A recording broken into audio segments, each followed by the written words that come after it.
Welcome to Sleepy Scrolls Slumber, your personal sanctuary where the wonders of history unfold in whispers. Close your eyes, let the parchment of time unroll, and drift into the amazing world of wonder where every story is a lullaby for the mind. Tonight, we begin.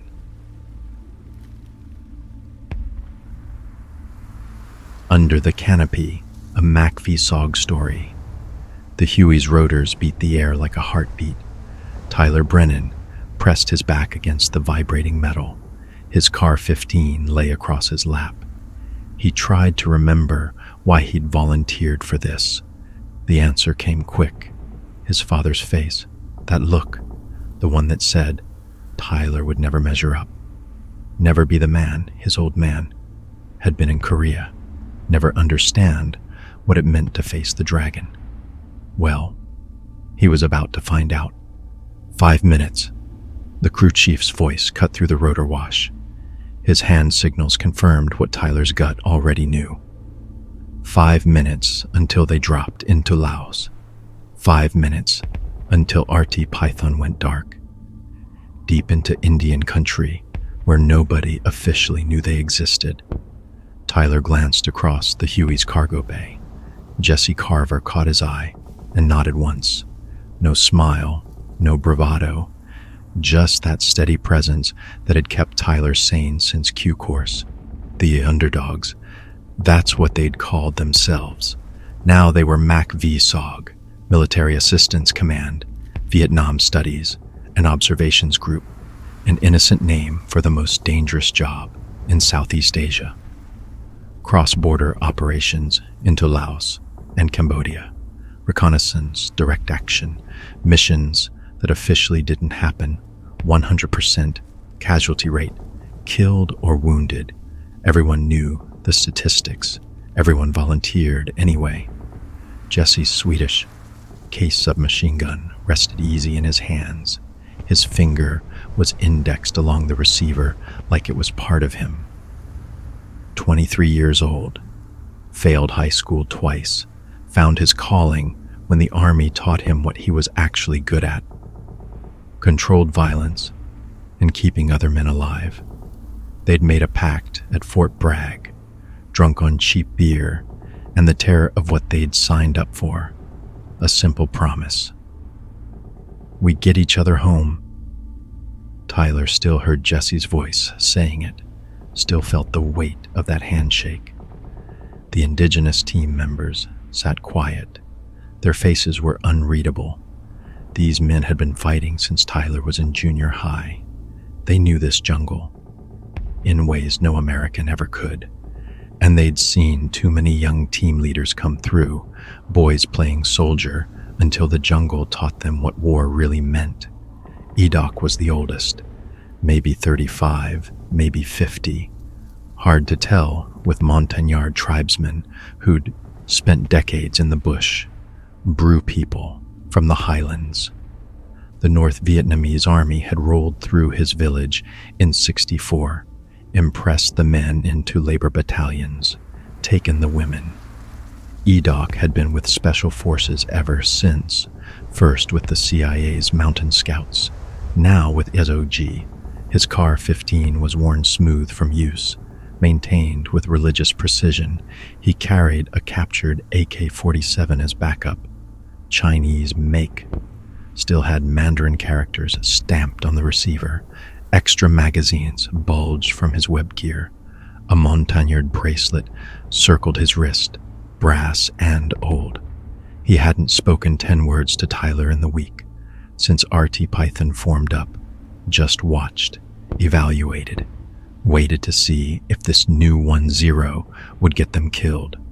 Etin sat beside him, younger, maybe 22, Edoc's nephew or cousin. Tyler wasn't clear on the family structure. What was clear, the kid was hungry for it, aggressive, the kind of fighter who'd either save your life or get everyone killed, trying to be a hero. He cradled an AK-47, the weapon he'd carried since he was 16, Russian model this time, newer, probably taken off an NVA regular he'd killed. There were notches carved into the wooden stock. Tyler had counted 12. Duck Road point position, even sitting still. Nguyen Van Duke. His eyes never stopped moving, scanning the tree line below as the Huey thundered over Laos at 2,000 feet. Former Army of the Republic of Vietnam. But he'd gotten tired of corrupt officers, wanted to fight with men who actually fought. He spoke better English than some Americans Tyler knew, had a wife and 2 daughters in Da Nang, carried their picture in a plastic sleeve, tucked inside his shirt, over his heart. He also carried a suppressed high-standard pistol, SOG issue for silent kills, and a SOG Recon knife that looked like it had opened more throats than ration cans. Li Yuhan was last. Nung Chinese, descended from fighters who'd fled Mao's revolution, kept fighting communism ever since, 40 years old, maybe older, gray in his hair, lines in his face, eyes that had seen things Tyler couldn't imagine. He never spoke unless necessary. Carried a Car-15, an M79 grenade launcher slung across his back, and a light anti-tank weapon strapped to his ruck, a law rocket. When other men joked at the fob, Li Yuhan cleaned weapons. When they slept, he meditated, did slow-motion martial movements that looked like a man fighting invisible enemies. Edok trusted him absolutely. That was enough for Tyler. 6 men, RT Python, Recon Team Python, their mission, insert into Laos. Move to a suspected NVA supply depot along the Ho Chi Minh Trail. Gather intelligence. Mark targets for airstrikes. Extract after 4 days. Simple on paper. Nothing was simple in Laos. 2 minutes. The crew chief held up 2 fingers. Tyler's pulse kicked up. He forced himself to breathe slow. The way they'd taught him. Control what you can control. Your breath, your weapon, your next step. Everything else is chaos. Embrace the chaos. That's what the instructors had said. Easy to say in a classroom. The Huey dropped fast. Combat descent. Stomach-lurching fall that brought them from 2,000 feet to treetop level in seconds. The door gunner's M60 machine gun swiveled, scanning for threats. Green jungle rushed past. So close Tyler could see individual leaves. No fire, yet. The LZ was barely a gap in the canopy. Landing zone. Bomb crater from an arc light strike. B-52 raid that had turned jungle into moonscape. Nature was already reclaiming it, but there was just enough open space for a Huey to hover while 6 men jumped into elephant grass, taller than their heads. 1 minute. Tyler caught Jesse's eye again. His assistant team leader gave him that look, the one that said, "You got this. We trained for this. Trust yourself." Tyler nodded, checked his Car-15 for the 100th time. Selector switch on safe. 30-round magazine seated, 1 round in the chamber. 6 more magazines in his web gear, fragmentary grenades, smoke grenades, strobe light for emergency extraction, PRC-25 radio on Jesse's back, spare battery in Tyler's ruck, serum albumin in the medical kit, blood expander, morphine syrettes, pressure bandages. They'd all seen what bullets did to men. Preparation wasn't paranoia, it was respect for reality. The Huey flared hard, nose up, tail down, rotor wash flattening the elephant grass into swirling waves. The door gunner leaned into his M60, finger on the trigger, ready to light up the tree line if anything moved. Wrong. Go, go, go. Tyler launched himself out, 10-foot drop into grass that caught him like water. He rolled, came up in a crouch. Car-15 up, scanning his sector. The jungle was a wall of green 30 meters away. Anything could be in there. Anyone. Jesse hit the ground beside him. Swedish K tracking left, while Tyler held right. The 4 indigenous team members moved like ghosts, spreading into a defensive perimeter without being told. Edok oriented on the trail they'd take. Duck covered their back trail. E-Tin and Lee Uhan flanked.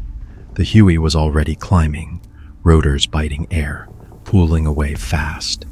In 10 seconds, it was gone. In 30 seconds, they couldn't hear it anymore. Silence. Not real silence. The jungle was never silent. Insects hummed. Birds called. Somewhere distant, monkeys screamed at the intrusion of the helicopter, but human silence. No voices, no movement. Just 6 men breathing in tall grass, alone in a country they weren't supposed to be in, hunting an enemy that outnumbered them 1,000 to 1. Tyler keyed his radio twice. 2 clicks. Signaled to the circling covey that they were on the ground, in one piece. No contact. Covey came back with 3 clicks. Roger.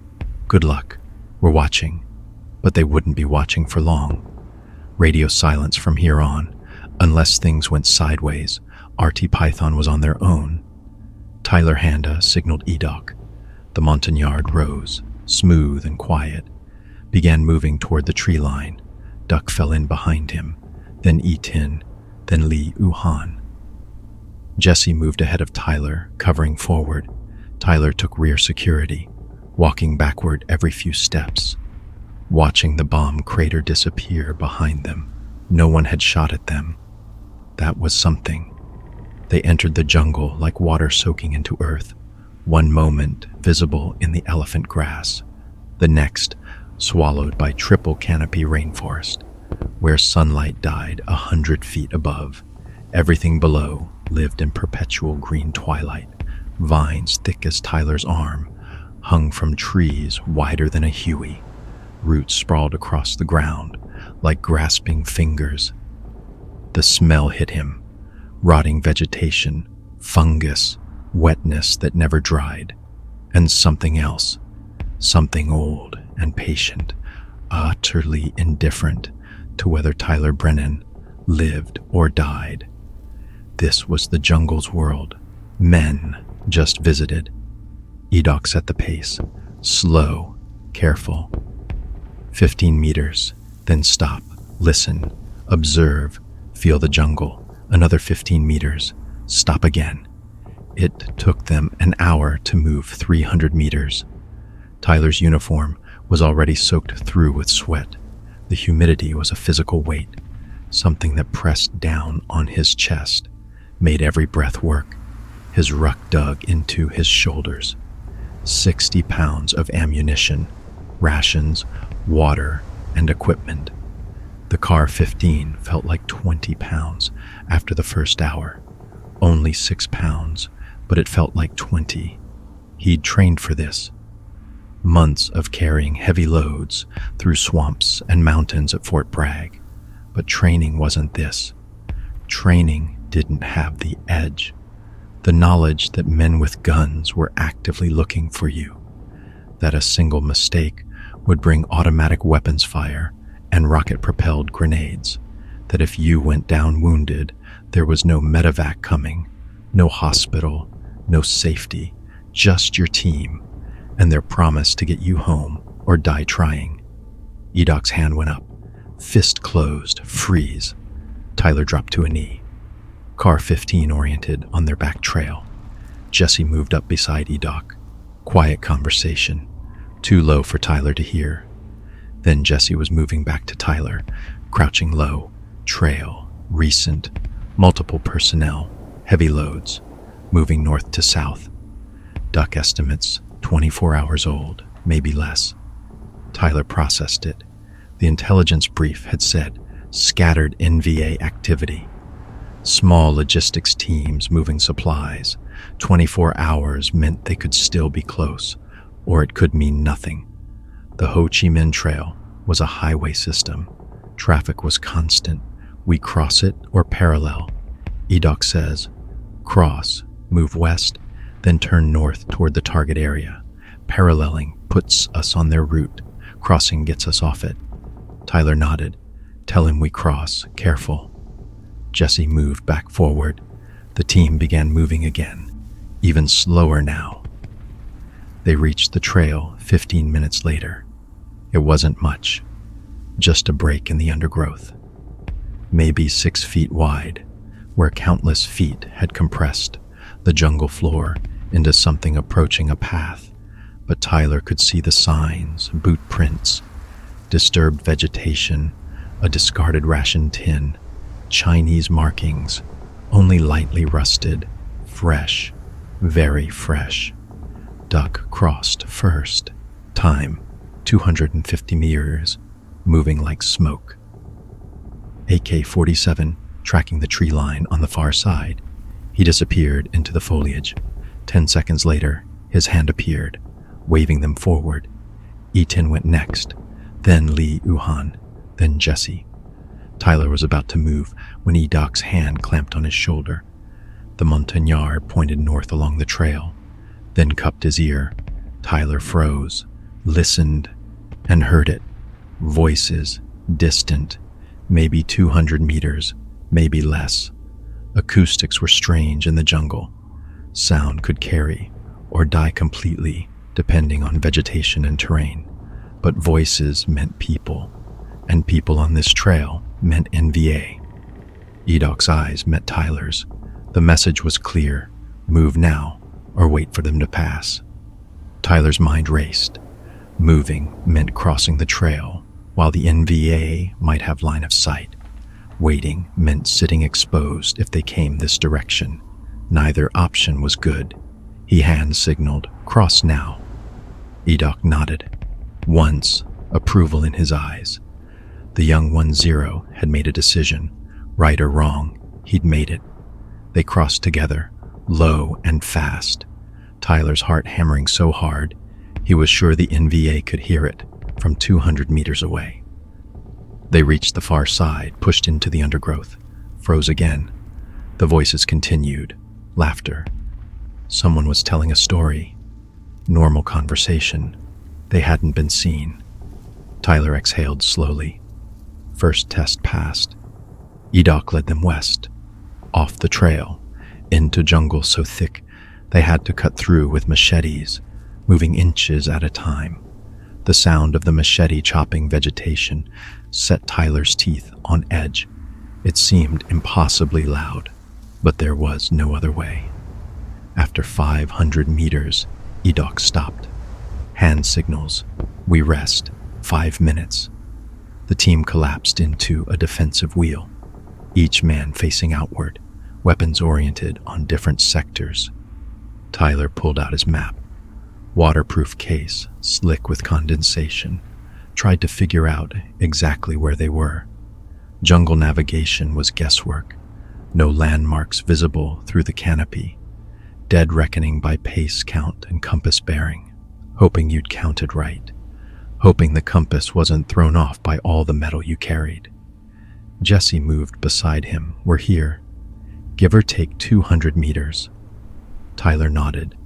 The target area was 3 kilometers north-northwest. At this pace, they'd reach it tomorrow afternoon. Set up observation, watch, count troops, identify supply caches, call in airstrikes if the target was valuable enough. Simple, on paper. How you doing? Jesse asked.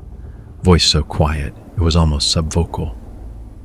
Tyler looked at his assistant team leader, his best friend, the guy who'd pulled him through when he'd wanted to quit in Q course, when the instructors had seemed determined to break him, when he'd been sure he wasn't good enough, scared. Jesse smiled, thin, real, good. Fear keeps you alert. It's the guys who aren't scared who get killed. You scared, terrified, every time. But we do it anyway. That's the job. Tyler felt something settle in his chest. Not confidence exactly, but something like acceptance. This was the life he'd chosen, the dragon he'd volunteered to face. Running from it wouldn't make him safe. It would just make him a coward. Better to walk into the fire and find out what he was made of. 5 minutes up. EDOC's ready to move. Tyler folded the map, tucked it away, checked his car 15 again, took a long drink from his canteen. The water tasted like plastic and iodine tablets, but it was wet. The team rose as one.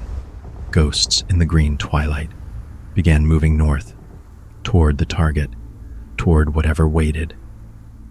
The first day passed in a blur of movement and stillness. Walk 15 meters, freeze, listen, observe, walk another 15 meters.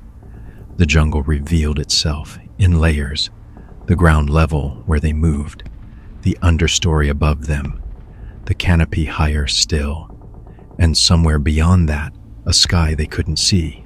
They crossed 2 more trails, saw signs of NVA everywhere, fighting positions dug into hillsides, commo wire strung through trees, trash from Chinese rations.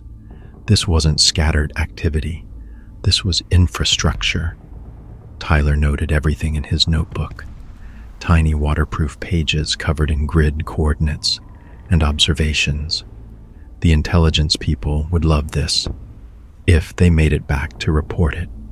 By 1600 hours, they'd covered barely 2 kilometers, 4 in the afternoon. EDOC called a halt in a thicket of wait-a-minute vines, thorns that grabbed fabric and skin and didn't let go without a fight. It was miserable. It was also perfect. Nobody would search for them here because nobody would voluntarily be here. They set up a patrol base, a loose circle where each man could watch a sector without skylining themselves against the foliage. No fires, no cooking, cold rations eaten slowly, quietly, talking in whispers if at all. Tyler forced down a can of ham and lima beans, ham and motherfuckers in grunt slang universally despised. It tasted like salted cardboard, but it was calories, and out here, calories meant life. Duck moved beside him, silent as thought. Good movement today, 1-0. EDOC is pleased. You listen, you learn. Not all young leaders do. Tyler felt absurdly grateful for the praise. I've got a lot to learn. Yes, but you know you have much to learn. That is wisdom. Some men think they know everything. Those men die fast. Their teams die with them. He moved away, back to his sector, leaving Tyler with that thought. Night came fast in the jungle. One moment, green twilight. The next, full darkness. So complete, Tyler couldn't see his hand in front of his face. The night vision devices they'd been issued turned the world into grainy green images, starlight scopes, bulky and temperamental. But the batteries didn't last forever, and using them meant missing the natural night vision that came after 30 minutes of darkness. So they sat in the black, listening. The jungle at night was a different creature. The day insects fell silent. The night insects rose in a chorus that was somehow both deafening and soothing. Things moved in the undergrowth. Rats, snakes, maybe tigers. The snap of a branch could be an animal, or it could be a man. Every sound was a potential threat. Every silence a potential ambush. Tyler took first watch. 2 hours, from 2000 to 2200 hours. 8 p.m. to 10 p.m. civilian time. But there was no civilian time here. Just watch schedules and the slow rotation of men trying to stay awake while their bodies screamed for sleep. Jesse was beside him, close enough to touch. Swedish K across his lap. They didn't talk. Talking covered the sounds they needed to hear. Instead, they just sat, shoulder to shoulder, listening to the jungle breathe. Tyler thought about home, about his father, retired Marine, Korea veteran, the man Tyler had spent his whole life trying to impress. When he'd told his dad he was joining the Army, not the Marines, his father had nodded, said it was a good choice, Safe choice. Nothing like Korea. When Tyler had made it through infantry school, his father had congratulated him, said he'd done well, suggested maybe Tyler would get stationed in Germany. See Europe, easy duty. When Tyler had volunteered for special forces, his father's face had gone carefully neutral. You sure about that, son? SF is no joke. A lot of good men wash out. When Tyler had made it through Q course, earned the Green Beret, his father had actually seemed impressed, proud even. Shook his hand, said he'd underestimated him. Then Tyler had told him he'd volunteered for MACV-SOG. His father had gotten quiet, real quiet. Then he'd said, "Why?" And Tyler hadn't had a good answer, not one that made sense spoken out loud. Because I need to know if I'm good enough. Because I'm tired of playing it safe. Because there's a dragon out there, and I need to face it, or I'll never know who I really am. Instead, he'd said, because someone has to. His father had looked at him for a long time, then nodded, said, "Right when you can. Be careful." That was it. No pride, no approval, just be careful. Like Tyler was a child heading off to summer camp, not a Green Beret heading into the most dangerous job in the most dangerous war. Tyler had left for Vietnam angry. Now, sitting in a Laotian jungle with NVA all around, he wondered if his father had just been scared, if maybe that careful neutrality wasn't disappointment but terror, the fear of a man who'd seen war and knew what it did to young men with something to prove. Maybe his father wasn't disappointed. Maybe he just didn't want to lose his son. Tyler would never know. He'd left without saying that, left without finishing the letter he'd started a dozen times and could never find the right words for. The letter was in his ruck now, unfinished. Maybe he'd finish it when they got back. Jesse's elbow touched his ribs. Tyler snapped back to the present, eyes scanning the darkness. Jesse pointed northeast, 45 degrees off their front. Tyler saw it, a light, small, brief, maybe a kilometer away. Then another light, and another, moving lights, flashlights or lanterns. NVA column moving at night, had to be. Nobody else would risk lights this deep in Indian country. Tyler counted them, 8 lights, which meant at least 8 men, probably more. Most troops wouldn't carry lights. Just the leadership, the guides, the men at the front and rear of the column. A platoon then, 30 to 40 soldiers, moving south along the trail network. The lights passed, took 15 minutes to fully disappear. Tyler and Jesse didn't move, didn't speak, until the jungle had been dark and silent for another 30 minutes. Then Jesse leaned close. "We're in the middle of something big." Tyler nodded. The intelligence had been wrong. This wasn't scattered activity. This was a major staging area, supply depot, maybe a base camp. The target they were moving toward was going to be significant, which meant it would be heavily defended. His watch ended at 2200. Duck took over, then Lee Uhan, then Etin. Tyler slept in 2-hour blocks. Never deeply, always half aware of his surroundings. The jungle pressed in on his dreams, turned them strange and anxious. He woke to Jesse's hand on his shoulder. Dawn.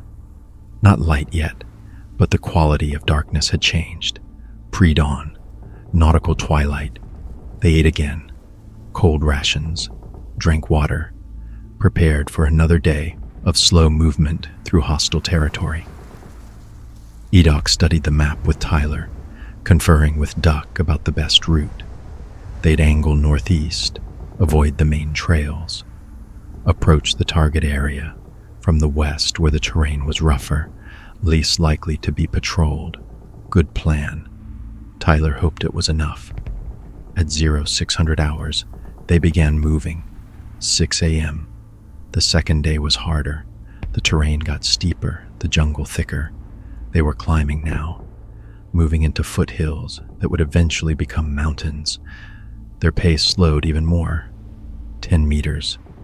Stop. Listen. 10 more meters. Tyler's legs burned. His shoulders screamed under the ruck's weight. Sweat poured off him, soaking through his uniform, making the fabric chafe. The heat was oppressive, a wet, heavy thing that made breathing feel like drowning. But they moved, one step at a time, 1 meter at a time. At noon, they stopped to rest. Time. 250 meter. Tyler checked the map. They were close, maybe a kilometer from the target coordinates. Close enough that they needed to be even more careful, even more silent. Edok and Duck moved ahead, just the two of them, scouting the approach. Tyler waited with the rest of the team, 15 minutes that felt like hours. When they returned, Edok's face was grim. He and Duck spoke rapidly, in a mix of Vietnamese and Brew, Duck translating for Tyler. Large encampment ahead. Very large. Many bunkers, many soldiers, storage areas. This is not a small camp. Tyler felt his pulse quicken. How many soldiers? Duck conferred with Edok. Maybe 200, maybe more. This is a battalion staging area. A battalion. 400 to 500 men. And RT Python was 6. Can we get a good observation position? Edok nodded, pointed on the map, a ridgeline overlooking the valley where the camp sat. Steep approach, thick cover, good sight lines. We move slow, very slow, make no sound. If they hear us, we die. Tyler looked at Jesse. His assistant team leader's face was calm, but his eyes were sharp, alert. This was it. This was what they'd come for. All right. We move slow. We observe. We report. Then we extract. Simple. On paper. They began moving toward the ridge. The approach to the ridge took 3 hours to cover 800 meters. Edok moved like smoke through the jungle. Tyler followed, placing his feet exactly where Edok had placed his, trusting the Montagnard's instincts completely. Behind him, the team moved in single file, each man following the one ahead, a silent snake of armed men sliding through the darkness. Tyler could hear the camp now. Not close, but present. Voices in the distance, the clank of equipment, a radio playing music, faint and distorted, the sounds of men living in a military base, unaware that death was moving toward them. By 1400 hours, they'd reached the military crest of the ridge, 2 in the afternoon, the position just below the actual peak, where they could observe without skylining themselves. Edok found a position, a natural depression behind a fallen tree, thick undergrowth providing concealment, sight lines down into the valley below. Perfect, almost too perfect, which made Tyler nervous. If it was perfect for them, it was perfect for NVA observers too, but Edok checked it carefully, reading the ground the way Tyler read books. No signs of recent use, no trash, no fighting positions. The jungle had this place to itself. They settled in, each man finding a position that gave them cover and a view. Tyler lay beside Jesse, pulling out his binoculars. Vietnamese made captured optics that were actually better than the American issue. He raised them to his eyes, adjusted the focus, and felt his breath catch. The valley spread below them like a military logistics textbook brought to life. The NVA encampment wasn't a camp. It was a complex. Bunkers connected by trenches. The fortifications built into the hillside with overhead cover against airstrikes. Storage areas with camouflage netting. The mesh so well placed that from the air it would look like unbroken jungle canopy. Truck parks with canvas shelters, the vehicles arranged in neat rows. Zil 131s, Russian-made 6x6s, troops everywhere, not scattered or relaxed, moving with purpose, discipline. These weren't guerrillas hiding in the jungle. These were regulars, professional soldiers of the North Vietnamese army, well-equipped and well-trained.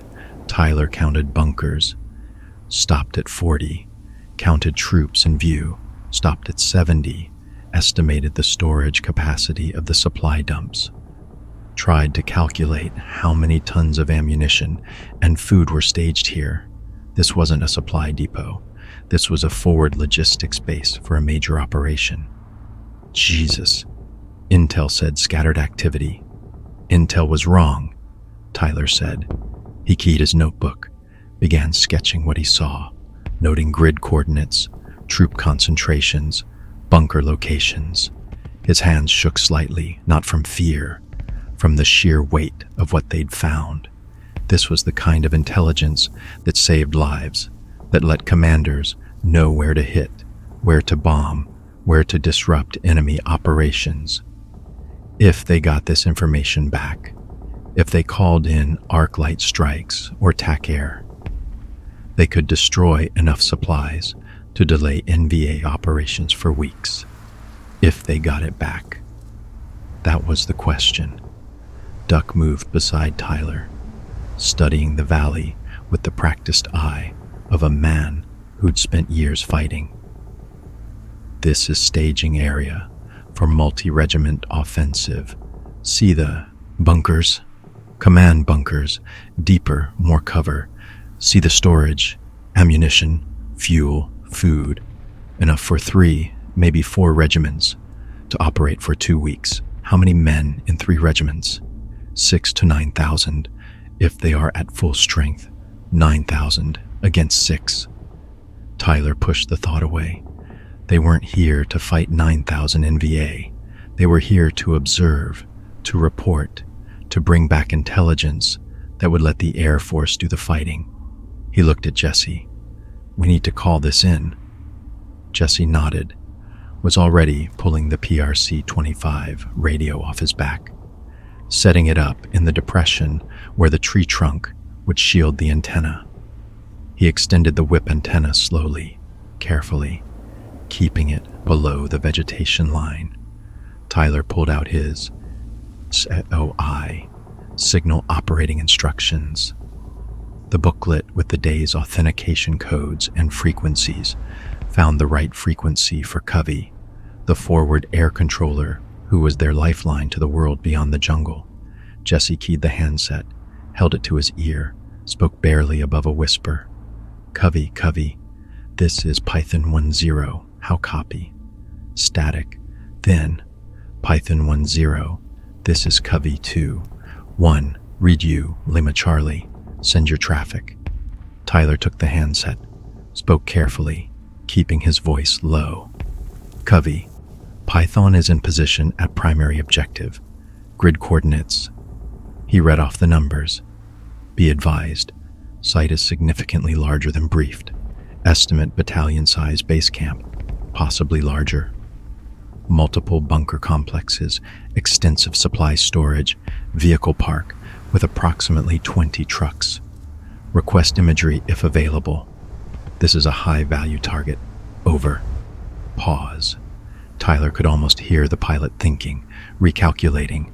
Python. Covey copies all. Will pass to higher, continue observation, and report updates. Covey out. The radio went silent. Tyler looked at Jesse. Now we wait. How long? Until they tell us to extract, or until we've seen everything we need to see. Tyler checked his watch. 14:30 hours, 2:30 in the afternoon. They had maybe 4 hours of good light left. Then night would fall, and observation would become harder. But staying longer meant more intelligence, better targeting data. It meant risk, but that was the job. Set up a watch, rotation. 2 men on observation at all times. The rest, and pull security. We're going to be here a while. Jesse nodded, moved to organize it. Tyler stayed on the binoculars, watching the valley, counting, noting, memorizing. He saw envy soldiers drilling, practicing infantry tactics in a cleared area. Saw supply trucks being unloaded by work parties, crates and boxes stacked under camouflage nets. Saw officers conferring around maps, pointing and gesturing, planning something big. A kitchen area produced smoke, carefully dispersed through bamboo tubes that spread it out so thin it was nearly invisible. Clever. From the air, it would just look like ground fog. Communications antennas sprouted from one bunker, the wires running underground. A command post. That went in the notebook. High-value target, an aid station, identifiable by the red cross on the bunker entrance. Tyler noted it, but didn't mark it for targeting. Whatever else they were, SOG followed the rules of war. Medical facilities were off limits. Time passed. The sun tracked west. Shadows lengthened in the valley. Tyler rotated off observation, let E-Doc and Duck take over. He ate another cold meal, crackers and cheese spread from a C-ration can, dry and tasteless. Drank water that tasted like iodine and plastic. Felt his body starting to understand the rhythm of this. Move, observe, eat, rest, repeat. His muscles ached. His shoulders had raw spots where the ruck straps dug in. His feet were starting to develop hot spots that would become blisters. None of it mattered. This was the price of being here. He thought about the intelligence they were gathering, about the airstrikes that would come, B-52s dropping their loads from 30,000 feet, turning this valley into a crater field, or phantoms with laser-guided bombs. Precision strikes that would collapse those bunkers and ignite those supply dumps. Men would die, a lot of men. Tyler tried to feel something about that, tried to summon guilt or horror or moral conflict, but all he felt was professional satisfaction. This was the mission. This was what they'd come to do. Find the enemy, mark him for destruction, protect American lives by taking enemy lives. Simple mathematics. The morality was complicated, but the math was simple. At 1600 hours, Covey came back on the radio, 4 p.m. Jesse took the call, then moved to Tyler. Hire wants a closer look at the bunker complex on the north side. Better count on the trucks. Confirm fuel storage locations. Tyler checked the valley. The north bunker complex was farther away, harder to see from their current position. Getting a better look meant moving. And moving meant risk. Tell Covey we'll reposition for better observation. Estimate 2 hours to move and set up. Jesse relayed it. Covey rogered. The radio went silent again. Tyler gathered the team. Explained in whispers and hand signals. They'd move along the ridge. Stay in the tree line. Get a different angle on the valley. Slow, careful, no noise. E-Doc nodded. Approval. Li Yuhan checked his car 15, made sure the selector was on safe. E-10 looked eager, too eager. Duck caught Tyler's eye, gestured at the young Montagnard, made a settling motion with his hand. Message received. Keep an eye on the kid. Don't let him do something stupid. They began moving at 16:15 hours. Single file, E-Doc on point, then Duck, then E-10, then Li Yuhan, then Tyler. Jesse brought up the rear, walking backward every few steps, watching their back trail. The ridge was treacherous, loose rock, steep drop-offs hidden by vegetation. One wrong step would send a man tumbling down into the valley, into the middle of the NVA camp, very definitely ending the mission and his life. Tyler placed each foot carefully, tested his weight before committing, moved branches slowly so they wouldn't snap back and make noise.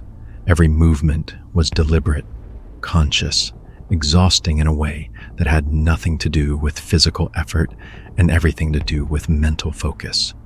They'd covered maybe 200 meters when Edoc froze, hand up, fist closed, danger. Tyler dropped to a knee, car 15 coming up, eyes scanning. What had Edoc seen? Heard? The Montagnard pointed down the ridge. 40 meters below them, partially hidden by vegetation, Tyler saw it. A trail, fresh, recently used, and on the trail, movement, NVA patrol. 4 men moving up the ridge toward their position. Tyler's mind raced. Had they been spotted? Were the NVA coming for them? Time, 500 narrators. Or was this just routine patrol? An RT Python had been unlucky enough to cross paths. No way to know. No time to debate it. He hand signaled the team. Freeze. Silent. Let them pass if possible. Everyone melted into the vegetation. Tyler found a position behind a boulder. Car 15 oriented on the trail below. His thumb moved the selector switch from safe to semi. First time it had left safe since they'd inserted. The NVA patrol climbed closer. Tyler could hear them now, talking. Not loud, but not whispering either. Casual conversation. Someone laughed at a joke Tyler couldn't understand. They weren't hunting, they were just patrolling, but they were climbing right toward RT Python's position. In 30 seconds, maybe less, they'd be close enough to see, close enough to stumble onto 6 men lying in ambush. Tyler's heart hammered, his finger indexed along the car 15's receiver. Outside, the trigger guard, ready to move inside if shooting started. His breath came slow and controlled, the way they'd taught him. Panic was the enemy. Control was survival. 20 meters. The NVA soldiers were 20 meters away now. Tyler could see details. AK-47 slung casually, canvas chest rigs with magazine pouches, pith helmets, faces young, tired, human. One of them stopped, pulled out a canteen, drank, said something that made the others laugh. 15 meters. Tyler could smell them now. Sweat, Nook Mom fish sauce, cigarette smoke, the scent of men who'd been living in the jungle. One of the soldiers looked up the ridge, looked right at the boulder. Tyler was behind. Tyler didn't move, didn't breathe, became stone. The soldier's eyes tracked across the vegetation, seeing jungle, just jungle, not the 6 men who'd turned themselves into part of the landscape. He said something to his companions, gestured up the ridge. Tyler's muscles tensed. Were they coming up? Had they seen something? But the soldier shook his head, pointed down the ridge instead, back toward the valley. One of them checked his watch, said something sharp. Orders. They were late, had somewhere to be. The ridge could wait. The patrol turned, started descending, moving away. Tyler didn't relax. Not yet. Waited until they were 50 meters away, then 100, then out of sight around a bend in the trail. Waited another 5 minutes, listening, making sure they weren't coming back. Finally, he signaled, "Continue." The team rose like ghosts and kept moving. They reached the new observation position at 17:30 hours, 5:30 p.m. The sun was lowering, shadows stretching long across the valley. The light was different now, golden and angled, revealing details that had been hidden at midday. The North Bunker complex came into sharp focus. Tyler counted 12 bunkers, interconnected trenches, firing positions dug into the hillside. This was the strong point, the position they'd defend if attacked. The truck park was clearer too. He counted 23 vehicles now, most covered with camouflage netting, but a few exposed, ZIL-131s, Russian make, GAZ-66s, smaller utility trucks, one tracked vehicle that might have been a tractor or a light tank. Hard to tell from this distance. And there, fuel storage. 55-gallon drums stacked in a depression. Sandbags around them. More camouflage knitting overhead. Tyler counted drums, 50, 60, maybe more. Thousands of gallons of diesel and gasoline. That was a target. One spark, and the whole thing would go up like a bomb. Jesse was on the radio, relaying the new information to Covey. Tyler listened with half an ear while continuing to observe. This was good intelligence, actionable intelligence, the kind that made missions like this worthwhile. A convoy arrived in the valley. 3 more trucks, heavily loaded, moving slowly on a trail that wound up from the south. NVA soldiers directed them to the unloading area. Work parties swarmed the trucks, began moving supplies. Tyler watched through binoculars, ammunition crates, identifiable by the stenciled markings, food stores in burlap sacks, something that looked like medical supplies, more fuel drums. They were building up for something big. Covey wants to know if we can estimate timeline, how long until they're ready to move, whatever they're planning. Tyler studied the valley, tried to think like a logistics officer.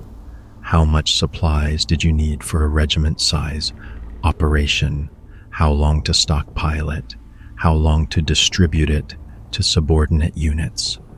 Tell them based on activity level and current stockpiles, I estimate 7 to 10 days before they're fully supplied, but they could launch with what they have now if necessary.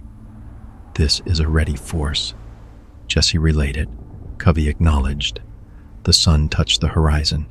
The valley began to fall into shadow. Observation would be harder now, nearly impossible once full darkness hit. We stay here tonight. First light, we do one more observation pass, get final counts and photos if we can, then call for extraction. Jesse nodded. Where's the extract, LZ? Good question. Tyler pulled out his map, studied it in the fading light. They'd inserted in a bomb crater 3 clicks south, but that was a known LZ now, potentially compromised. If the NVA were smart, and they were, they'd be watching it.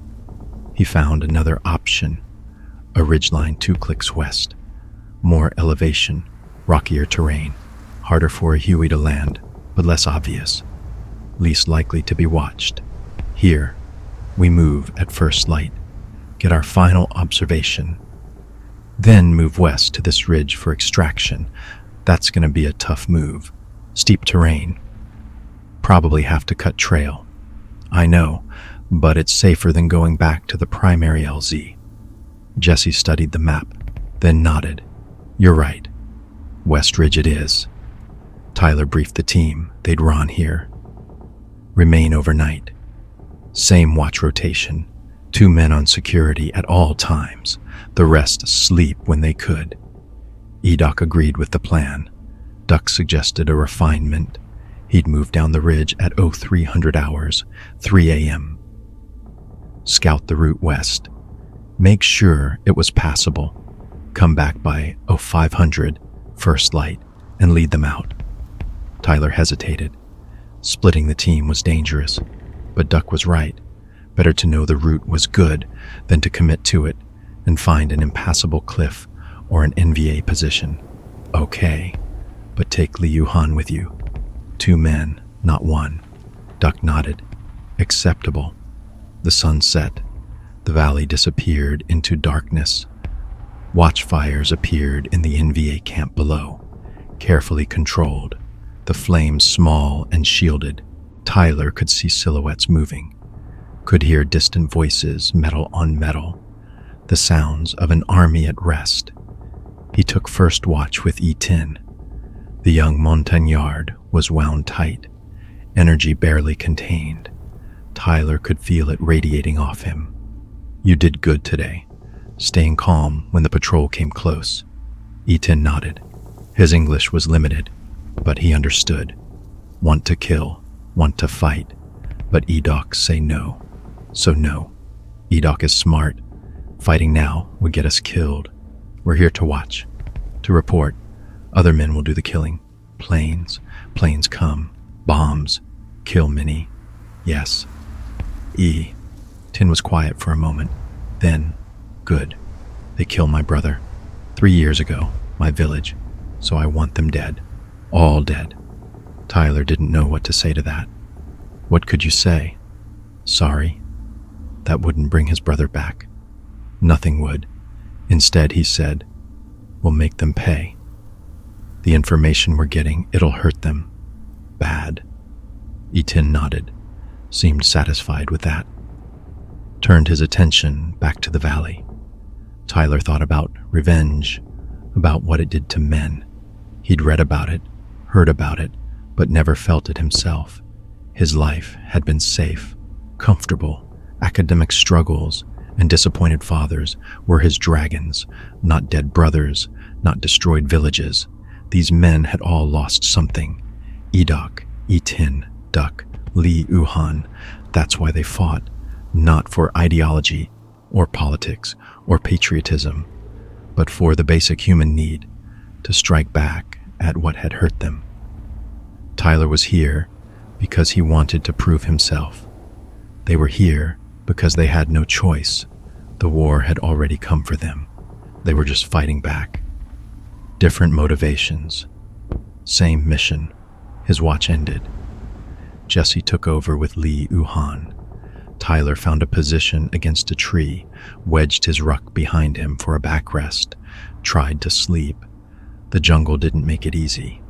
Every sound was amplified. Every creak and rustle was a potential threat. His mind wouldn't stop running, replaying the day, calculating risks, worrying about what came next. But exhaustion eventually won. He drifted into something that wasn't quite sleep, but wasn't quite wakefulness either. A state where he was aware of his surroundings, but his body was resting, recharging. At 0300 hours, Duck and Li Uhan slipped away like smoke. Tyler woke enough to watch them go, then drifted back to his half-sleep. At 0430, Jesse shook him awake. Duck's back. Route west is good. He found a way. Tyler sat up, forcing alertness into his brain. Any problems? Trail crosses one NVA path, but it's lightly used. Should be clear early morning. Good. Tyler checked his watch. 0445. 15 minutes until nautical twilight. 30 until they'd have enough light to observe. He ate another cold meal, drank water, felt his body protest every movement. 2 days in the jungle, and he was already developing the 1,000-yard stare he'd seen in veteran photographs. The look of men who'd learned to function on minimal sleep and maximum alertness. At 0515, light began to return. Not sunrise yet, but that gray pre-dawn where you could see shapes, identify terrain, move without flashlights. Tyler moved to the observation position, raised his binoculars, watched the valley come into focus as light increased. The NVA were already moving. Early risers, disciplined, work parties heading to the supply dumps, guards changing at the bunkers, cooking fires being lit, smoke dispersing through those bamboo tubes, an army getting ready for the day. Tyler counted troops again. Got a better number, at least 300 in view, probably twice that if he counted everyone in the bunkers and shelters. This was a regiment, maybe more, a major force, staged and ready. He was noting final details when he heard it. Distant, high altitude, but unmistakable, jet engines. He looked up, scanning the sky. There, contrails, white lines against the blue, 30,000 feet up. Multiple aircraft, fast movers, phantoms probably, maybe a strike package heading north. Tyler watched them, counted 4 contrails, 4 F-4 Phantoms, loaded with bombs, heading toward targets in North Vietnam or deeper into Laos. Beautiful, in a way. Deadly grace at 600 miles per hour. Then he saw the smoke trail rising from the valley, thin, white, time 200 meters. Accelerating. "Sam," Jesse shouted, forgetting noise discipline. Surface-to-air missile. The SA-2 guideline climbed like a rocket, because it was a rocket. Telephone pole size and packing a proximity fuse warhead designed to shred aircraft. The NVA had SAMs this far into Laos. Intel hadn't said anything about SAMs. Tyler watched, horrified and fascinated, as the missile climbed. 15,000 feet, 20,000, 25. The Phantoms broke formation, scattering, chaff and flares blooming behind them as their countermeasure systems activated. But one of them was slow, just a fraction of a second slow. The SAM detonated, not a direct hit, but close enough. Tyler saw the flash, saw the F-4 stagger in the air, smoke streaming, one engine gone. The pilot tried to recover, pulling the nose up, trying to gain altitude for a bailout, but the Phantom was wounded, dying. At 30,000 feet, it rolled inverted and began to fall. Tyler saw 2 objects separate from the aircraft. Ejection seats, the pilot and the weapons systems officer punching out, their Martin Baker seats firing them clear of the dying jet. 2 parachutes blossomed, white canopies against blue sky, and they were drifting down, right over the valley, right over the NVA base camp, right into the hands of 9,000 enemy soldiers who would capture them, interrogate them, and send them north to the prison camps. If they were lucky. If they weren't lucky, they'd be killed on sight. Tyler watched them fall, watched the NVA in the valley reacting, troops running, officers shouting, units mobilizing to capture the American flyers. Jesse was beside him. "Tyler, we need to move, now, before they expand their search and find us." Tyler knew Jesse was right. The smart move was to pull back, call for extraction, get out while they still could. They'd done their job, gathered the intelligence, survived 2 days in the Valley of Death. Mission complete. Time to go home. But he kept watching the parachutes, kept watching 2 American flyers drifting down to capture or death.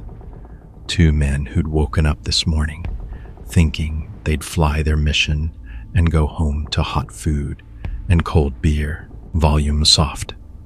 "Tyler, we have to move." Tyler lowered his binoculars, looked at Jesse, at Edok, at Duck and E-Tin, and Lee Uhan. 5 faces looking at him, waiting for his decision, Brotherhood or mission. Save the flyers or save the team. Risk everything for 2 men he'd never met. Or take the smart path and extract. His father's voice in his head. "Be careful." But another voice, deeper, said something else. Said, "This is why you're here. This is the dragon. This is the choice that defines you." Where did they land? Jesse checked the valley, calculating. East side, maybe 2 clicks from here. But Tyler, the NVA are already moving. They'll be on those pilots in minutes. Then we move faster. Jesse stared at him. "You're serious?" "Yes." "Tyler, this is suicide. There are hundreds of NVA. Between us and them, we'll never make it." "Maybe, but we're going to try." He looked at the indigenous team. "I'm not ordering anyone. This is volunteer only. If you want to extract, I understand. No judgment, but I'm going after them." Edok spoke first. "I go. This is right thing." E-Tin nodded. "I go. Want to fight anyway." Duck was quiet for a long moment. Then, "My daughters need a father. But those pilots have families too. I go." Lee Uhan Simply checked his car 15 and nodded. Jesse looked at Tyler for a long moment. Then he smiled. Thin. Real. We made a promise, remember? We get each other home. I guess that includes those pilots now. Tyler felt something settle in his chest. Not confidence, but something like peace. This was the right choice. Maybe the stupid choice. Maybe the choice that would get them all killed. But the right choice. He keyed the radio. Covey. This is Python 10, urgent traffic. Python, send it. Covey, be advised we are moving to assist downed aircrew. Grid coordinates to follow. Request immediate air support and emergency extraction assets. We're going to need everything you've got. Pause. Then, Python, say again. You're doing what? Tyler took a breath. Committed now. Covey, we're going after them. Python, out. He looked at his team. Let's go save some lives. They began moving down the ridge, toward the valley, toward the NVA, toward the fight that Tyler Brennan was born for. The descent was controlled chaos. EDOC led them down the ridge at a pace that balanced speed with stealth, fast enough to reach the pilots before the NVA overwhelmed them, slow enough to not announce their presence to every enemy soldier in the valley. Tyler's mind raced as he moved. They were 6 men moving toward hundreds. The math was insane, but the math had always been insane. That was the nature of SOG operations. Small teams doing impossible things. He keyed his radio. Covey, Python. Can you raise the downed aircraft on guard frequency? Python, Covey is trying now. Stand by.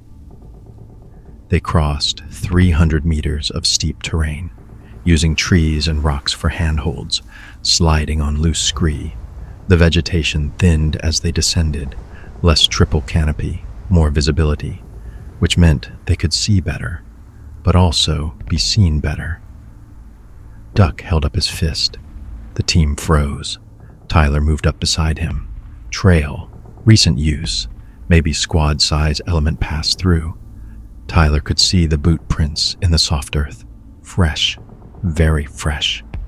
The NVA search parties were spreading out, looking for the pilots, and if they kept expanding, they'd find RT Python. We cross fast, stay low, move. They crossed one at a time, each man covering the others. Nobody shot at them, yet.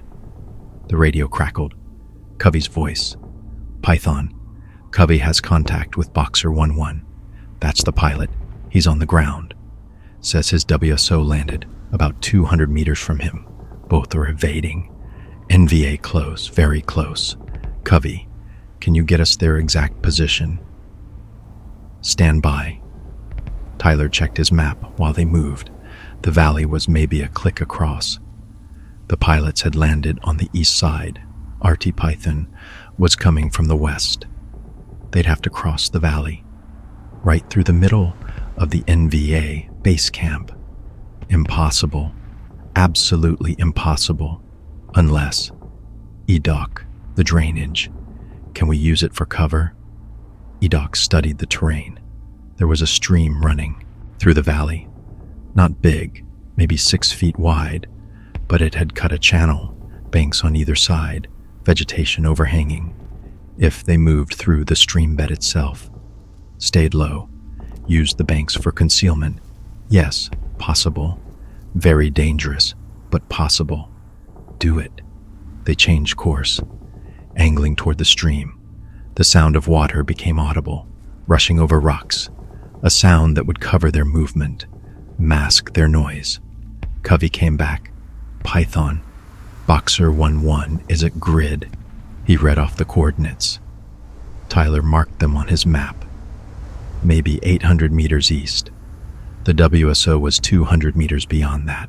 1,000 meters total. 1,000 meters through hostile territory. Piece of cake. Covey, tell Boxer we're coming. Tell him to stay hidden. Stay quiet. We'll get to him. Python, be advised. Crown is spinning up, jolly green for emergency extraction, but they can't come in until the area is secure. You need to clear an LZ and suppress enemy fire. Tyler almost laughed. Clear an LZ, suppress enemy fire. 6 men against hundreds. Sure, no problem. Roger, Covey, we'll figure it out. Python out. They reached the stream. Edoc slid down the bank. Into water that came up to his knees, the rest of the team followed. Tyler felt the cold water soak through his boots, fill his socks. It would cause blisters later, rot his feet, make every step agony. Later, if there was a later. They began moving upstream, toward the pilots, toward the NVA. The stream bed gave them cover from the sides, but not from above. Anyone looking down would see them instantly. Tyler prayed no one looked down. They moved 300 meters before they heard voices, close, very close, shouting in Vietnamese, orders being given, troops being directed. Edoc stopped, hand up. The team pressed against the stream bank, trying to become part of the earth. Tyler slowly raised his head, peeked over the bank, saw NVA soldiers, 20 of them, maybe 30, spread in a line, moving through the jungle, searching, beating the bushes like hunters driving game. They were 50 meters away, moving parallel to the stream. If they changed direction even slightly, they'd walk right into RT Python. Tyler's hand tightened on his Car 15.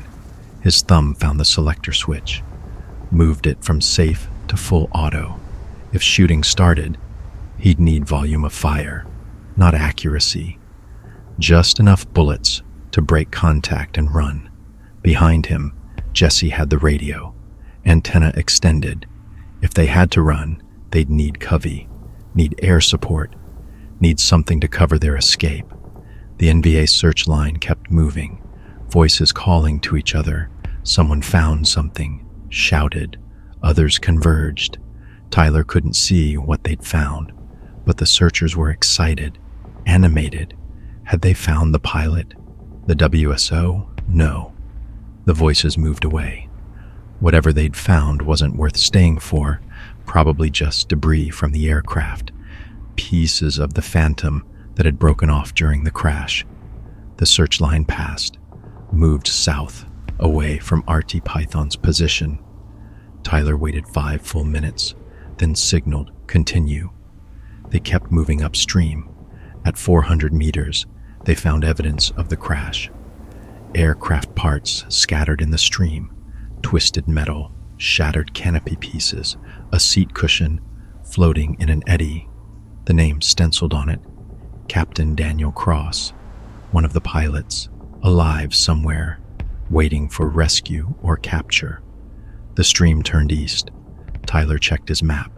They were getting close, maybe 500 meters from the pilot's last known position, close enough that Tyler could feel it, that sense of proximity to something important. Duck raised his hand, pointed ahead. Tyler looked. Movement, human shapes, but not moving like searchers, moving like someone being herded. Tyler raised his binoculars, focused, felt his stomach drop. 2 Americans, in flight suits, hands on their heads, surrounded by 6 NVA soldiers, being marched north, toward the base camp, toward imprisonment, interrogation, years in the Hanoi Hilton if they were lucky. Death if they weren't. The pilots, both of them, already captured. Damn it, Jesse whispered beside Tyler. They'd been too slow. The NVA had been too fast. The mission was over before it started. Tyler lowered the binoculars, looked at his team, saw the same calculation on every face. They could try to ambush the NVA guards, 6 on 6, even odds, but the gunfire would bring every enemy soldier in the valley. And then they'd all die. The pilots, the team, everyone. or they could extract, pull back, call for the Jolly Green at the alternate LZ, go home alive, report that the pilots had been captured, let the intelligence people add their names to the POW lists. The smart choice was obvious: extract, live, fight another day. But Tyler kept watching the pilots, kept watching two men who'd been flying free an hour ago, now prisoners, now beginning a nightmare that might last years. He thought about the promise: we get each other home. Did that only apply to your team, or did it apply to every American who wore the uniform? Edoc moved beside him. 1-0. We cannot save them. Too many guards, too much noise if we try. Tyler knew Edoc was right, knew it in his head, but something in his chest, something deeper than logic, said, try anyway. How many guards did you count? 6. 2 in front, 2 behind, 2 on sides. If we took them silent, knives, no gunfire, could we do it before they called for help? Edoc studied the column. The NVA were moving through sparse jungle, open ground, but there was a choke point ahead. Where the trail narrowed between 2 large trees, the column would have to compress. Single file, guards closer together, maybe, if we are very fast, very lucky, and if no one else is close. That's a lot of ifs. Yes. Edoc met Tyler's eyes. But we are. So gee, we do impossible things. Tyler looked at Jesse. His assistant team leader was watching him, waiting for the decision, not pushing, not judging, just waiting. If we do this, we have to be perfect. One mistake, and we're all dead. Then we'll be perfect, Jesse said simply. Tyler looked at the rest of the team. Etin was nodding, eager for it. Duck looked grim, but determined. Li Yuhan showed nothing, just that calm acceptance of whatever came next. They were waiting for him to decide, to lead. Tyler took a breath, made the choice, the hard choice, the dangerous choice, the choice that might kill them all, but the right choice. We hit them at the choke point. Edoc and Li Yuhan take the front guards. Duck and I take the rear. Jesse and Etin take the sides. Knives only, fast and quiet. Then we grab the pilots and move. Edoc smiled, a rare expression on his weathered face. Finally, we fight. They climbed out of the stream, water streaming off them, moving through the jungle on an intercept course with the NVA column. Tyler felt hyper-aware of every sound, every snapping twig, every rustle of vegetation. Any noise could give them away, but they moved like ghosts. Years of training, months of experience, and the desperation of men who knew failure meant death. They reached the choke point, positioned themselves on both sides of the trail.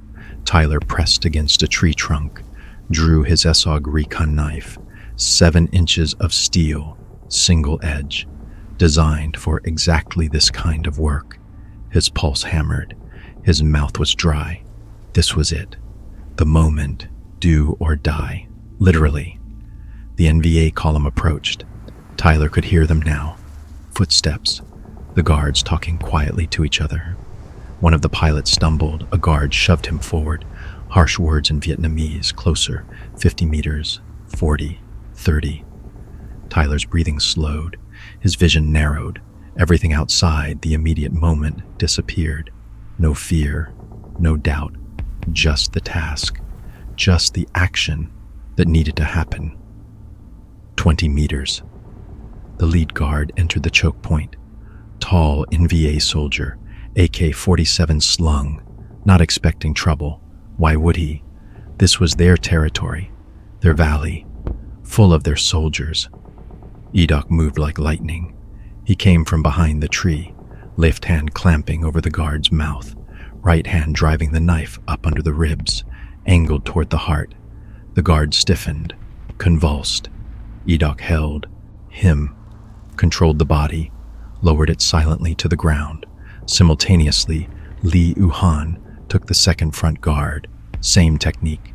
Hand over mouth, knife to heart, fast, professional, lethal. The side guards reacted, started to raise weapons, started to shout. Jesse was on the left side guard, tackling him, hand over mouth, knife working. The guard struggled, kicked. Jesse held on, finished it. Eaton took the right side guard, younger, smaller, but driven by fury, by rage at what these men represented. The knife moved 3 times, fast, efficient. The guard dropped. The rear guards were turning, bringing weapons up. One started to shout, started to call for help. Tyler hit him from behind. Textbook.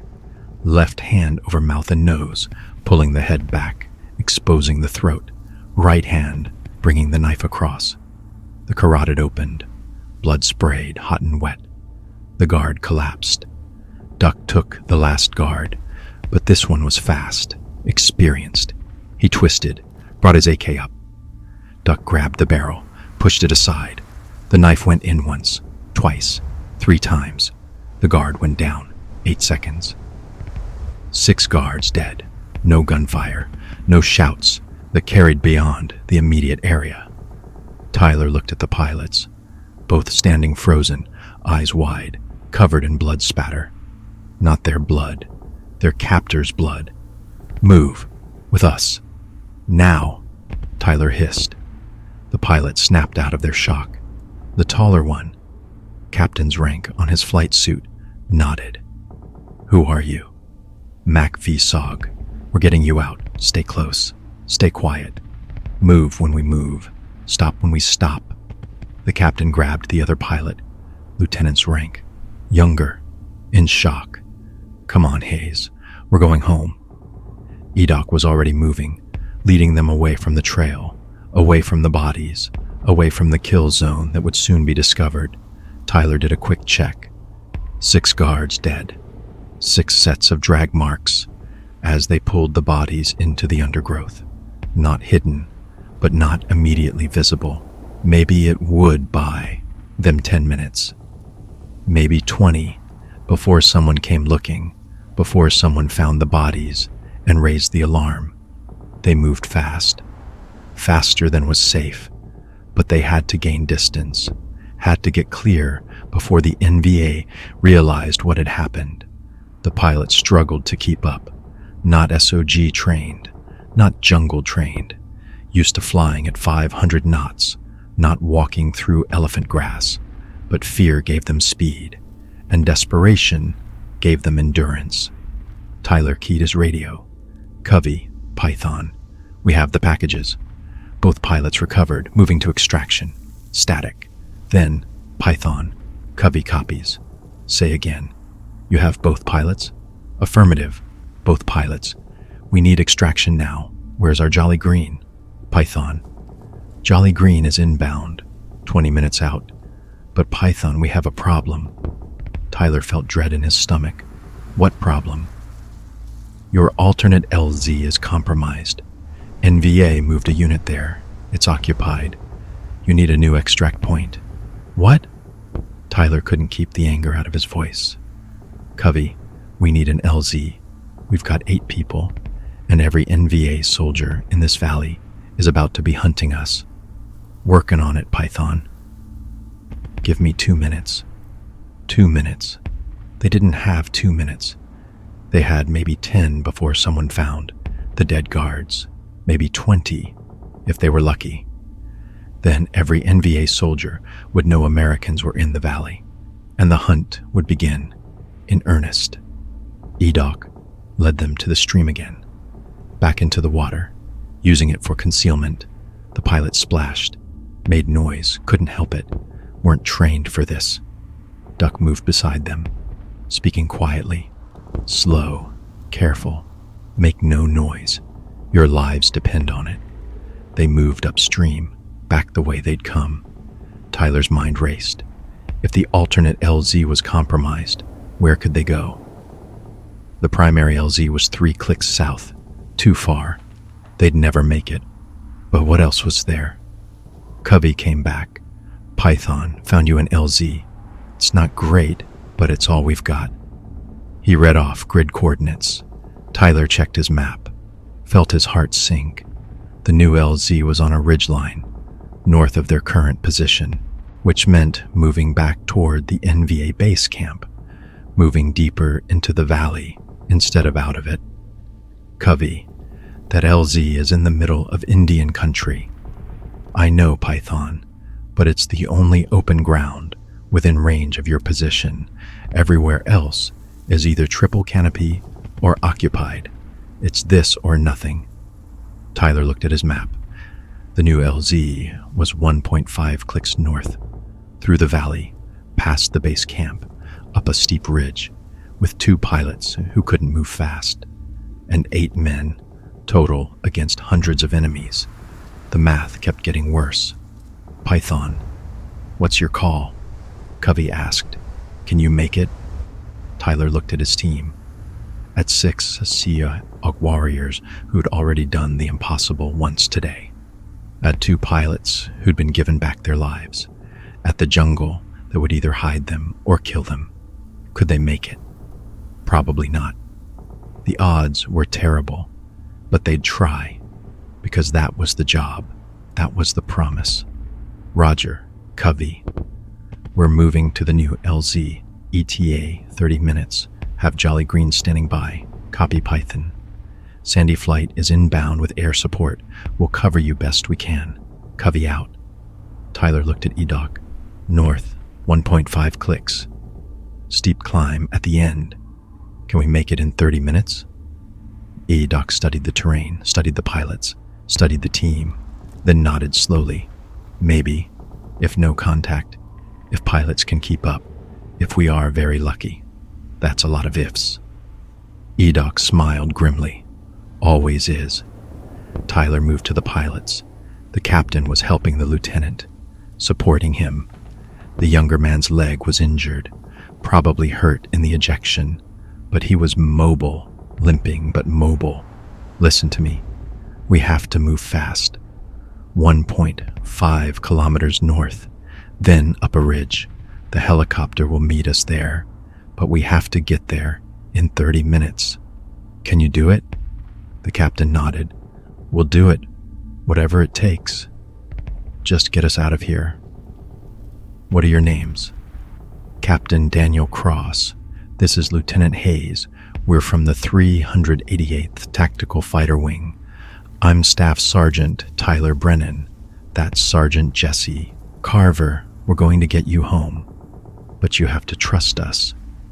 Do exactly what we say, understand? Both pilots nodded. Good. Let's move. EDOC led them north, out of the stream, into the jungle, moving as fast as they dared. The pilots kept up, barely. The lieutenant was limping badly, grimacing with every step, but he didn't complain, didn't ask to stop, just kept moving. Behind them, Tyler heard it, the sound he'd been dreading, whistles, shrill, piercing, the NVA alarm system. Someone had found the bodies, someone had raised the alarm, the hunt had begun. The jungle exploded with sound, whistles everywhere, shouting, orders being screamed. The NVA were mobilizing, spreading search parties, looking for whoever had killed their comrades. EDOC picked up the pace, moving from fast walk to jog. The pilot struggled. Lieutenant Hayes was gasping, his injured leg barely supporting his weight. Captain Cross had his arm, was half carrying him. Jesse moved to the other side, took Hayes's other arm. Between him and Cross, they kept the injured pilot moving. Tyler took rear security with Lee Uhan, walking backward, covering their trail, watching for pursuit. It came fast. Tyler saw movement, 200 meters back. NVA soldiers, squad size element, maybe 10 men, moving toward them, not running, not pursuing, but moving in their direction, searching. Contact rear, 200 meters, 10 personnel. Tyler called quietly. Edoc didn't slow, kept the team moving. The only hope was to gain distance, to disappear into the jungle before the NVA got too close. They crossed a small clearing, maybe 20 meters across, exposed, vulnerable. Tyler hustled the pilots across. Every second in the open was a second they could be spotted. They reached the far side, pushed into the undergrowth. Tyler turned back, checked the clearing. The NVA squad entered from the south, moving cautiously, weapons up, scanning, looking for tracks, for signs. One of them pointed at the ground, at the broken vegetation where RT Python had crossed. Time, 250 meters.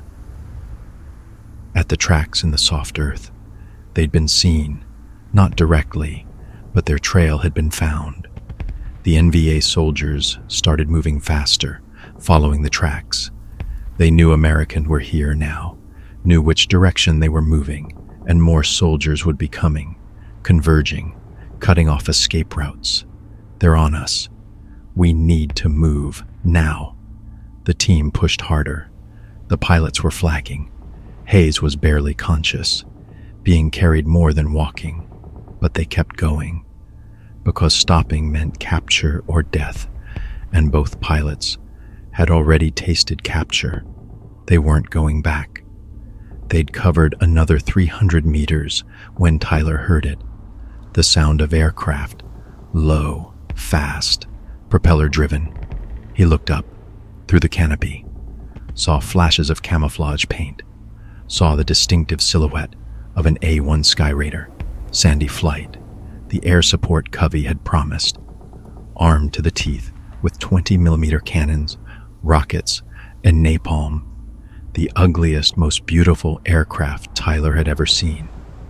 Covey's voice on the radio, Python, Sandy Lead has visual on your approximate position, pop smoke to mark.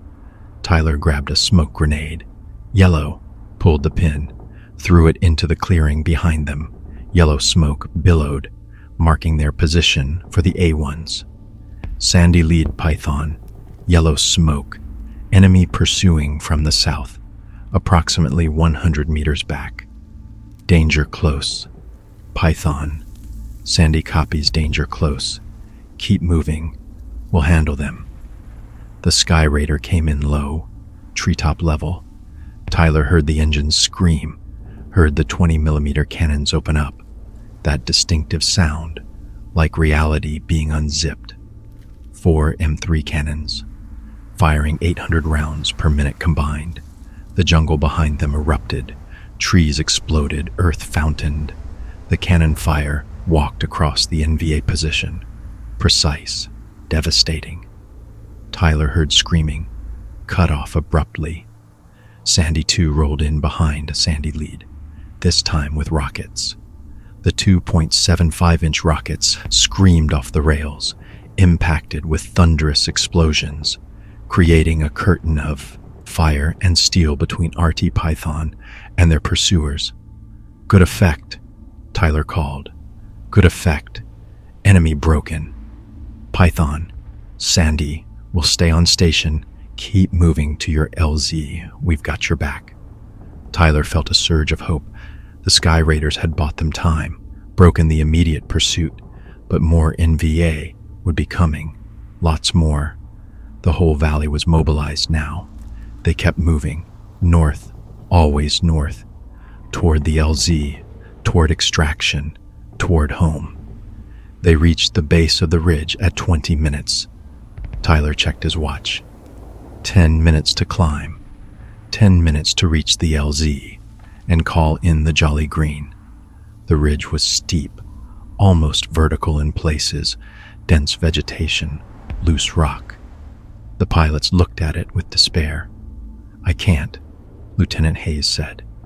First words he'd spoken. My leg. I can't climb that. Yes, you can, Jesse said. His voice was hard. Because if you don't, we all die here. So you're going to climb. We'll help you. But you're going to make it, understand? Hayes looked at Jesse.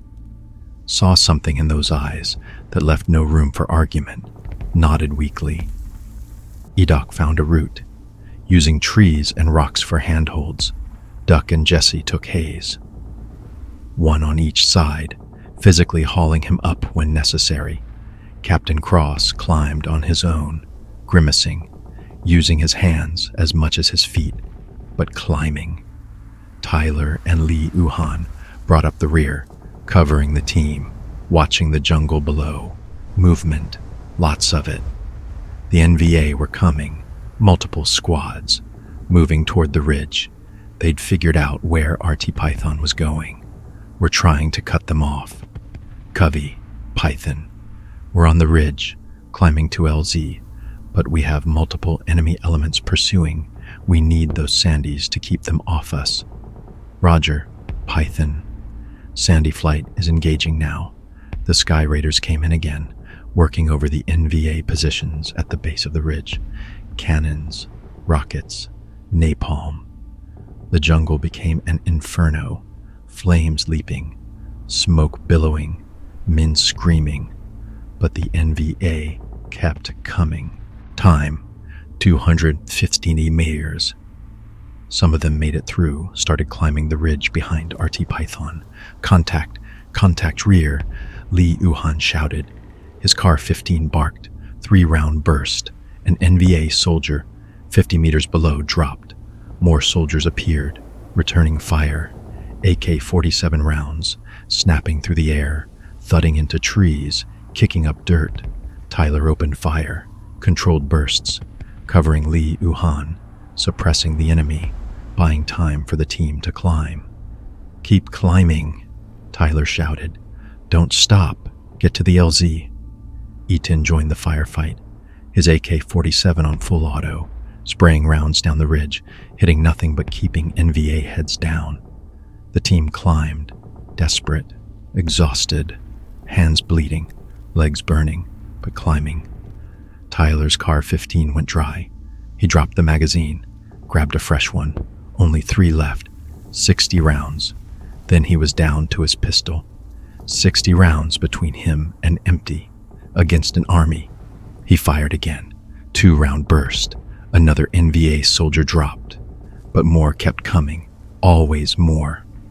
Python. Jolly Green is 3 minutes out. Covey called. Can you make the LZ? Tyler looked up the ridge. Edok was near the top. The pilots were close behind. Maybe 50 meters to go. We'll make it, Tyler said. More hope than certainty. Tell Jolly Green to come in hot. LZ will be under fire. Roger. Python. Lee Uhan's weapon went dry.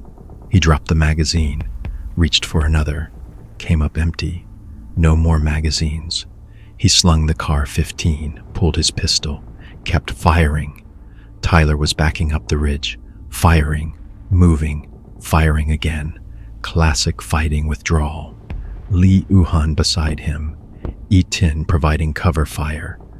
The 3 of them were all that stood between the team and the NVA pursuing.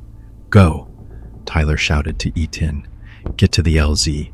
Lee and I will hold here. E-10 hesitated, not wanting to leave, not wanting to abandon the rear. Guard, go, Tyler screamed. That's an order. E-10 turned and ran, scrambling up the ridge, leaving Tyler and Lee Uhan to face the pursuing soldiers alone. Tyler's Car 15 clicked empty, last magazine expended. He dropped it, let it dangle on its sling, drew his Browning high-power pistol. 13 rounds between him and hand-to-hand combat. Lee Uhan was out too, his pistol empty. He drew his knife, that SOG Recon knife, 7 inches of steel, ready for what came next. The NVA soldiers were 30 meters away, climbing hard, weapons firing. Tyler felt something tug at his shoulder, burning pain. He'd been hit, grazed, not bad, but bleeding.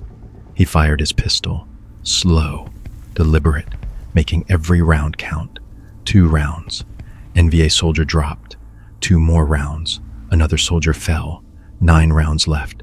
Above him, He heard the most beautiful sound in the world, rotor blades, the heavy whop whop whop of a jolly green giant. The HH-3 Jolly Green appeared over the ridge, massive helicopter, painted in camouflage, door gunners already firing, miniguns spewing 6,000 rounds per minute, red tracers streaking down into the jungle, chewing apart the NVA positions. Python, get on board, we're taking fire. The Jolly Green pilot's voice was strained. Tyler and Li Yuhan turned and ran, scrambling up the last 20 meters of ridge, bullets snapping past them. AK rounds kicking up dirt, the Jolly Green's miniguns returning fire, creating a curtain of lead. They crested the ridge. The LZ was small, barely large enough for the Jolly Green. The helicopter was hovering, landing gear barely touching the ground, crew chief screaming at them, "Go, go, go." Edoc was already aboard. Duck, E-10. The two pilots collapsed in the cargo bay, Jesse helping them. Tyler ran for the helicopter, Li Yuhan beside him. 10 meters, 5. An RPG streaked past, rocket-propelled grenade, missing the Jolly Green by meters, impacting on the far side of the ridge. Time, 250 meters, exploding in a shower of rock and shrapnel. "We're taking RPG fire," the pilot screamed. "If you're not on board in 10 seconds, we're leaving." Tyler reached the helicopter. Hands grabbed him, pulled him aboard. He turned, looking for Li Yuhan. The Nung Chinese fighter was right behind him, 5 meters away, running hard, his face determined. Almost there. Then he went down. Li Yuhan fell hard, tumbling. Tyler saw the blood, saw the wounds, multiple hits, chest, abdomen. Li Yuhan tried to stand, couldn't, fell again. "Li," Tyler screamed. He tried to jump off the helicopter, to go back for him. Jesse grabbed him, held him back. "Tyler, no, he's down. He's hit bad. We don't leave men behind." Tyler roared, fighting against Jesse's grip. Li Yuhan raised his head, met Tyler's eyes across 5 meters, and Tyler saw it, saw the acceptance, the understanding. Li Yuhan knew he wasn't getting on the helicopter, knew he was dying. He smiled slightly, nodded once. Then he pulled a grenade from his web gear, an M26 fragmentation grenade, pulled the pin, let the spoon fly, 4-second fuse. Li Yuhan stood, using the last of his strength, turned toward the NVA soldiers climbing the ridge. 10 of them, 15, all focused on the helicopter, on the Americans escaping. Li Yuhan charged them, grenade in hand, running on legs that shouldn't work. Driven by will alone, he reached the NVA soldiers, embraced the closest one. The grenade detonated. The explosion was massive, body and bomb combined. 6 NVA soldiers went down, shrapnel, concussion, Li Yuhan's last gift, buying seconds for his team to escape. The Jolly Green lifted off, nose down, accelerating, climbing away from the ridge, from the fire, from the death. Tyler stared at the spot where Li Yuhan had been. Now just smoke and scattered bodies. Time, 250 days. Another brother lost, another sacrifice that could never be repaid. Taking fire, taking fire. The door gunner screamed, his minigun blazing, suppressing the NVA, covering their escape. The helicopter shuddered. Something hit it, metal screaming, but it kept flying, kept climbing. The pilot wrestling the controls, coaxing every bit of speed from the wounded bird. The Sky Raiders came in again, final pass, laying down everything they had, rockets, napalm, creating a wall of fire between the Jolly Green and the NVA, giving them the seconds they needed. The helicopter cleared the ridge, dropped into the valley beyond, using terrain for cover, racing west, toward Thailand, toward safety. Tyler collapsed against the bulkhead, His hands were shaking. Blood ran from the graze on his shoulder. Around him, the team was intact, alive, breathing, except Li Yuhan. The two pilots lay in the cargo bay, the crew chief working on Lieutenant Hayes' leg, Captain Cross staring at Tyler with eyes that had seen too much. "Thank you," Cross said.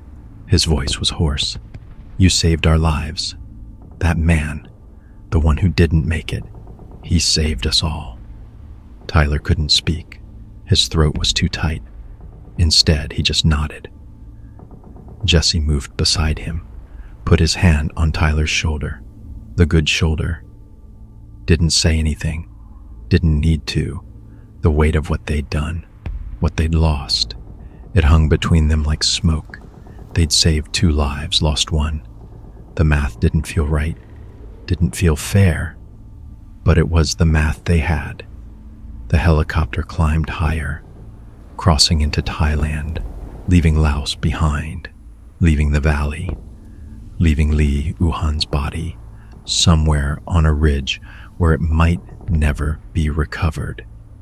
Tyler pulled out his notebook, the waterproof pages covered in grid, coordinates, and observations, intelligence that would save lives, that would target airstrikes, that would hurt the enemy. That's what Li Yuhan had died for. That's what all of them had risked. The mission, the intelligence, and 2 Americans who would go home to their families. It had to be enough. It had to mean something. Tyler looked out the door, at Laos receding behind them, at the jungle that had taken so much, that had tested them, that had shown them what they were truly made of. They were warriors, they were brothers, they were SOG, and they would carry Li Yuhan's name forever. The base hospital smelled of antiseptic and blood.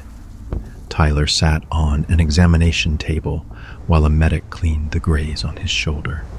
The bullet had torn through the top of his uniform, scored a line across the muscle, not deep, not serious, but it hurt like hell. "You're lucky," the medic said. "Young kid, specialist rank, another inch to the right, and it would have hit bone. Another inch down, and you'd be in surgery." Tyler didn't feel lucky. Lucky would have been nobody getting hit.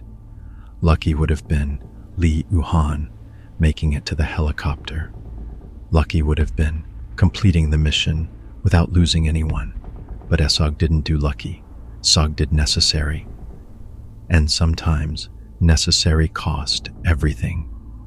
The medic finished bandaging the wound, gave Tyler a bottle of pills, antibiotics.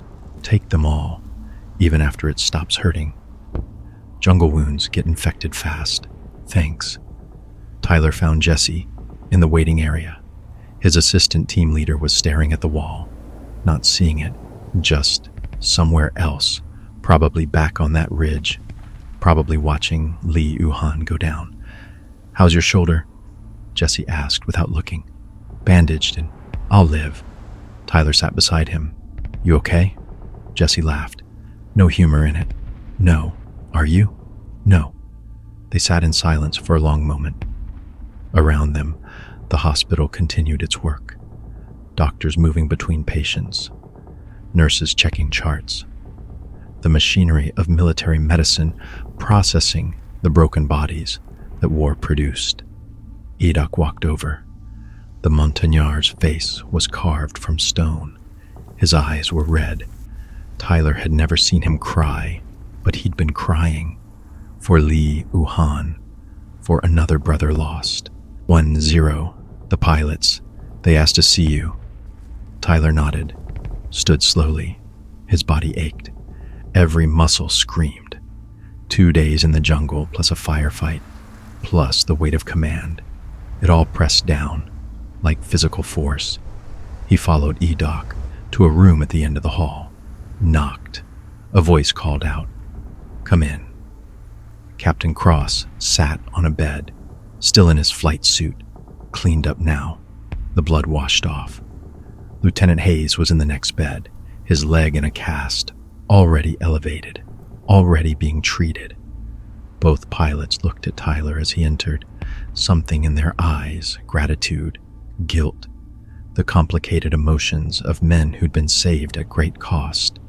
Sergeant Brennan, cross-stood, extended his hand. "We wanted to thank you, properly, for what you did." Tyler shook his hand. "Just doing the job, sir." "No," Cross said firmly. "That wasn't just a job. That was beyond anything I've ever seen. You came into that valley knowing you might not come out.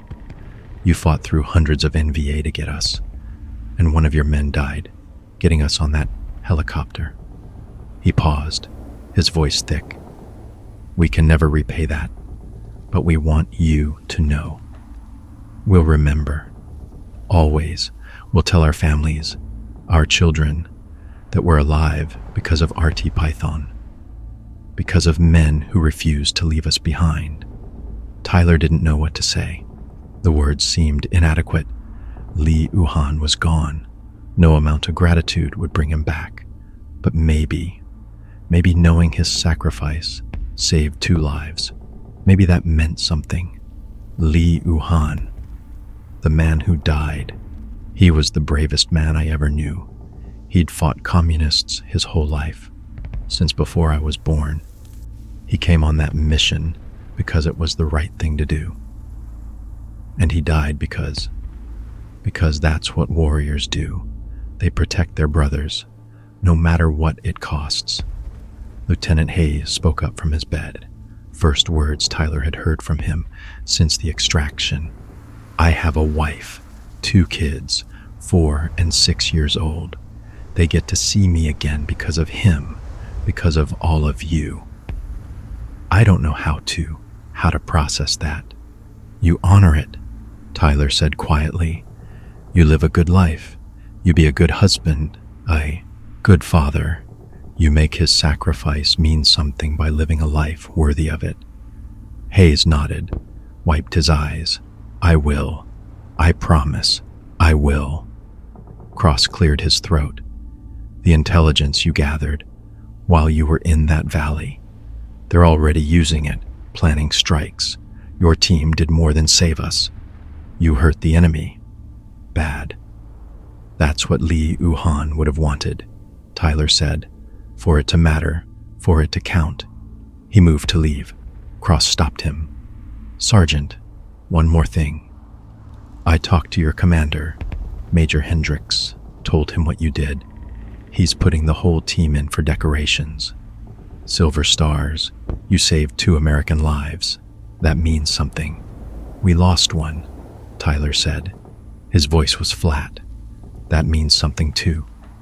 He left before Cross could respond, walked out into the hallway. Found Jesse and Edok waiting.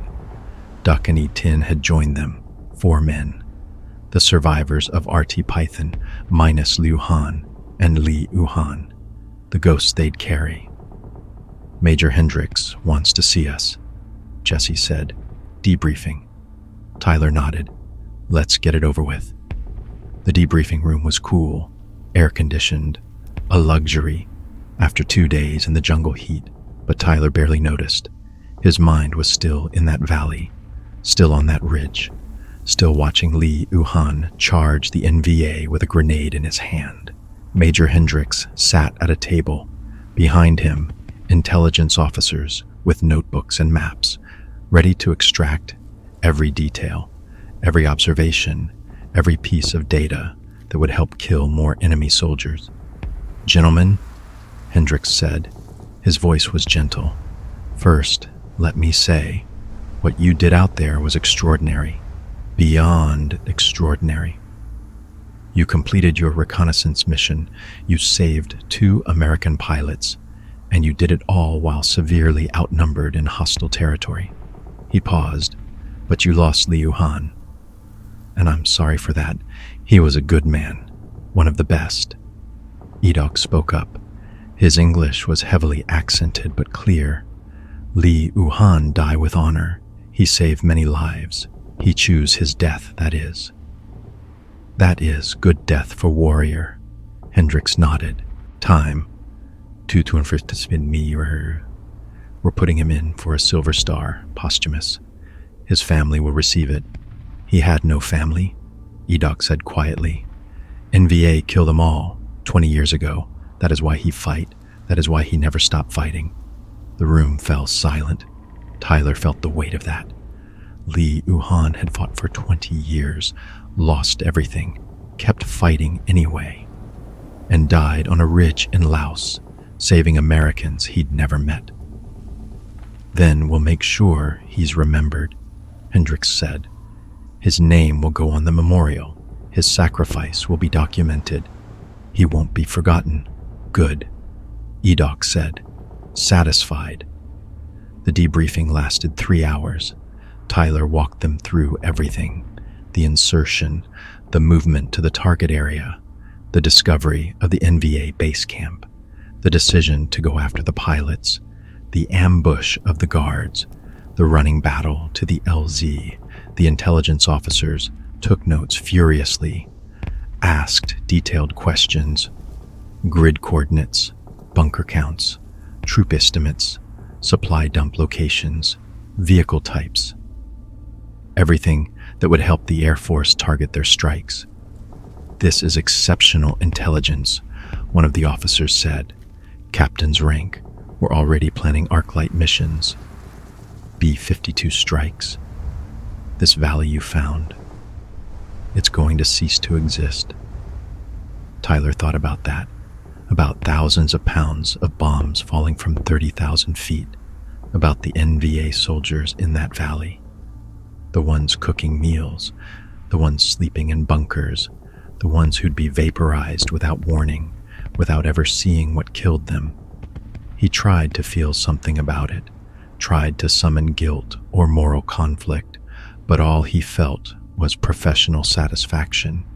They'd done their job, found the enemy, marked him for destruction, and 2 Americans were alive because of it.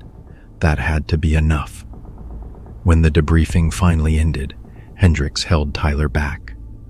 "A word, Sergeant." The others filed out. Jesse gave Tyler a look, concerned. Tyler nodded. "I'm fine. Go get food. Rest. I'll catch up." The door closed. Hendricks poured 2 cups of coffee, handed one to Tyler. They sat. "Off the record," Hendricks said. "How are you really doing?" Tyler sipped the coffee. It was terrible, burned and bitter, but it was hot. "Honestly, sir, I don't know." Fair answer. Hendricks leaned back. "Let me tell you what I see. I see a young team leader who made hard choices under impossible circumstances, who saved 2 American lives, who completed his mission despite overwhelming odds, and who's beating himself up because one of his men didn't make it home." Tyler said nothing. That was exactly what he was doing. Li Yuhan made a choice. Hendricks continued. He could have stayed down, could have let the NVA capture him or kill him, but he chose to spend his last seconds buying time for his team. That was his choice, not yours. "I'm the 1-0, Tyler said. His voice was rough. "I'm responsible for my team, for getting them home." "You are," Hendricks agreed, "but you're not responsible for the choices they make in the moment." Li Yuhan was a warrior. He'd been fighting longer than you've been alive. He knew what he was doing, and he chose his death. You have to respect that. Tyler looked down at his coffee, watched the steam rise. It doesn't feel like enough. Respect, it doesn't bring him back.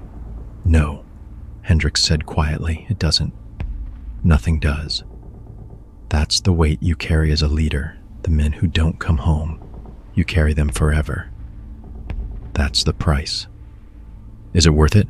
Tyler asked, looking up. "The price. Is it worth it?" Hendricks was quiet for a long moment. Then, "Ask the pilots. Ask Cross and Hayes. Ask their wives and children. They'll tell you if it was worth it." He stood. Get some rest, Tyler. You've earned it. Your team has 72 hours. Stand down. No missions, no briefings, just rest and recovery. Use it. Yes, sir. Hendricks moved to the door, stopped. One more thing. Captain Cross and Lieutenant Hayes, they want to attend Li Yuhan's memorial service. When we hold one. They feel they owe him that. Tyler felt his throat tighten.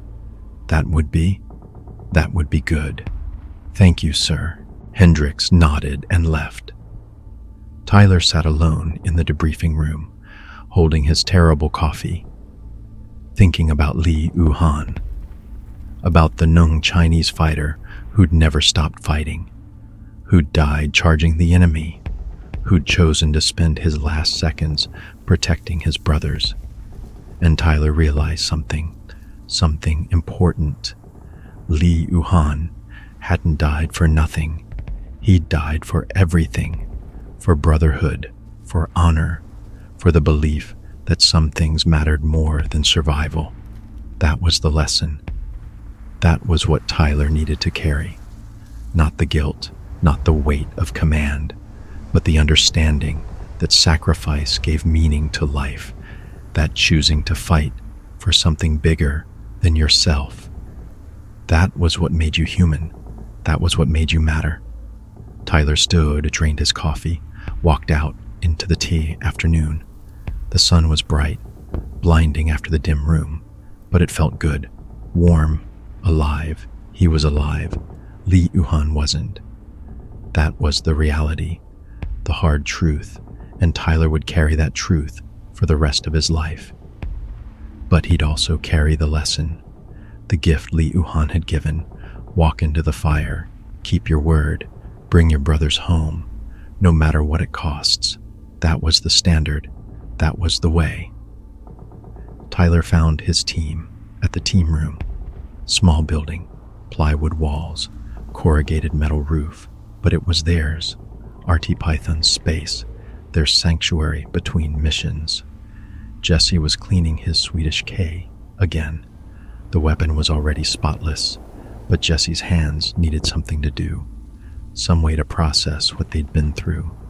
Duck sat in a corner, staring at a photograph. His daughters, 2 girls, smiling at the camera, unaware that their father had nearly died today, unaware of the violence that defined his life. Idok and Etin were talking quietly in brew, low voices, discussing Li Yuhan, sharing memories, honoring him in their own way. Tyler sat down, let the silence settle. Finally, he spoke. We did good today. All of us. We completed the mission. We saved 2 lives. We brought intelligence that will save more lives. Li Yuhan would be proud of that. Edok nodded. Yes, he would say. This is why we fight. To protect. To save. Not just to kill enemy. I want to hold a memorial, Tyler said. Here, at the base, for Li Yuhan. Not a big thing, just us. The team. The pilots if they want to come. Anyone who knew him will remember him properly. Good, Duck said. That is right thing. He deserved that. Jesse looked up from his weapon. When? Tomorrow, 1800 hours, 6 p.m., at the memorial wall where they put the names. Everyone nodded. Agreement. Acceptance. Tyler pulled out his notebook, the waterproof pages, flipped to a blank section, started writing. Not intelligence notes this time. Something different. Li Yuhan, Nung Chinese, born unknown, died in service to his brothers, fought communism for 20 years, saved countless American lives, charged the enemy alone so his team could escape. Warrior, brother, hero. He'd give it to the memorial people. Make sure Li Yuhan's name was spelled right. Make sure his story was told. Make sure he was remembered. I'm going to write a letter, Tyler said, to my father. Tell him about this, about what we did, about Li Yuhan. He's a veteran. Korea, He'll understand. What will you tell him? Jesse asked. Tyler thought about that. What could he say? How could he explain what had happened today? The fear, the violence, the sacrifice, the way Li Wuhan had smiled before charging the enemy. I'll tell him I understand now what he tried to teach me. That courage isn't the absence of fear. It's doing the right thing despite the fear. That brotherhood means sacrifice. That some things matter more than survival. He paused. I'll tell him I faced the dragon. And I'm still here. And I'll face it again if I have to. Jesse smiled, thin, real. Your dad's going to be proud of you. Maybe, Tyler said. Or maybe he'll just be scared. Scared I won't come home. That's okay too. Fear means you love someone. Means you care if they survive. Duck spoke up. My wife. She is always scared when I leave. Always afraid I will not return. But she does not ask me to stop. She knows this is who I am. This is what I do. She loves me anyway. That's what love is, Edok said quietly, letting someone be who they are, even when it scares you, even when it hurts. They sat in silence, 5 men, brothers forged in fire, carrying the weight of the fallen, preparing for the next mission, the next fight, the next test of who they were and what they believed. That evening, Tyler sat at a small desk in his barracks, paper in front of him, pen in hand, writing the letter he'd promised himself he'd finish. Dad, I'm writing this from Thailand. We just came back from a mission in Laos. I can't tell you the details. Operational security, but I can tell you this.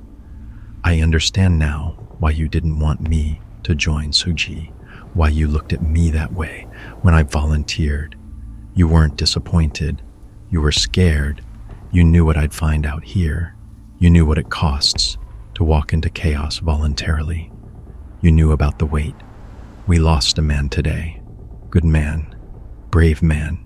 He died saving the rest of us. And I keep asking myself if it was worth it, if the math works out. If 2 lives are worth 1, I don't have an answer. Maybe there isn't one, but I learned something out there.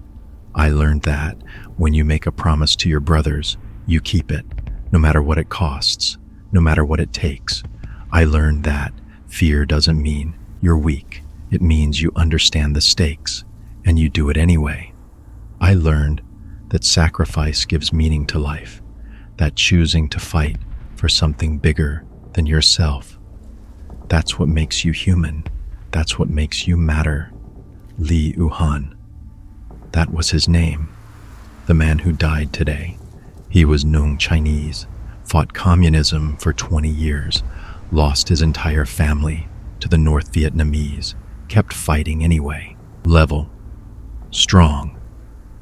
He died charging an enemy position with a grenade, buying time for us to escape. He could have surrendered, could have tried to survive, but he chose to spend his last seconds protecting his brothers. That's the standard you taught me. That's what honor means. Doing the hard right thing instead of the easy wrong thing.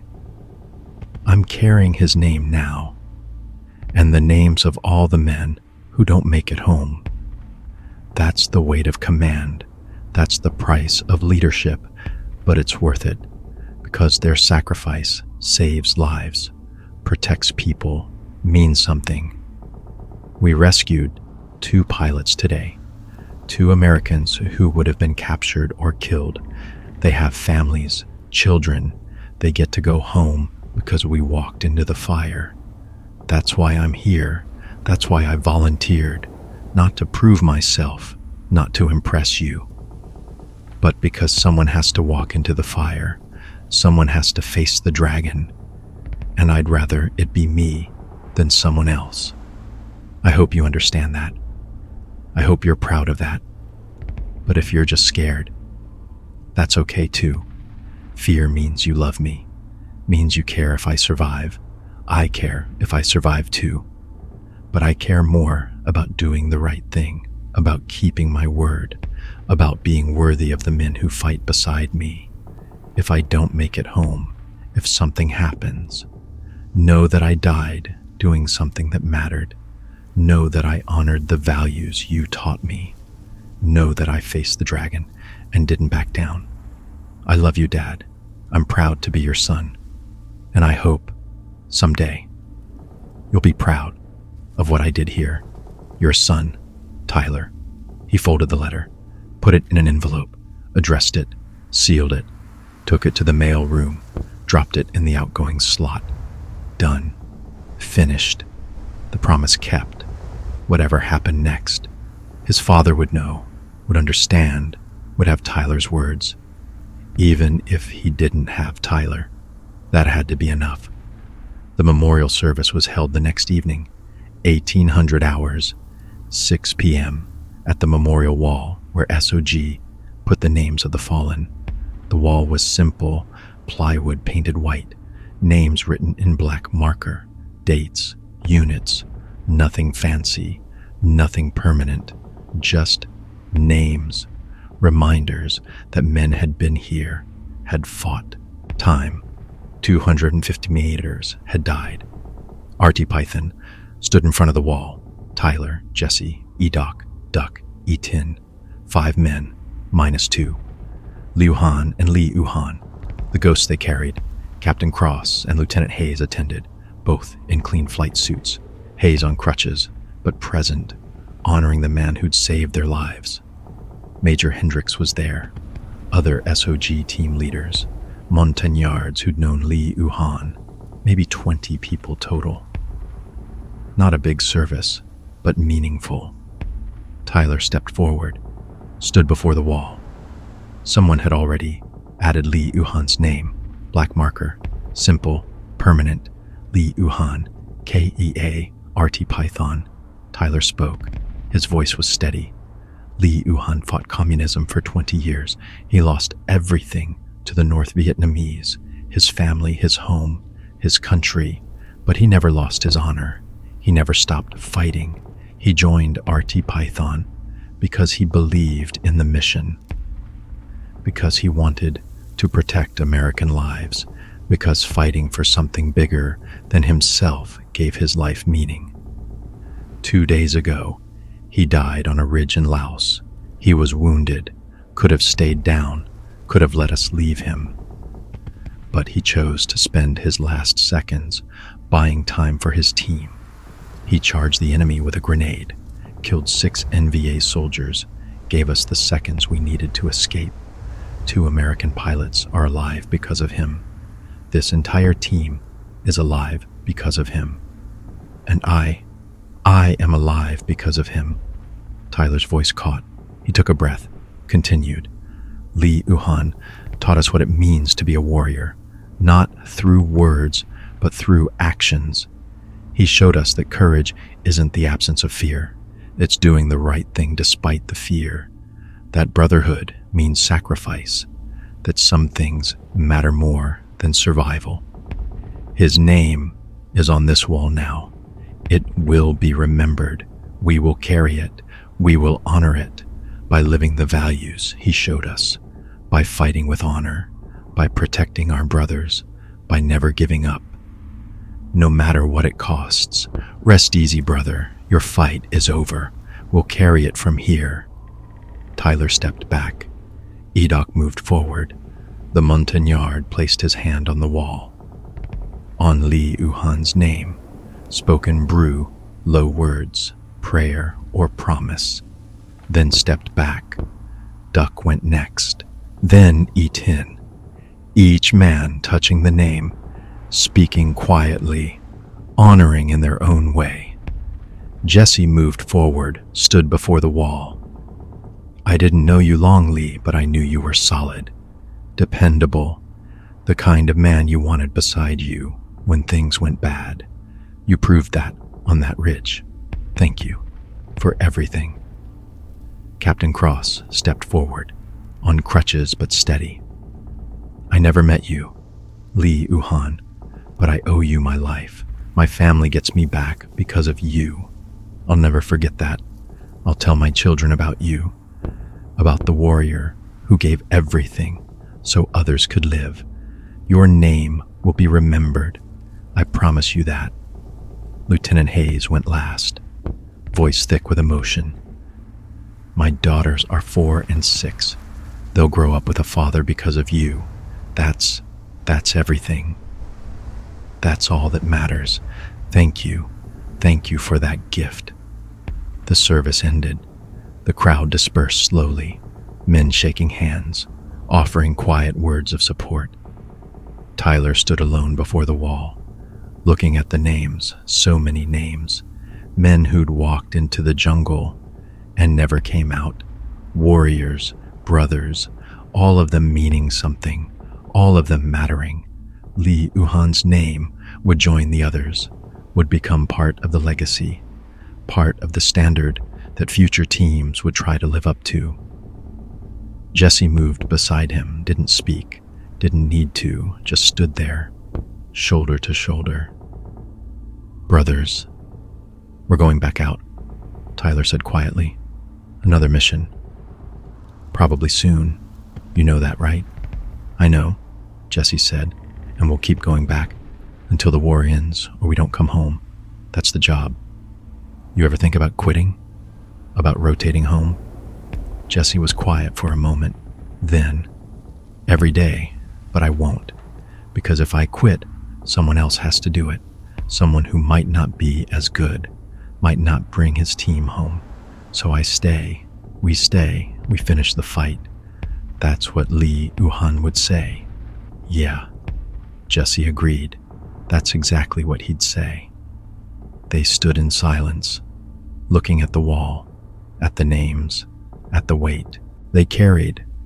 Somewhere, another team was gearing up for another mission, another insertion into Laos or Cambodia, another walk into chaos, another test of courage and brotherhood. And someday, maybe soon, maybe later, RT Python would go back out too, would walk into the fire again, would face the dragon one more time. Because that was the job, that was the promise, that was who they were, warriors, brothers, SOG, and they would carry Li Yuhan's name forever. The 72-hour stand down passed too quickly. Tyler spent most of it sleeping, not the half-conscious jungle sleep where every sound was a potential threat, real sleep, deep, dreamless, the kind that let his body recover what it had spent in the valley. When he wasn't sleeping, he was with the team, cleaning weapons, checking equipment, talking about nothing important, just being together. Brothers who'd walked through hell and made it back. On the 3rd day, Major Hendricks found them. Gentlemen, we need to talk about your team composition. Tyler felt his stomach drop. Team composition meant replacements, meant new members, meant accepting that Li Yuhan and Li Yuhan were gone and someone else would fill their positions. We're down 2 men, Hendricks continued.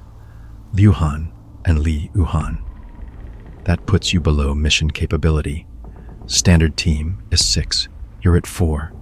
4 is enough, Edoc said. His voice was firm. We fight with 4. No need for new men. I understand the sentiment, Hendricks said gently, but 4 isn't sustainable. You need depth, coverage. Someone goes down on the next mission. You're at 3. That's not enough to fight your way out if things go bad. Tyler knew Hendricks was right. Tactically, they needed more men. But emotionally, the idea of replacing Li Yuhan and Li Yuhan felt wrong, like betraying their memory, like saying they didn't matter. What are you proposing, sir? 2 replacements, both experienced, both volunteers. I've got their files here. Hendricks laid 2 folders on the table. First is Kool-Aid, Montagnard, brew people, 20 years old, been with Special Forces for 2 years, good fighter, eager. Maybe too eager, but Duck can mentor him. Edoc picked up the file, studied it, nodded slowly. I know his family. Good people. He will fight well. Second is Epop. Hendricks continued. Also Montagnard. Older. 42. Been fighting since the French were here. Ran Recon with Liu Han on another team 2 years ago.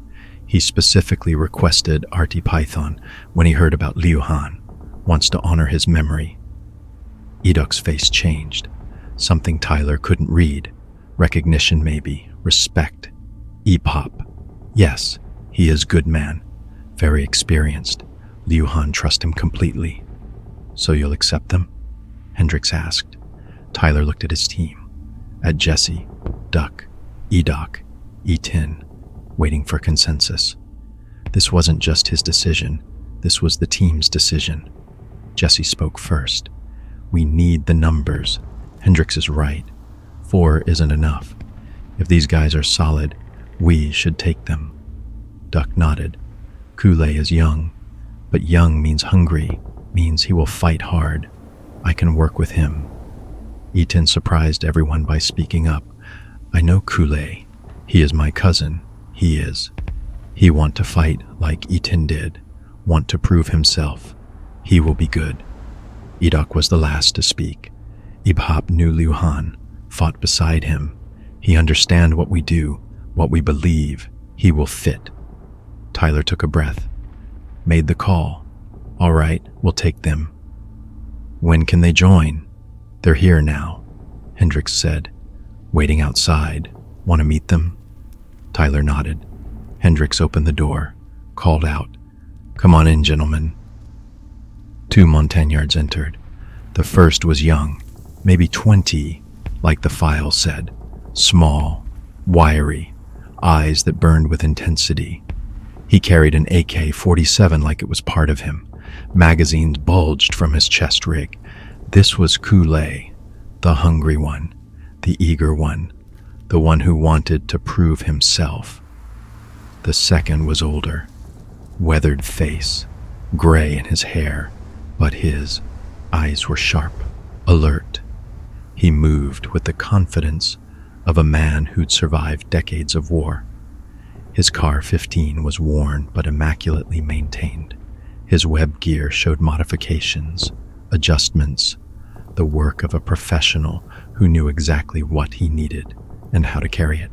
This was Ebop, the veteran, the one who'd fought beside Liu Han. Edoc stood, spoke in brew, formal greeting. The 2 new men responded, respectful, proper.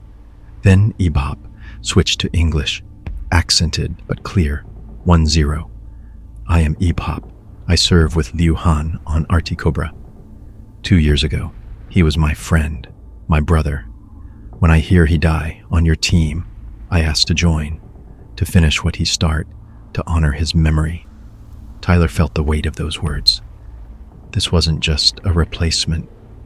This was someone who'd known Liu Han, who understood what they'd lost, who wanted to carry on his legacy. Did Liu Han ever talk about this team, about RT Python? Ebop nodded. He say you're young. But you listen, you learn, you have good heart.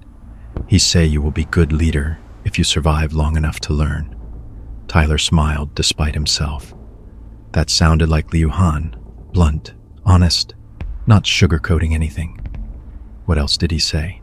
He say RT Python fight for right reasons, not for hate, not for revenge, but to protect, to save. He say that is why he join, because fighting with honor matter more than just killing enemy.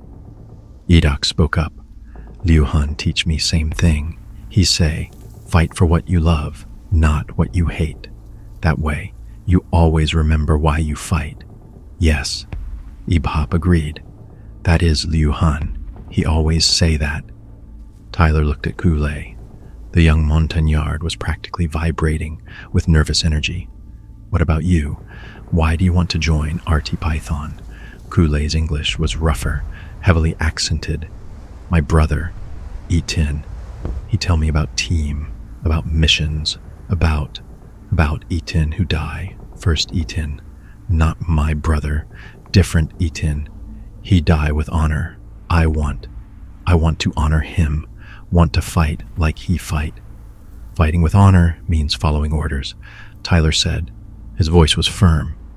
Means staying disciplined, not getting your team killed because you want to be a hero. Can you do that? Kool-Aid straightened. Yes, 1-0. I follow orders. I learn. I be good team member. Duck moved beside the young montagnard, studied him.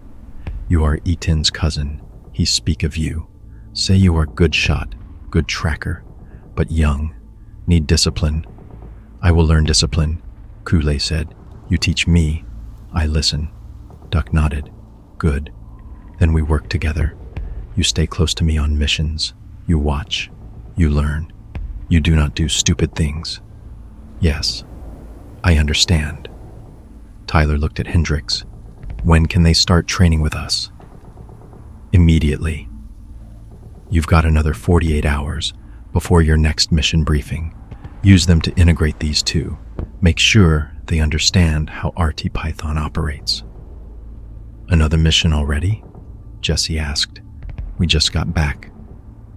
I know, Hendricks said, but the intelligence you brought back was gold.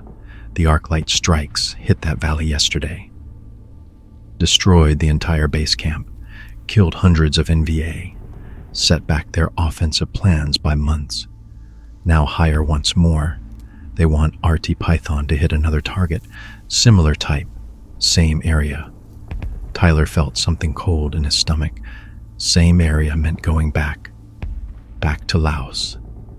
Back to the valley where Li Wuhan had died. Maybe not the exact location, but close. Close enough that the NVA would be looking for them. Close enough that the odds would be even worse. Details in 2 days, Hendricks said. For now, integrate your new members. Make sure they're ready. And Tyler, one more thing. Sir, the pilots, Cross and Hayes, they put you and your team in for silver stars, all of you. The paperwork went through. You're getting medals. We don't need medals, Tyler said. We did the job. I know you don't need them, Hendricks said, but you earned them. And Li Wuhan is getting one too, posthumous. His name will be honored. That matters. Tyler nodded. That did matter. Not the medal itself, but the recognition, the official acknowledgement that Li Wuhan had given everything, that his sacrifice was recorded, remembered, honored. Thank you, sir. Hendricks left. Tyler looked at his team.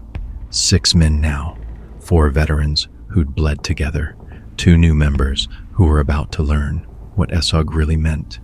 All right, Tyler said. Let's get to work. We've got 48 hours to turn 6 individuals into a team, and then we're going back out, back to Laos. So let's make sure we're ready.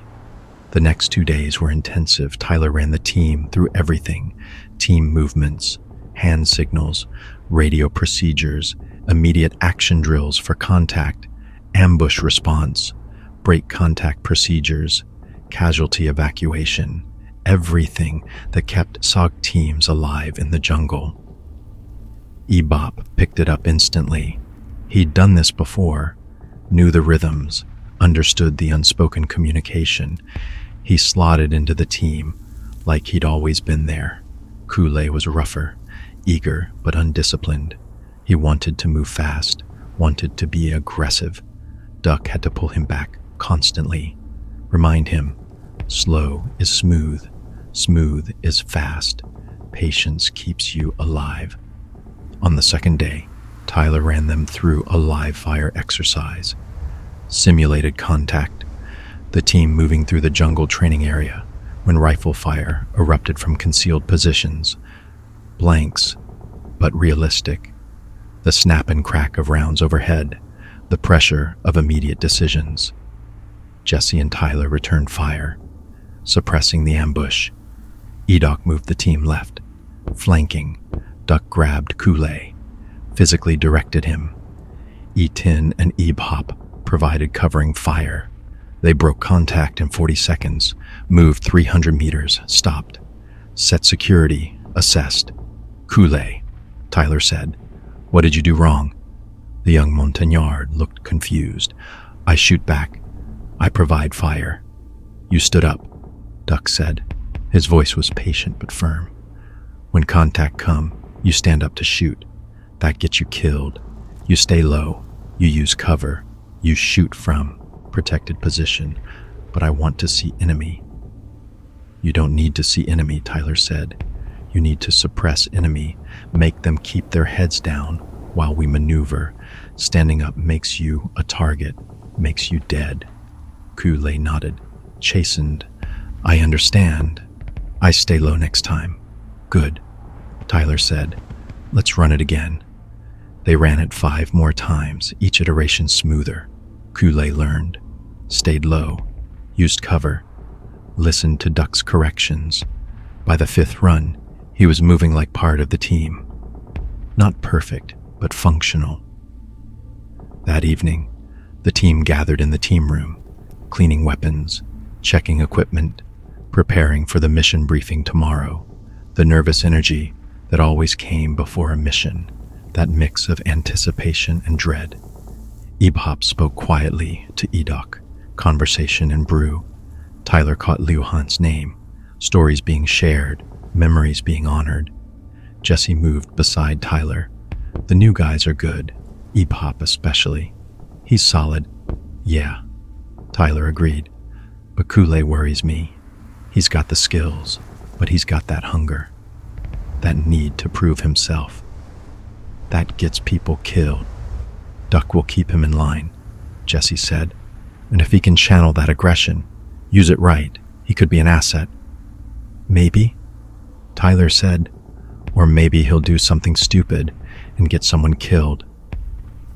Then we don't let him do something stupid, Jesse said simply. We watch him, we guide him, we teach him. That's what leaders do. Tyler nodded. Jesse was right.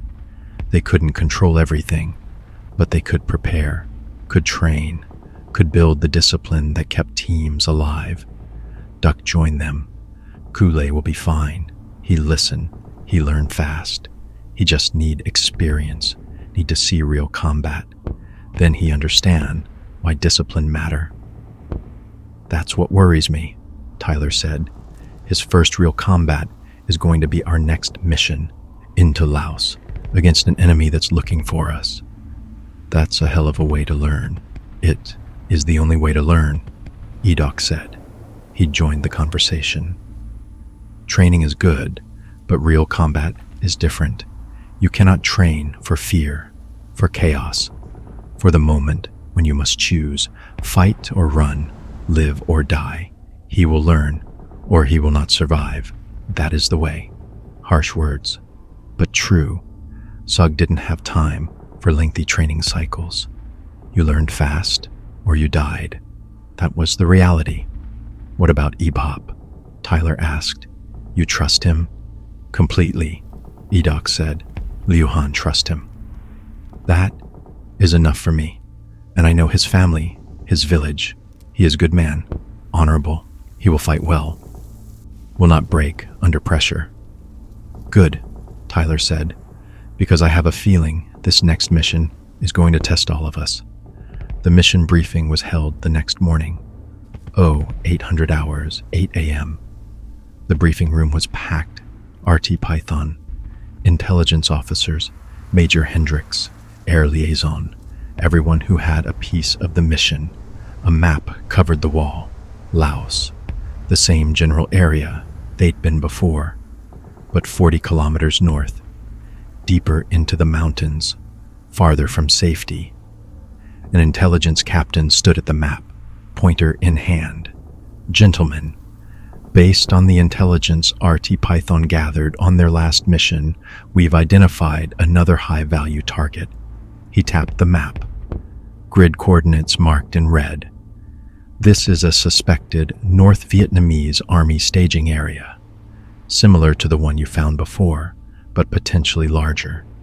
Signals intelligence suggests a regimental headquarters may be located here. That's big, very big. What makes it different from the last one? Tyler asked. 2 things, the captain said. First, it's more remote. 40 clicks north of your last target. The terrain is rougher, mountains, dense jungle, limited landing zones for extract.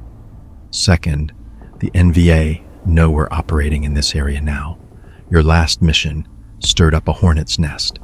They've increased patrols, improved security.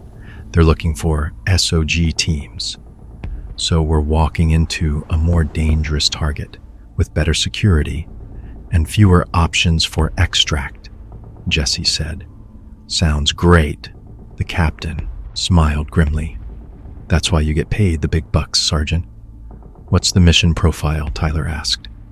Standard recon, Hendricks said.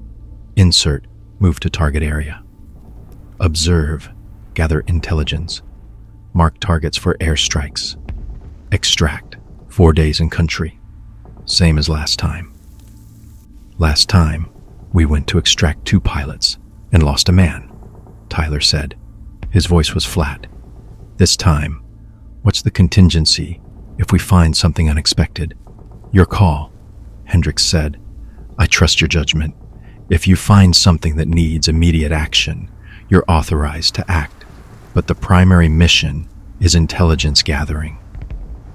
Avoid contact if possible.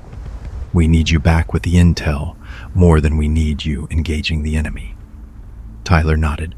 That made sense.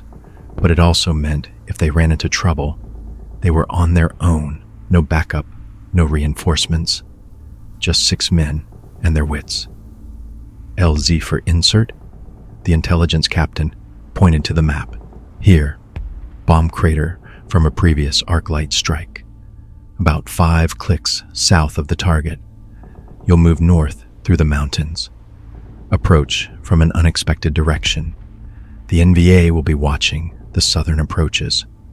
Coming from the south throws off their security. Extract LZ, 2 options, the captain said. Primary is here, ridgeline 3 clicks west of the target. Secondary is here, another ridge 6 clicks south. Both are marginal, steep, rocky, but they're the only open ground, within range. Tyler studied the map. Both LZs were bad. Steep terrain meant difficult approaches. Rocky ground meant hard landings for helicopters, and they were exposed, visible from multiple directions. Perfect killing grounds if the NVA got there first. Air support? Covey will be on station, the air liaison officer said. OV-10 FAC, forward air controller, call sign. Covey 2-3, he'll orbit high, stay out of sight, but he can bring in fast movers or Sandys if you need them. Also Jolly Green for extract. HH-3E out of NKP, Nakorn Phenom Air Base. 20-minute response time from your call. 20 minutes. Tyler did the math.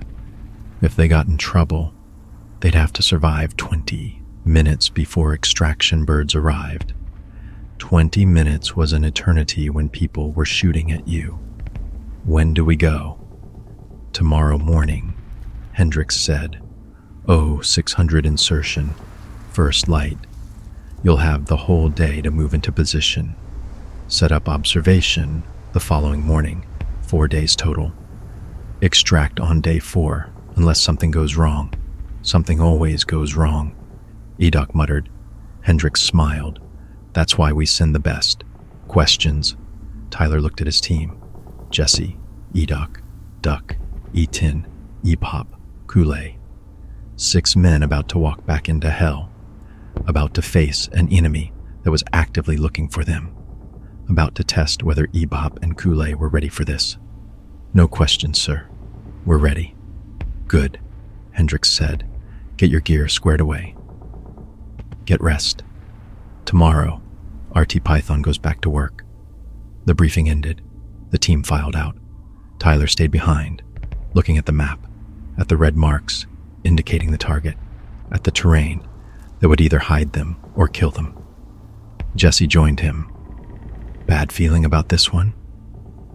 Every time, Tyler said. But yeah, this one especially. We're going back to the same area. The NVA aren't stupid. They know someone's operating there.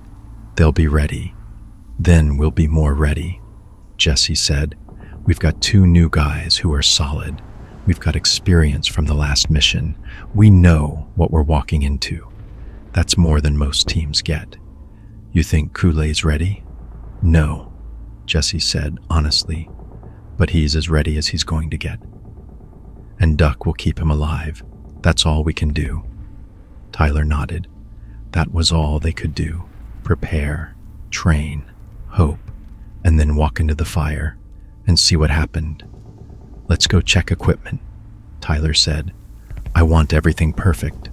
No mistakes, no overlooked details. We do this right or we don't come back. Roger that, Jesse said. They left the briefing room, walking into the Thai sunlight, toward the team room, toward the weapons and gear that would keep them alive, toward another mission. Time, 500 mir. Some. Another test, another walk into chaos. That evening, Tyler wrote another letter. Not to his father this time, to Jesse's mother. Something he'd been thinking about since Lee Uhan died. The idea that leaders should prepare for the worst, should have words ready if they didn't come back. He wrote carefully, Mrs. Carver, my name is Staff Sergeant Tyler Brennan. I'm your son, Jesse's team leader in MACV-SOG. I'm writing this letter before our next mission, not because I expect anything to go wrong, but because I want you to know something about your son. Jesse is the best man I've ever served with. He's brave. He's skilled. He's the kind of soldier who keeps everyone else alive through his actions and his presence. He talks about you often, about the compass you gave him, about how it reminds him to always find his way home. That compass has become something the whole team draws strength from. If you're reading this letter, it means something went wrong. It means Jesse didn't make it home, and I want you to know that he died as he lived, protecting his brothers, fighting for what's right, being the kind of man any mother would be proud of. He made a promise to me once. We get each other home, and he kept that promise every day, every mission, every moment. He was always there, always steady, always reliable. I'm sorry I couldn't keep that promise for him. I'm sorry I couldn't bring him home to you, but please know that he mattered, that his sacrifice meant something, that he saved lives through his courage and his skill. Your son was a warrior, a brother, a hero, and he will never be forgotten. Staff Sergeant Tyler Brennan. Tyler folded the letter, put it in his personal effects, the bag that would be sent home if he didn't return, along with his own unfinished letter to his father. He hoped neither letter would be needed, hoped they'd all come back, hoped the mission would be clean. Simple, by the book, but hope wasn't a strategy.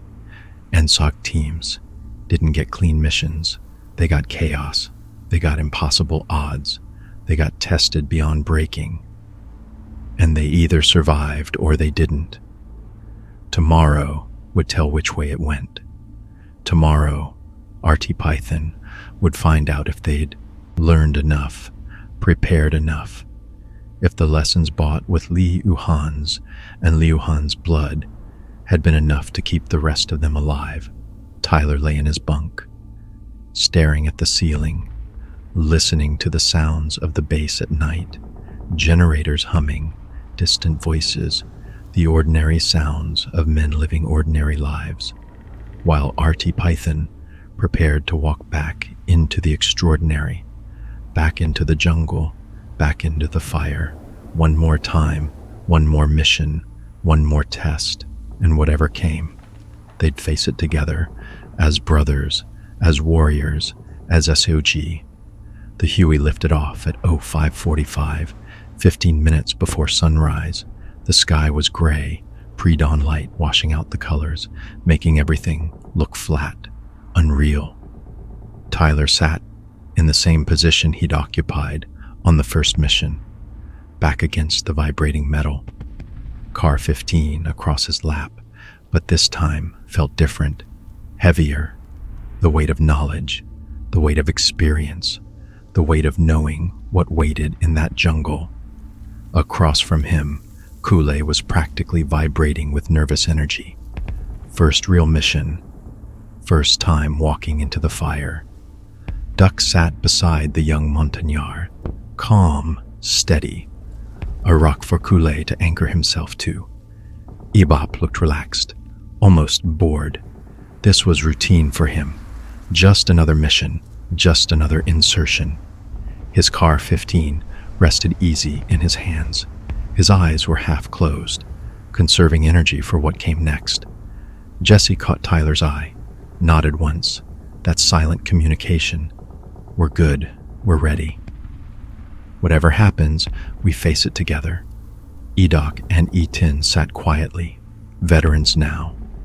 They'd walked this path before, knew what to expect, knew the odds, came anyway. The door gunner's M60 was locked and loaded, belt of ammunition, feeding into the weapon. The gunner scanned the jungle below, alert for threats, ready to light up anything that moved wrong. The crew chief made his way down the cargo bay, checking each man, making sure everyone was secure. He reached Tyler, leaned close to be heard over the rotor noise. 5 minutes. Tyler nodded, held up 5 fingers for the team. Everyone acknowledged. Weapons checks, final adjustments, the ritual before combat, the preparation that kept you alive. The Huey dropped into a combat descent, nose down, falling fast. Tyler's stomach lurched. The jungle rushed up, so close he could see individual trees, individual leaves, close enough to die if the pilot misjudged. But the pilot didn't misjudge. Professional, experienced. The Huey flared hard at the last second, rotors screaming, landing gear touching down in the bomb crater with a jarring thud. Go, go, go. Tyler launched himself out, dropped into the crater, came up in a crouch, car 15 up, scanning his sector. The crater was maybe 40 meters across, vegetation starting to reclaim it, but still open enough for the helicopter. The team poured out behind him, 6 men spreading into a defensive perimeter, each one covering a different direction, overlapping fields of fire, professional, smooth, like they'd done it 100 times. The Huey was already climbing, rotors biting air, accelerating away. In 15 seconds, it was gone. In 30 seconds, silence. Not true silence. The jungle was never silent. Insects buzzing, birds calling, monkeys screaming in the distance, but human silence. No voices, no movement, just RT Python, alone in Laos. Again, Tyler keyed his radio twice. 2 clicks. Signal to Covey orbiting high above. We're down. We're secure. No contact. 3 clicks came back. Roger. Good hunting. Radio silence from here on, unless things went bad. Tyler Handa signaled Edoc. The Montagnard rose smoothly, began moving toward the tree line. Time 200 bivripian. The team fell in behind him. Edoc on point.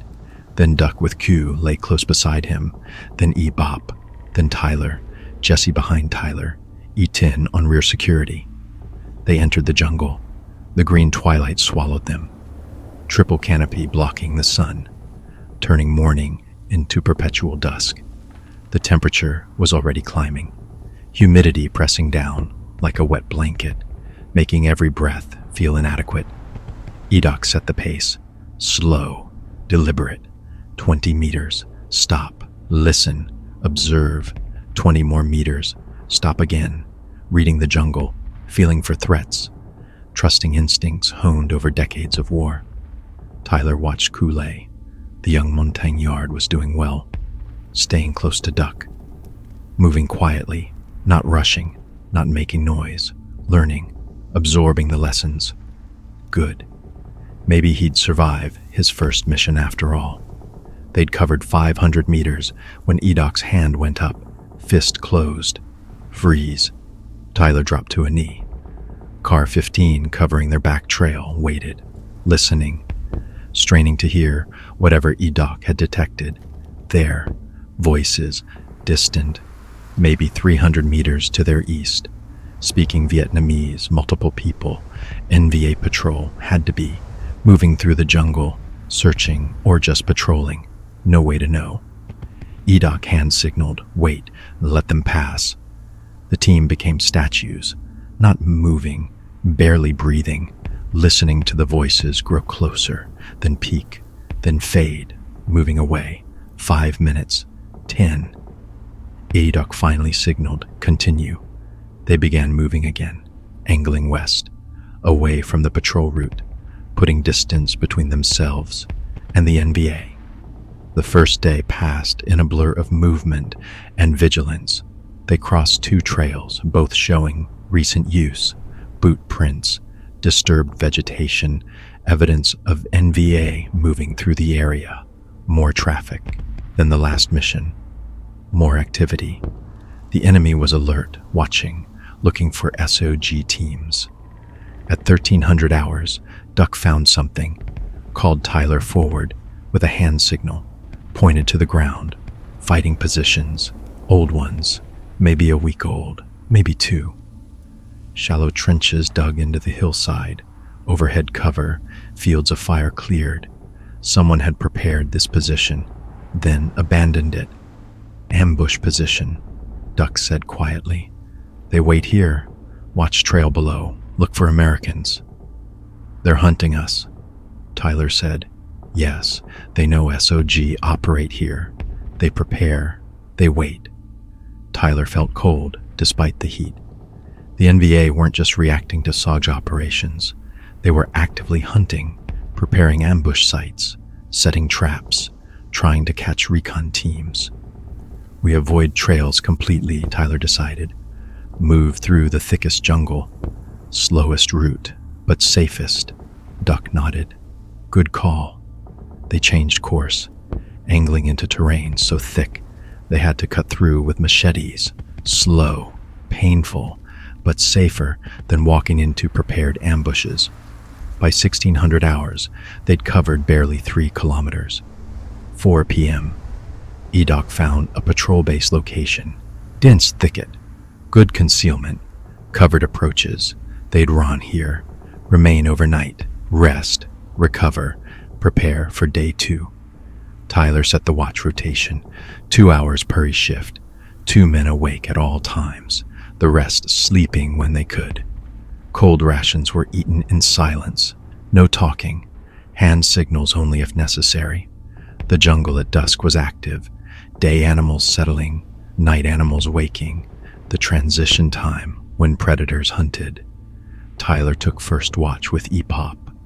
The older montagnard settled beside him, Car 15 across his lap, eyes scanning the darkening jungle.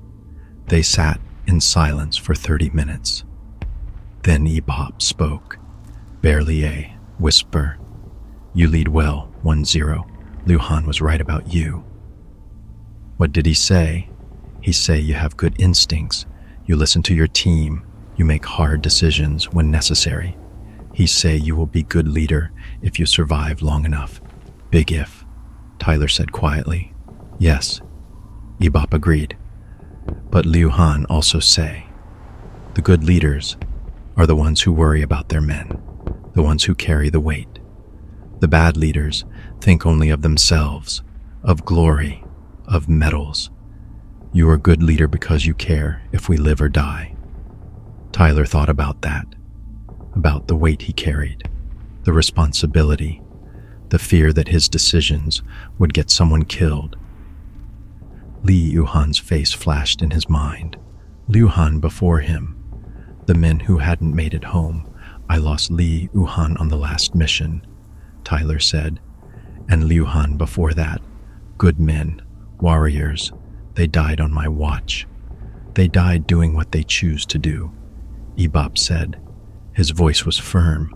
Liu Han charged the enemy because he decided that is how he die, with honor, protecting his brothers. Liu Han run into fire because he decides someone must create diversion.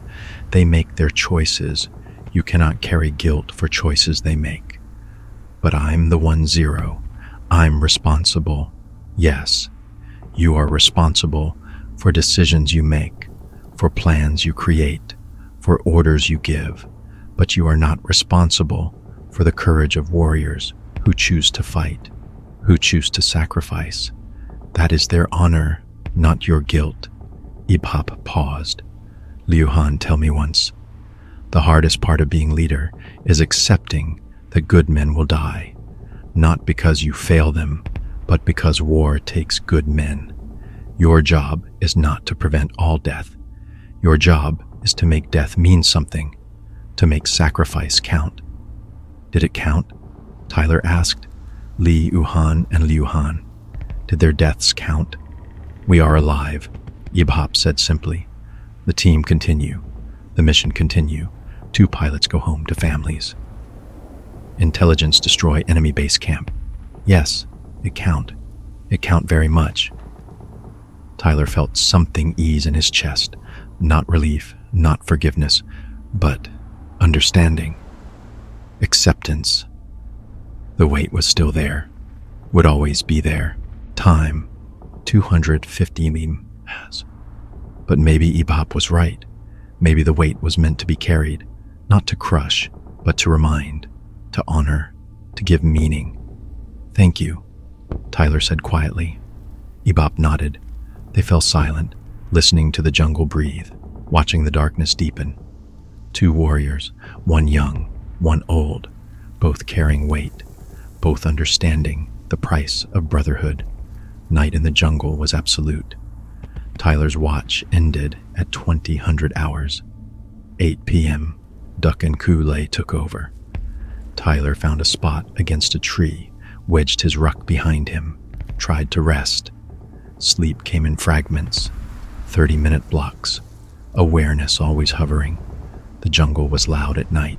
Insects, animals, things moving through undergrowth. Every sound was evaluated, threat or harmless, attack or just life. At 200 hours, Tyler woke to Jesse's hand on his shoulder. Your turn. Tyler took position with E10. The young Montagnard was alert, focused, his AK-47 oriented on the jungle. They sat in silence. No need for words, just the shared vigil, the understanding that they protected their sleeping brothers. Pre-dawn came at 4:30 a.m. That change in the quality of darkness. Not lighter yet, but different. The promise of coming light. The team woke.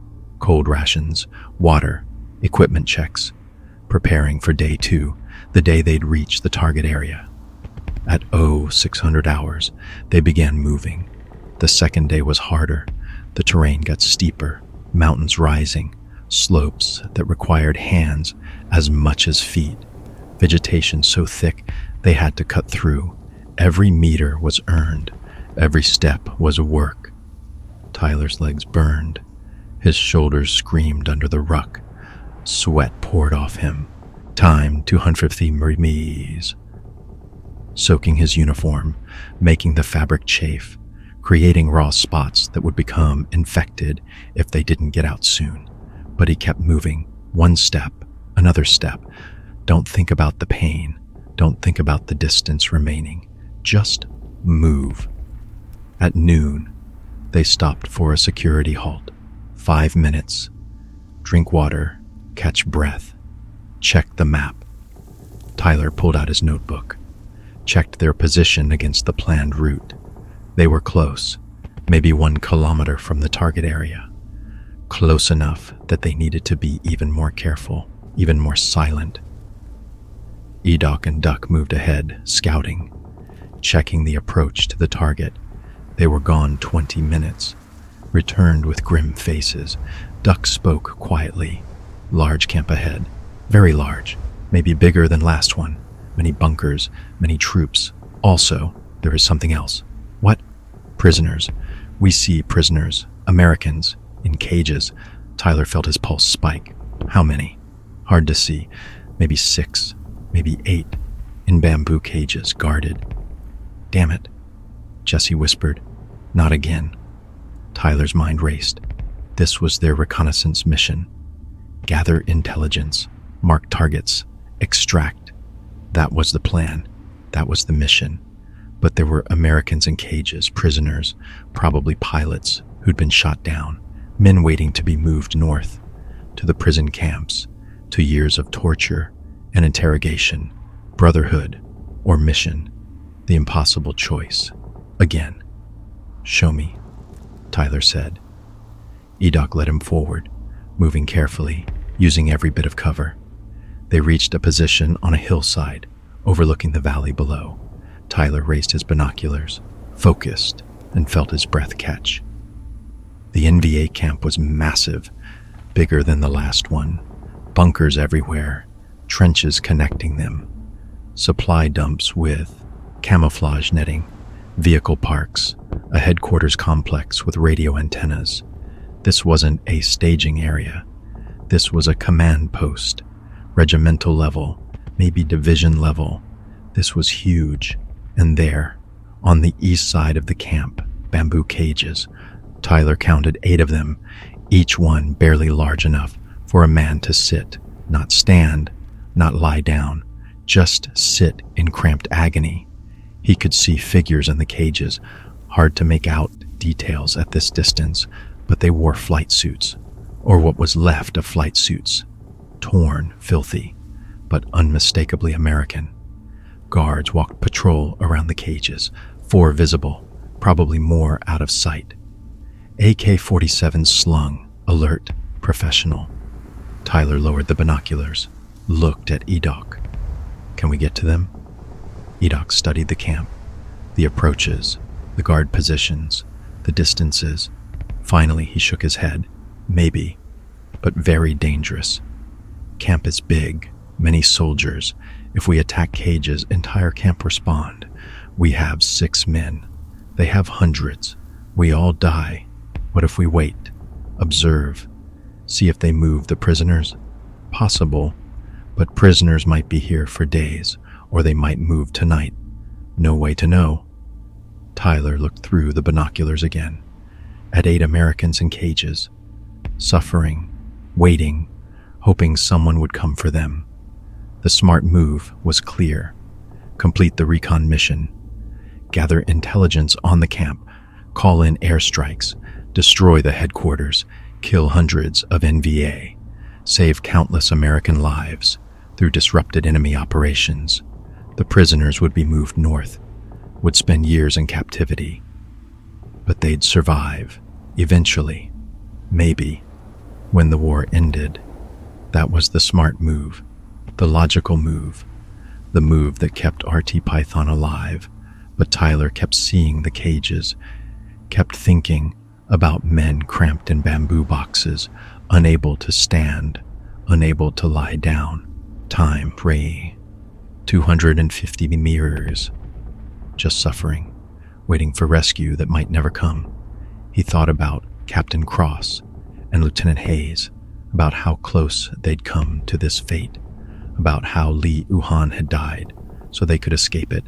He thought about the promise. We don't leave men behind. Not just a motto, not just words, a standard, a way of life. Let's get back to the team, Tyler said. We need to discuss this. They returned to where RT Python waited. Tyler gathered everyone close, spoke quietly. There are 8 American prisoners in that camp, in cages, guarded. The camp is huge, hundreds of NVA. Getting to the prisoners would be extremely difficult, probably impossible, and it would mean abandoning our recon mission. He paused. I need to know what you all think. This is not just my decision. This is our decision.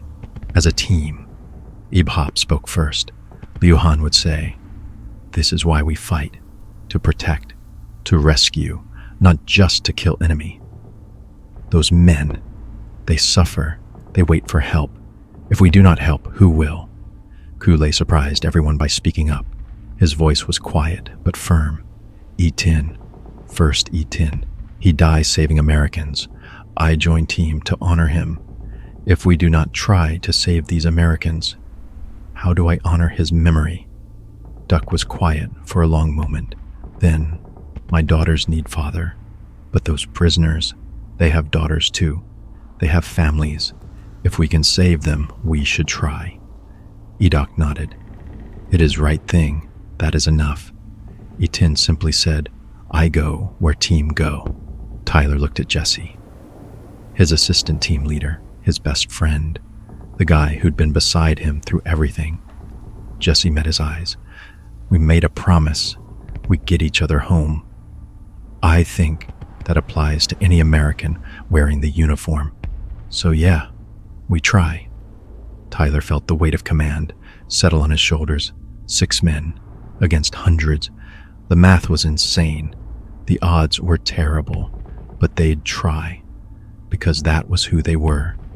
Because some things mattered more than survival. Because brotherhood meant sacrifice.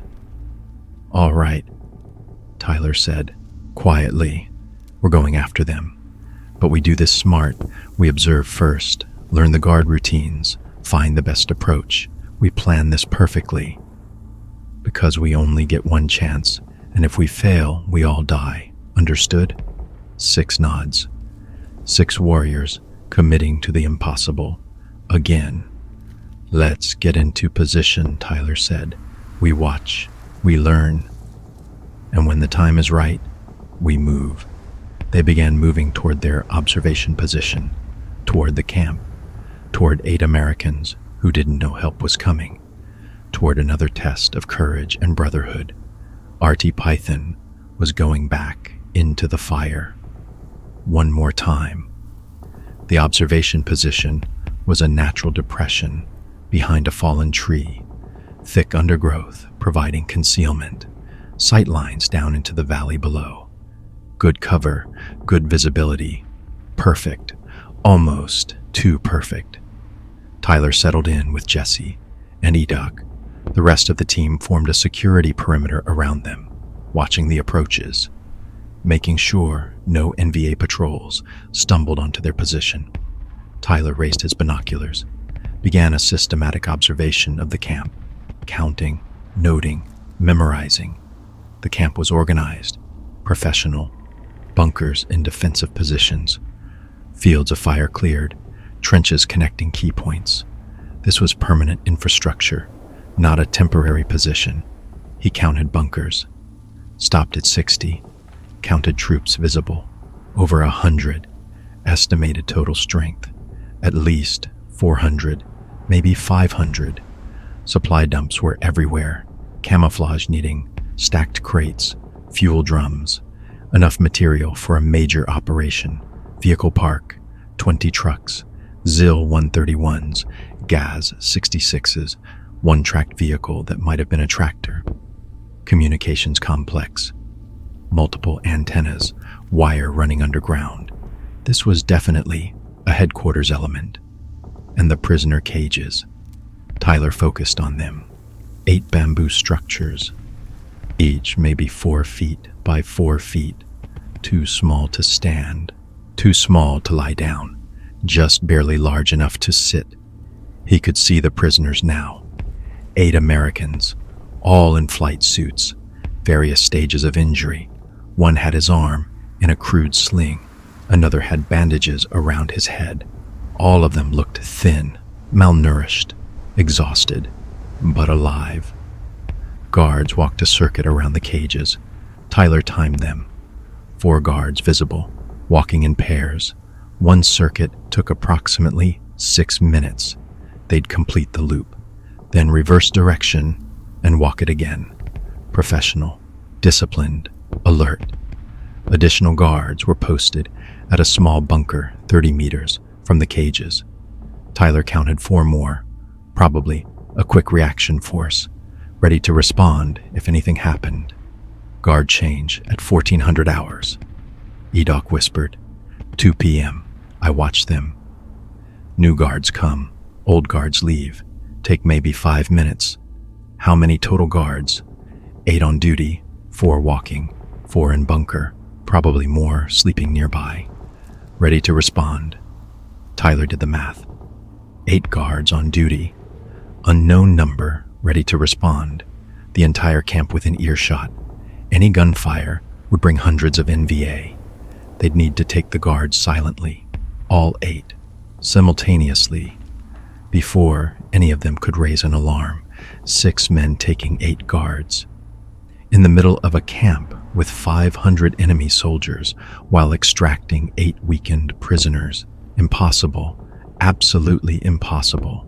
Unless. When do they feed the prisoners? Tyler asked. Edoc consulted with Duck. They'd been watching longer, once per day, around 1800 hours. 6 p.m. Guards bring rice, water, prisoners eat in cages. Takes maybe 20 minutes. And at night? What happens at night?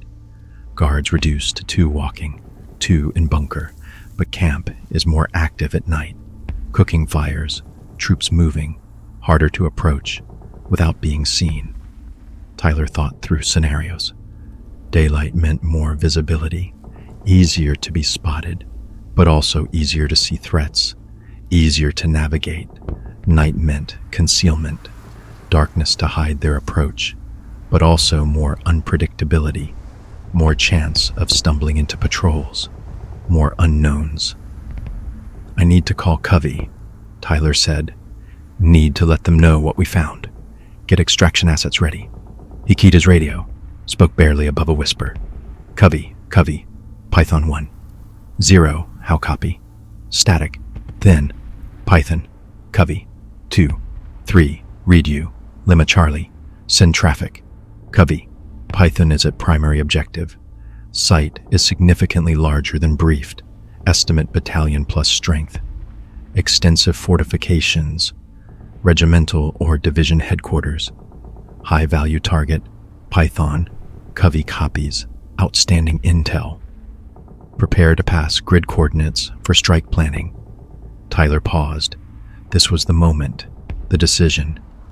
Covey, we have a complication. We have visual confirmation of 8 American prisoners. Repeat, 8 American POWs being held in cages at this location. Long pause. Python, say again.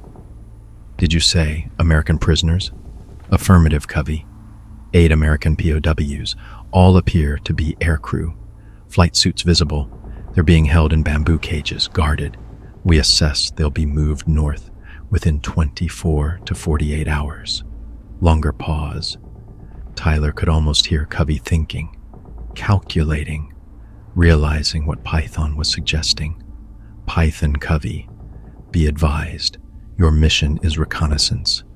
Prisoner recovery is not, repeat, not your mission profile. Understand, Covey? But there are 8 Americans down there. If we don't act, they'll be lost. Moved to prison camps. Years of captivity. Or worse. Python, stand by. I need to pass this up the chain. The radio went silent. Tyler waited, watching the camp, watching the prisoners in their cages, suffering in the heat, waiting for help that might never come. Jesse moved beside him. They're going to tell us no, you know that, right? They'll say the intel mission is more important, that we can't risk 8 POWs for 6 SOG operators. Probably. Tyler agreed, but I had to try. And if they say no, if they order us to complete recon and extract? Tyler looked at Jesse, at his best friend, the guy who'd been beside him through everything. What do you think we should do? Jesse smiled, thin, real. I think we should go get those Americans. Orders or no orders, because that's who we are. That's what RT Python does. We could get court-martialed. We could get killed. Jesse countered. I'd rather face a court-martial than live knowing we left 8 Americans to rot in prison camps. The radio crackled. Python, Covey 2-3. Go ahead, Covey. Python, I've passed your situation up to higher. Command is, they're conflicted. The intelligence you can gather is critical, but American POWs are also critical. They're giving you tactical decision authority. Meaning what, exactly? Meaning it's your call. 1-0. You're on the ground. You can see the situation. If you assess a prisoner recovery is feasible without compromising the team, you're authorized to attempt it. But Python, this is on you. If it goes bad, command will disavow knowledge. Officially, this conversation never happened. Tyler felt the weight settle on his shoulders. Tactical decision authority. That was military speak for, we're not ordering you to do this, but we're not stopping you either. And if you fail, we never authorized it. Understood, Covey? If we attempt recovery, we'll need immediate extraction assets, heavy air support, everything you can throw at us. Python, I can get you Sandy's on station, a 1 Sky Raiders, also fast movers if needed. Jolly Greens will be spinning up, but understand, if you commit, there's no going back. You'll be in the middle of a 500-man enemy base with 8 weakened prisoners. The extract is going to be hot. Very hot. How hot? Danger close air strikes. Minigun fire while you're loading. Hot LZ, under direct fire hot. This will be the most dangerous extraction you've ever attempted. Tyler looked at his team, at 6 men who'd already done the impossible once, who'd walked through hell and come back, who were volunteering to do it again. Covey, Python understands. We're going to attempt recovery. Request all available assets standing by. We'll need them. Volume praise. Soft. Roger, Python. Air assets launching now. Sandy Lead will be on station in 15 minutes. Fast movers in 30. Jolly Greens in 45. When you're ready to execute, we'll be there. Copy, Covey. Python out. Tyler lowered the handset, looked at his team. We're doing this. We're going after those prisoners. But we do it smart. We plan every detail. We execute perfectly. Because we only get 1 shot. When? Edoc asked. Tyler studied the camp, watched the guard patterns, thought through scenarios. Daylight or night, during feeding or during guard change, fast assault or slow infiltration. Tonight, Tyler decided. 200 hours, 2 a.m., darkest part of night. Guards will be tired, camp will be quieter. We use darkness for concealment, move fast, hit hard, extract before they know what happened. That give us 8 hours to plan, Duck said, to watch guard patterns, to find best approach. Exactly, Tyler said. We watch, we learn, we plan every detail. And at 0200 we move. He pulled out his notebook, started sketching, the camp layout, the prisoner cages, guard positions, approach routes, escape routes, every detail that would keep them alive. The afternoon passed in intense observation. Tyler and Jesse traded off on the binoculars, watching, counting, timing, learning the rhythm of the camp, the patterns that would give them an edge. Guard change happened at 1400 hours, just like Edoc had said. New guards arrived, old guards departed. 5 minutes of transition when security was loosest, but 2 p.m. was too early. Too much light, too much activity in the camp. They needed darkness, needed the cover of night. Prisoner feeding happened at 1800 hours. 6 p.m., 4 guards brought rice and water. The prisoners ate in their cages, cramped, uncomfortable, but alive. Tyler watched them through the binoculars, tried to see their faces, young men, Most of them, pilots and weapons systems officers, men who'd woken up one day expecting to fly, instead got shot down, captured, caged like animals. One of them looked up, toward the hillside where Tyler was hidden. Couldn't possibly see them. Too much distance, too much vegetation, but Tyler felt the connection anyway. American to American, brothers across distance. Hold on, Tyler thought. We're coming. Just hold on a little longer. At 1900 hours, the camp began settling for night. 7 p.m. Cooking fires were lit, carefully controlled, smoke dispersed through bamboo tubes. Soldiers moved between bunkers, guard posts were manned. The camp went to night operations mode. Tyler gathered the team. Time for final planning. Here's how we do this, Tyler said quietly. We move at 0200 hours. Approach from the west. Use this ravine for concealment. It gets us within 50 meters of the cages. He traced the route on his sketch. Edok and Epop take the walking guards. 2 guards, knives, silent kills. Jesse and I take the bunker guards. 4 guards, also knives, also silent. That leaves Duck, Etin, and Ku lay on security, Jesse said. 3 men covering our backs. Correct, Tyler said. Once the guards are down, we move to the cages. Free the prisoners. Jesse, you lead them out. Same route we came in. Back to the ravine. What about you? I stay with Edok, Ebhop, Duck, Etin, and Kule.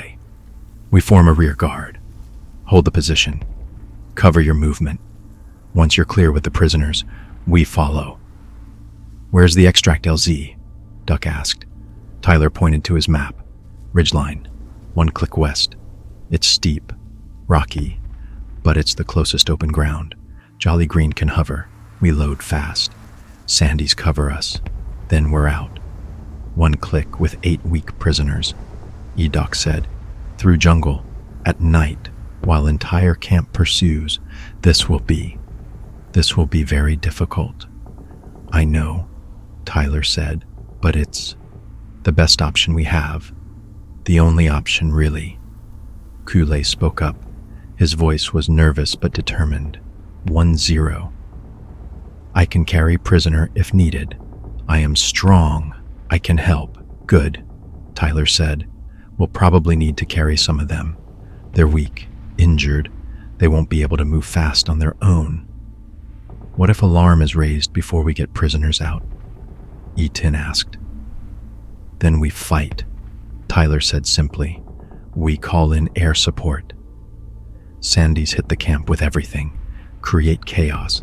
Give us time to move. But if we're compromised before we free the prisoners, we abort. Pull back. Try again later or call for extract. No, Ebhop said quietly. All eyes turned to him. No abort. If we commit fully. If alarm is raised, we fight harder. We free prisoners or we die trying. That is SOG way. That is Liu Han's way. Tyler looked at the older Montagnard, saw the determination in his eyes, the absolute conviction. This wasn't bravado. This was understanding what honor meant, what brotherhood required. All right, Tyler said. No abort once we commit. We free those Americans or we die trying. He looked at each team member. Anyone want to back out? This is volunteer only. No shame if you want to extract instead. Silence. 6 faces looking back at him. Determined, resolute, committed. Good, Tyler said. Get some rest. We move in 7 hours. Sleep if you can. Eat, drink water, check your weapons. Make sure everything is perfect. The team dispersed, each man to his own preparation, his own way of getting ready for what came next. Tyler sat alone, looking at his sketch, at the plan that would either save 8 lives or kill 6. The weight of command pressed down, the responsibility for what was about to happen. Jesse moved beside him, sat without speaking, just present, solid, This is crazy, Tyler said quietly. You know that, right? This is the craziest thing we've ever attempted. Yep. Jesse agreed, but we're doing it anyway, because that's who we are. Lee Uhan died on the last mission, Tyler said. Someone might die tonight. Might be you, might be me, might be one of the new guys. Might be, Jesse said, but 8 Americans will live. That's the trade.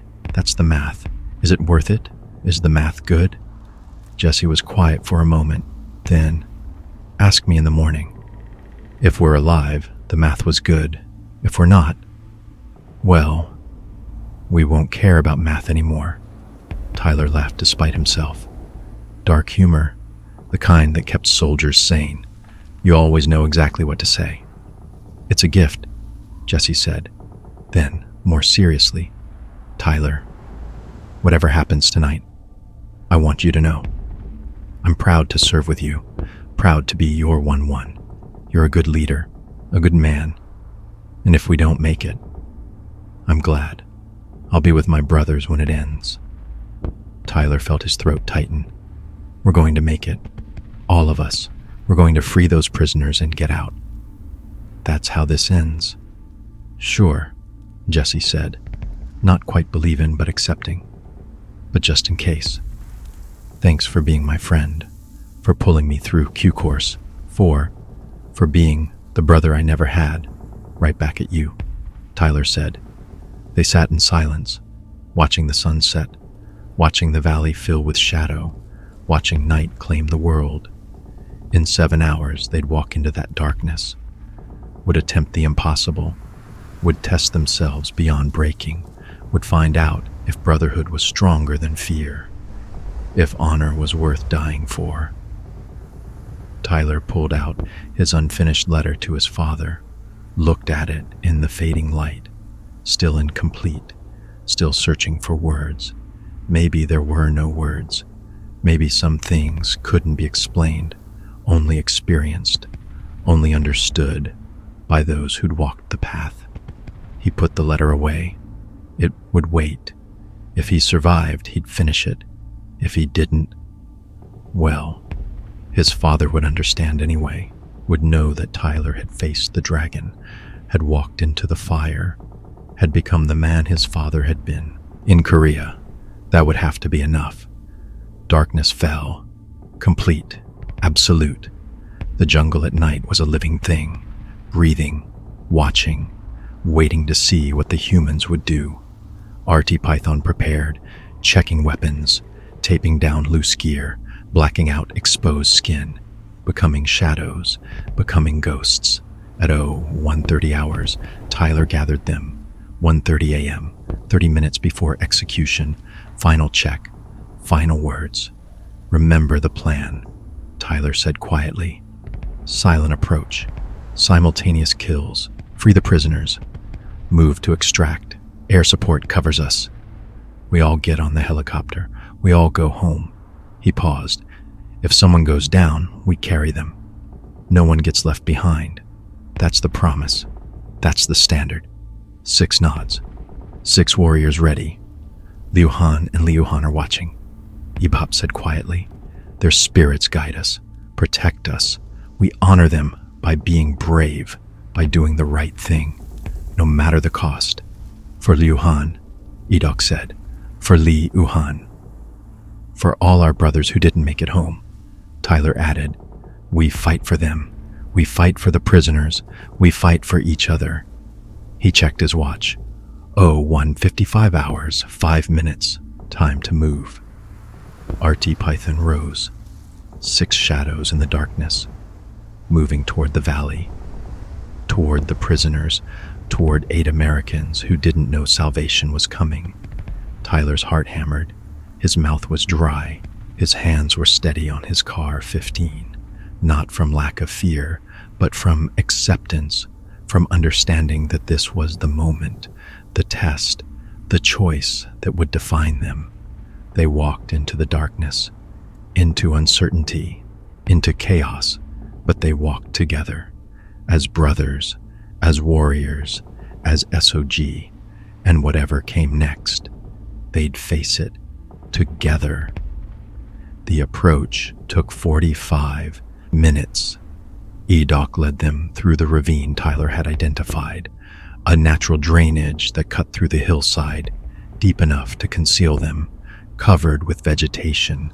Moving through it was like walking through a tunnel, dark, close, but safe from observation. Tyler's pulse hammered. His breathing was controlled, but his heart raced. This was it. No turning back now. They were committed. The team moved in absolute silence, each man placing his feet carefully, testing weight before committing. No snapping branches, no rustling vegetation, just the whisper of movement, almost inaudible. They reached the end of the ravine, 50 meters from the prisoner cages. EDOC raised his fist. The team froze. Tyler moved up beside EDOC, looked out from their concealment, could see the cages now. Dark shapes against darker jungle, guards moving, 2 walking their patrol route, 2 more visible near the guard bunker. Tyler checked his watch. 200 hours exactly. 2 a.m. time. He hand-signaled the team. EDOC and EPOP, take the walking guards. Tyler and Jesse, take the bunker guards. Duck, Etin, Kool-Aid. Security positions, cover the team. Everyone acknowledged, moved into position. Tyler drew his knife. SOG Recon knife. 7 inches of steel, designed for exactly this. His palms were sweating. He wiped them on his pants, gripped the knife again. EDOC and EPOP moved first, sliding out of the ravine, low, silent, disappearing into shadow. Tyler lost sight of them almost immediately. They were that good. He waited. 30 seconds, 45, giving them time to get into position. Then he moved, Jesse beside him, toward the guard bunker, toward the 4 NVA soldiers who had no idea death was coming. 20 meters, 15.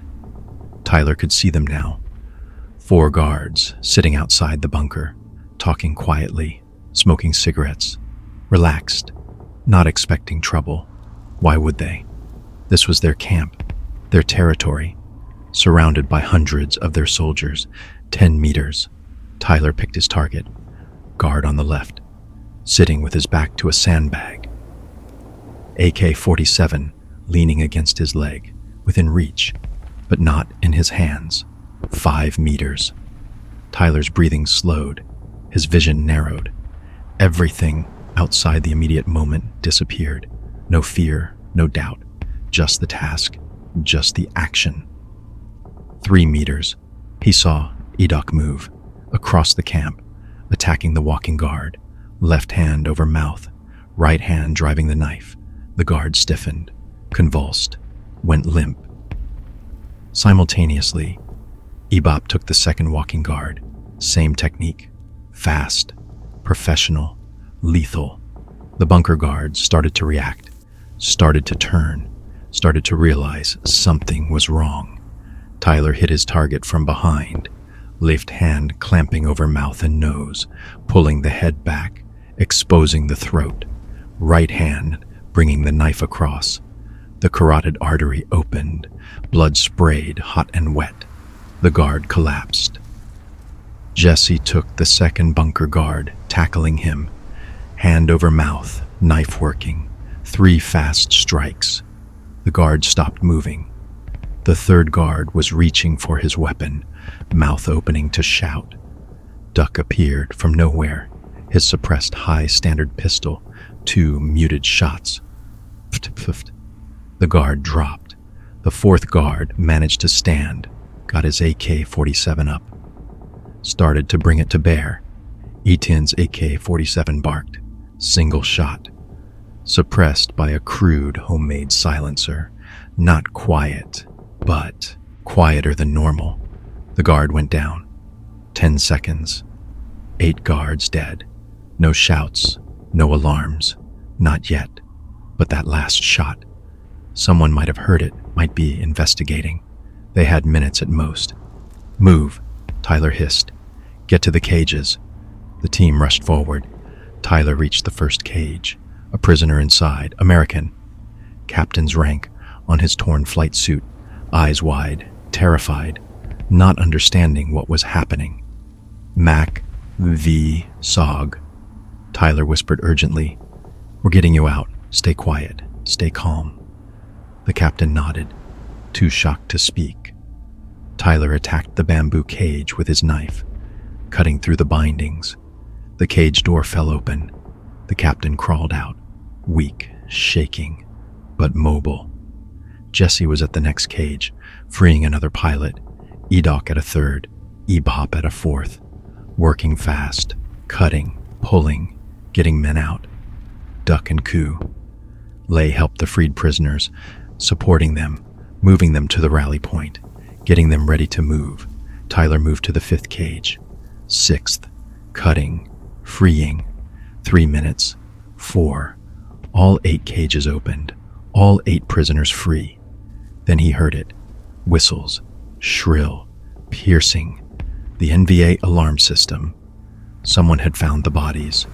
Someone had raised the alarm. "Go, go, go," Tyler screamed. Forgetting noise discipline. It didn't matter now. Everyone knew they were here. The prisoners stumbled forward, weak, injured, but driven by fear and hope. Jesse led them. Back toward the ravine, back toward the escape route. Tyler grabbed E-Tin and Ebop.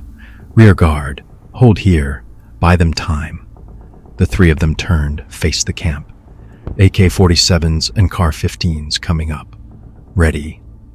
The camp exploded with activity. Lights, shouts, whistles everywhere. Soldiers pouring out of bunkers, grabbing weapons, forming up, looking for the intruders. They spotted Tyler's position. Muzzle flashes erupted. AK-47 rounds snapping past, thudding into trees, kicking up dirt. Tyler returned fire. Controlled bursts. Suppressing. Not trying to hit anything specific, just making the enemy keep their heads down, buying seconds. E-Tin and Ebop added their fire. AK-47s on full auto, spraying rounds into the enemy positions, hitting nothing, but forcing the NVA to take cover, creating chaos. "Fall back," Tyler shouted. "Moving." He turned and ran. 20 meters, dropped behind a tree, turned, covered E-Tin and Ebop as they moved. Leapfrog, bounding Overwatch. One element moves, one element covers. Classic infantry tactics. The only way to survive a fighting withdrawal. They reached the ravine. Jesse was there with the prisoners. All 8 Americans. All mobile. Duck and Kool-Aid helping the weak ones. "Move," Tyler screamed. "Everyone move, now." They poured into the ravine, moving as fast as the prisoners could manage, which wasn't fast. Weeks of captivity, malnutrition, injuries. The prisoners were struggling, but fear gave them speed. Terror gave them strength. They stumbled forward, gasping, crying, but moving. Behind them, the NVA pursued. Tyler could hear them, shouting, orders being given, units being organized, the entire camp mobilizing. "Covey!" Tyler screamed into his radio. "Python. We have the packages, all 8, moving to extract. Need air support now." Python. "Sandy Lead is inbound. 30 seconds. 30 seconds. Tyler prayed it was enough. They burst out of the ravine, into more open jungle, still moving west, toward the extract LZ, 1 click away. Might as well be 10. An RPG whooshed overhead, rocket-propelled grenade, impacted in a tree, exploded, shrapnel screaming. One of the prisoners went down, hit, bleeding. Kool-Aid was there instantly, grabbing the wounded prisoner, throwing him over his shoulders in a fireman's carry, kept moving. The young Montagnard's face was set, determined. He would not leave this man behind.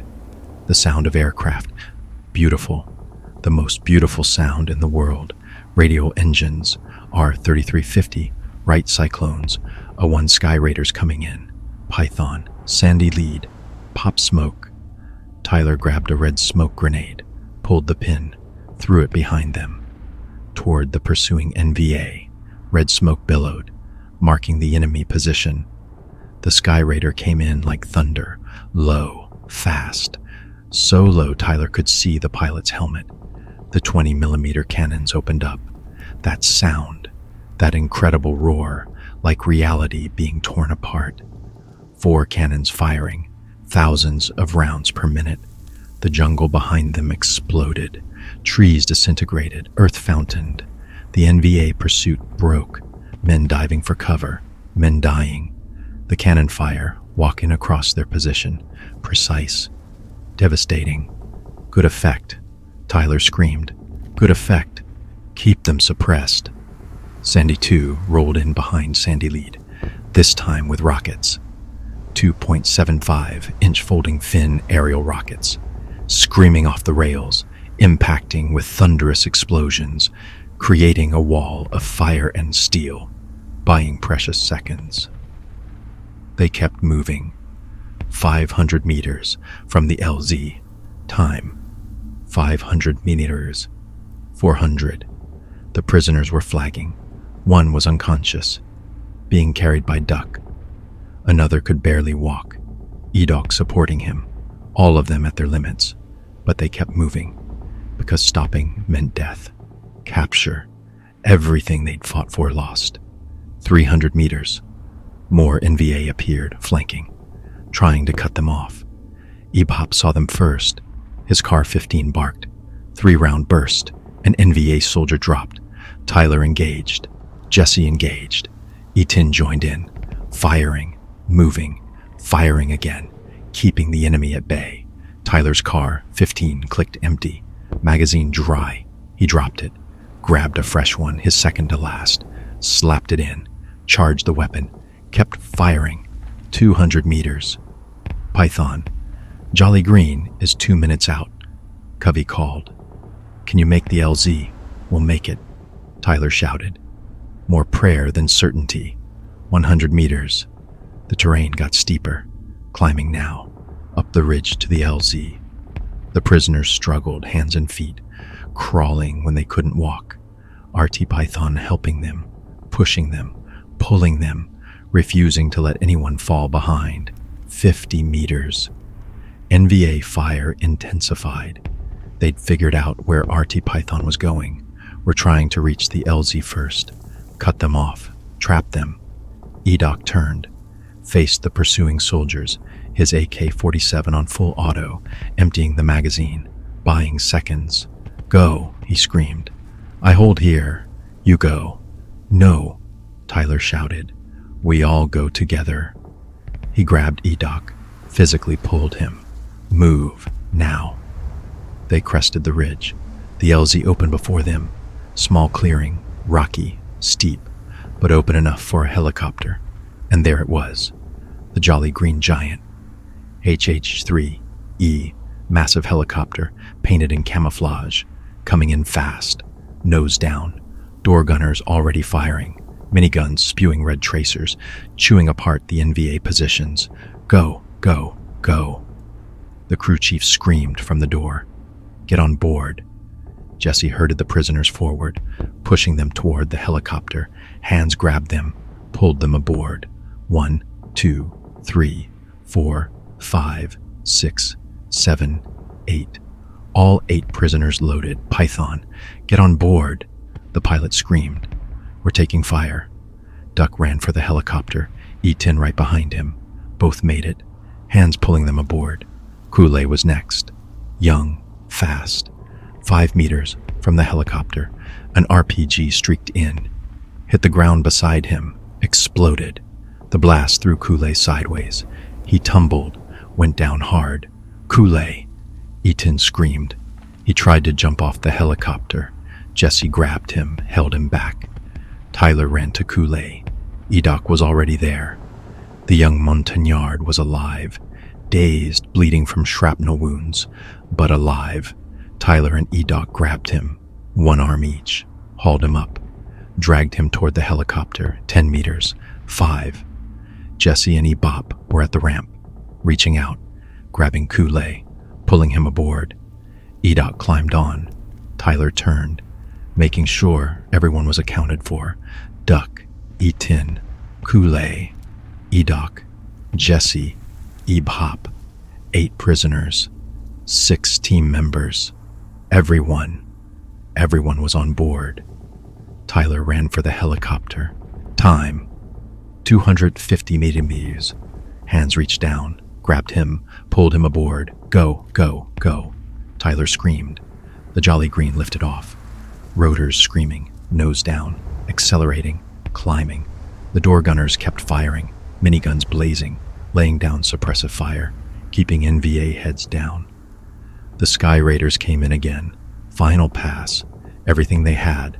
Rockets, napalm, creating a wall of fire, covering the helicopter's escape. The Jolly Green shuddered. Something hit it. Metal screaming. But it kept flying, kept climbing. The pilot wrestling controls, coaxing every bit of speed from the wounded bird. They cleared the ridge, dropped into the valley beyond, using terrain for cover, racing west, toward Thailand, toward safety. Tyler collapsed against the bulkhead. His hands were shaking. His entire body was shaking. Adrenaline crash. The realization of what they'd just done, what they'd just survived. Around him, the cargo bay was chaos. 8 freed prisoners, crying, laughing, thanking their rescuers. The crew chief, working on the wounded ones, starting IVs, applying bandages, stabilizing them for the flight back. Artie Python was intact, battered, bleeding, but intact. Tyler looked at each man. Duck, exhausted but smiling. Etin, checking on his cousin Kool-Aid. Kool-Aid, wounded but alive. Edok, calm, satisfied. Ebop, nodding approval. Jesse, meeting Tyler's eyes, grinning. They'd done it. Against impossible odds, against overwhelming enemy forces. They'd rescued 8 Americans and brought them home. One of the prisoners crawled over to Tyler, captain's rank, tears streaming down his face. "Thank you," he said. His voice was hoarse, volume soft. "Thank you. We thought no one was coming. We thought we were dead. And then you just appeared, like angels, like miracles." Tyler couldn't speak. His throat was too tight. He just nodded, gripped the captain's shoulder. "Let him know. You're safe now. You're going home." The captain moved to each team member, thanking them, shaking hands, embracing them. The other prisoners did the same. 8 men who'd been given back their lives. 8 men who understood the cost, who knew that warriors had walked into hell to save them. Jesse moved beside Tyler, sat without speaking, just present, shoulder to shoulder. "We did it," Jesse said quietly. "We actually did it." "Yeah," Tyler agreed. "We did. Liu Han and Li Yuhan would be proud." "I hope so," Tyler said. "I hope they're watching, hope they know. That we kept the promise, that we didn't leave men behind. They know," Jesse said. "I'm sure of it." The helicopter climbed higher, crossing into Thailand, leaving Laos behind, leaving the valley, leaving the jungle that had taken so much. That had tested them beyond breaking. That had shown them what they were truly made of. Tyler looked at the 8 freed prisoners, at men who'd been in cages, who'd been days or hours from being moved north, who'd been given back their futures, their families, their lives. The math was good. No one had died on Artie Python tonight. Everyone was coming home. Wounded, yes. Exhausted, absolutely. But alive. All of them alive. And 8 Americans who would see their families again, who would hold their children, who would grow old instead of dying in prison camps. That was worth it. Worth the risk. Worth the terror. Worth everything they'd endured. Tyler pulled out his notebook, the waterproof pages, covered in intelligence notes, grid coordinates, bunker counts, troop estimates, everything the Air Force would need to target that headquarters complex. They'd completed the Recon mission too, gathered the intelligence, identified the target, done their job, but they'd also done more. Had chosen Brotherhood over mission, had walked into the fire one more time, had proven that the promise, "We don't leave men behind," that wasn't just words, that was who they were. The helicopter carried them home, toward hot food and cold showers, toward debriefings and medical checks, toward rest and recovery, but also toward the next mission, the next test, the next walk into chaos. Because that was SOG, that was the job.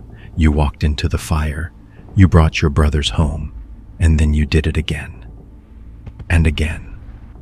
Until the war ended, or you didn't come back.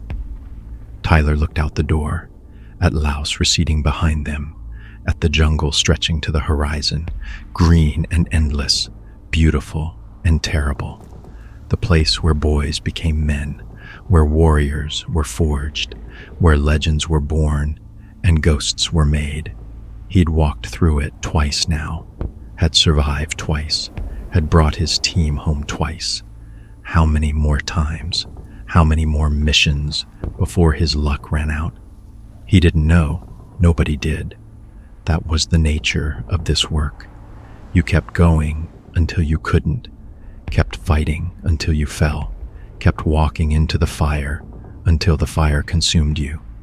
But for now, today, they'd won. They'd saved lives. They'd kept their promise. They'd honored their fallen brothers. That had to be enough. It had to be, because it was all they had. The base hospital was chaos. Tyler sat on an examination table while a medic examined the shrapnel wounds on his back. Small pieces from the RPG explosion near the LZ. Time, 2 or ES. Nothing serious, but they needed to be cleaned, bandaged, treated before infection set in. "You're lucky," the medic said. "Another foot to the left, and these would have hit your spine. You'd be paralyzed or dead." Tyler didn't feel lucky. Lucky would have been nobody getting hit. Lucky would have been a clean extraction, but he nodded. Anyway, yeah, lucky. Down the hall, the 8 freed prisoners were being treated, medical teams swarming them, IVs, X-rays, blood work, examining weeks of malnutrition and abuse, documenting injuries, beginning the long process of healing. Tyler could hear them talking, laughing, crying, the emotional release of men who thought they were dead, who'd been given back their lives, who were going home. The medic finished bandaging Tyler's back. "You're good to go. Take these antibiotics. All of them, even after you feel better." "Roger that." Tyler found his team in the waiting area. Duck was being examined for a twisted ankle. Kool-Aid was in surgery, shrapnel removal. The doctor said he'd be fine, full recovery expected, but he'd need weeks to heal. E10 sat beside his cousin's operating room, waiting, face tight with worry. This was Kool-Aid's first mission, first time in combat, and he'd been wounded, carried an injured prisoner, proven himself. Jesse and E-Bob sat together, exhausted but intact. E-Doc was with the doctors, giving a statement about the prisoners, helping identify them, making sure their families were notified. Tyler collapsed into a chair. His body ached. Every muscle screamed.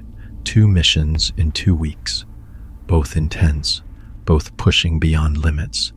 He was running on fumes, on willpower alone. Jesse moved beside him, handed him a cup of coffee. Terrible hospital coffee, but hot. Time, 500 medium hours. "How you holding up?" Jesse asked. "Tired," Tyler said. So tired I can barely think. Yeah, Jesse agreed. Me too, but we did it. Brought everyone home. That's something. Kool-Aid got hit, but he's alive. Doctors say full recovery. He'll be back on missions in a month. Tyler sipped the coffee. Thought about Kool-Aid, the young Montagnard who'd wanted to prove himself, who'd carried a wounded prisoner under fire, who'd earned his place on the team through courage and sacrifice. He did good, Tyler said, really good. Saved that prisoner's life. Didn't panic, didn't break. Duck trained him well. Duck trains everyone well, Jesse said. Speaking of which, Major Hendricks wants to see us. Debriefing. Now? In an hour. Said to get cleaned up, get food, then come to the briefing room. Tyler nodded, stood slowly. His legs protested. His back hurt where the shrapnel had hit, but he could move, could function. That was enough. The debriefing room was packed. Tyler walked in with Jesse, E-Doc, Duck, E-Tin, and E-Bop. Kool-Aid was still in recovery. Would miss this one. But the rest of RT Python was present. Major Hendricks sat at the head of the table. Behind him, intelligence officers. The same captain who'd briefed them. An Air Force colonel Tyler didn't recognize. And to Tyler's surprise, the 8 freed prisoners, all of them cleaned up, in fresh uniforms. Still thin, still showing signs of abuse, but alive, present. Gentlemen, Hendricks said, first, let me say what you did last night was extraordinary.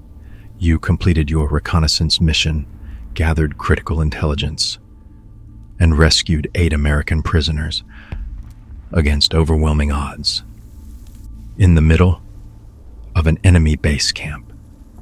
This is the kind of operation that defines a SOG. He paused. The prisoners asked to be here. To thank you personally. Captain Morris, you want to say a few words? The captain Tyler had first freed stood, the one with tears on his face in the helicopter. He looked at RT Python, voice thick with emotion. I don't know where to start, Captain Morris said. We'd been in those cages for 3 weeks, waiting, knowing we'd be moved north any day, knowing what that meant. Years in prison camps, torture, interrogation. Some of us had accepted we'd never see home again. He paused, collecting himself. Then last night, you appeared like something out of a movie, killed the guards, freed us, fought through hundreds of enemy soldiers, got us on that helicopter. You gave us back our lives. I have a wife. Another prisoner spoke up. Lieutenant, 2 kids, 5 and 7. They're going to see their dad again because of you. Because you walked into hell to get us. I can never repay that. One by one, the prisoners spoke, thanking RT Python, expressing gratitude that words couldn't capture, promising to remember, to tell their families, to honor the sacrifice. Tyler felt uncomfortable. This wasn't why they'd done it. Not for thanks, not for recognition. They'd done it because it was right. Because those were Americans, brothers, and you didn't leave brothers behind. When the prisoners finished, Hendricks spoke again. The intelligence you gathered is being acted on as we speak. Arc light strikes are planned for tomorrow. B-52s, the entire headquarters complex you identified, will be destroyed. Your mission saved American lives, disrupted enemy operations, achieved everything we hoped for and more. The intelligence captain stood. I want to be clear about the scope of what you found. That wasn't just a staging area. That was a division-level headquarters, command and control for potentially 15,000 NVA troops. Destroying it will set back their offensive plans by months, maybe longer. How many airstrikes? Tyler asked. Full arc light cell. The Air Force colonel said, 3 B-52s, 108 500-pound bombs, dropped from 30,000 feet, followed by tactical air, Phantoms with precision munitions, then Sky Raiders for cleanup. We're going to turn that valley into a crater field. Tyler thought about that, about the NVA soldiers in that camp, men cooking meals, sleeping in bunkers, doing their jobs, about to be vaporized without warning. He tried to feel something, guilt, remorse, but all he felt was professional satisfaction. They were the enemy. They'd held Americans in cages. They were planning operations that would kill more Americans. Destroying them saved lives. That was the mission. That was the job. What about decorations? Hendricks asked. Captain Morris has recommended your entire team for Silver Stars. Second mission, second Silver Star recommendation. That's unprecedented. We don't need medals, Tyler said. We did the job. Nevertheless, Hendricks said, you're getting them. All of you, including Kool-Aid, his actions under fire, carrying that wounded prisoner, that saved a life. That matters. Eaton spoke up. His English was rough but clear. Kool-Aid will be very proud. This is his first mission. He proved himself. He earned place on team. He absolutely did. Hendricks agreed. Now, let's go through the after-action report. I need every detail. Grid coordinates, troop counts, bunker locations, everything you saw. The debriefing lasted 4 hours. Tyler walked them through it. The insertion, the movement to the target area, the discovery of the prisoners, the decision to attempt rescue, the assault, the extraction, every detail, every decision, every moment of terror and triumph. The intelligence officers took notes frantically, asked detailed questions, wanted to understand the camp layout, the defensive positions, the troop strength, everything that would help target the strikes. When it finally ended, Tyler was exhausted, drained. He'd relived the mission, felt it all again. The fear, the adrenaline, the weight of command. Hendricks held him back as the others filed out. A word, Sergeant. Tyler stayed. Jesse gave him a look. Tyler nodded. I'm good. Go get rest. The door closed. Hendricks poured 2 cups of coffee, handed one to Tyler. They sat. Off the record, Hendricks said, that was one of the gutsiest calls I've ever seen a team leader make, going after those prisoners against those odds. You could have completed the recon and extracted. Mission accomplished. Everyone goes home safe. But you chose the hard right over the easy wrong. It was the team's choice, Tyler said. Not just mine. Everyone agreed. But you're the 1-0. You gave them the option. You led them into it. That takes a special kind of courage. Tyler sipped his coffee. Lee Wuhan did the same thing on the last mission. He chose to charge the enemy. To buy us time. I'm not doing anything he didn't do. You're carrying his legacy forward, Hendricks said, and Liu Han's. And every ISIG operator who came before you. You're showing what it means to be part of this brotherhood. He paused. Command wants to know. Are you willing to keep going, to run more missions?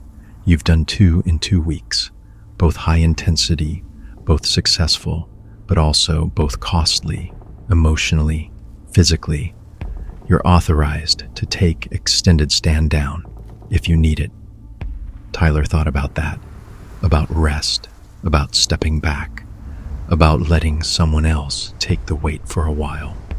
But he thought about the prisoners, about 8 men who'd been saved, about how many more might be out there, waiting, hoping, needing someone to walk into the fire for them.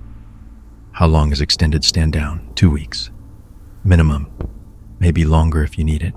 And after that, we go back out. If you want to, if your team wants to, there's always another mission, always another target. This war, it's not ending anytime soon. Tyler nodded slowly. Then yeah, we'll take the stand down. Let Kool-Aid heal, let everyone recover. But after that, we're ready. We'll keep going. You sure? You don't have to prove anything. You've already done more than most teams do in 6 months. It's not about proving anything, Tyler said. It's about finishing what we started. Liu Han and Li Yuhan died fighting, died protecting. If we stop now, if we walk away, their deaths mean less. But if we keep fighting, keep protecting, keep bringing people home, then their sacrifice matters. Then it counts. Hendricks looked at him for a long moment. You've changed. Since that first mission, you were a good leader then. But now you understand what it really means.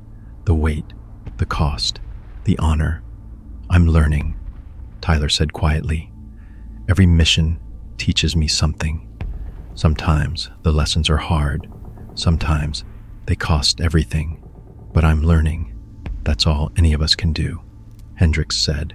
He stood. Get some rest. You've earned it. Your team has 2 weeks stand down. Use them. Sleep. Eat. Write letters home. Process what you've been through. Then, if you still want to go back out, we'll talk. Yes, sir. Tyler left the briefing room, walked into the Thai afternoon. The sun was bright, hot, normal, like the world hadn't just witnessed something extraordinary, like 8 men hadn't been given back their lives, like RT Python hadn't walked through hell and come back. But they had. And Tyler carried the weight of that, the knowledge of what they'd done, the cost they'd paid, the lives they'd saved. He found his team at the team room. Jesse was cleaning weapons, again, always cleaning weapons, his way of processing, his meditation. Edok and Ebop were talking quietly in brew, sharing stories, remembering Liu Han, honoring his memory. Duck was writing a letter to his daughters, telling them he was okay, that he'd be home soon, that he loved them. Eaton sat alone, staring at nothing, thinking about his cousin Kool-Aid, about the young Montagnard who'd proven himself, who'd become a warrior last night. Tyler sat down, let the silence settle. Finally, he spoke. We have 2 weeks stand down. Hendricks ordered it. Time to rest, recover, let Kool-Aid heal. Then we decide if we go back out. I go back, Edok said immediately. This is what I do, what I have always done. I fight until I cannot fight. Then I fight more. Same, Duck said.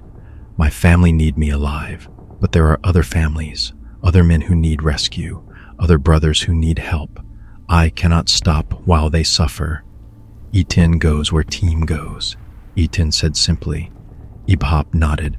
I joined this team to honor Liu Han, to finish what he started.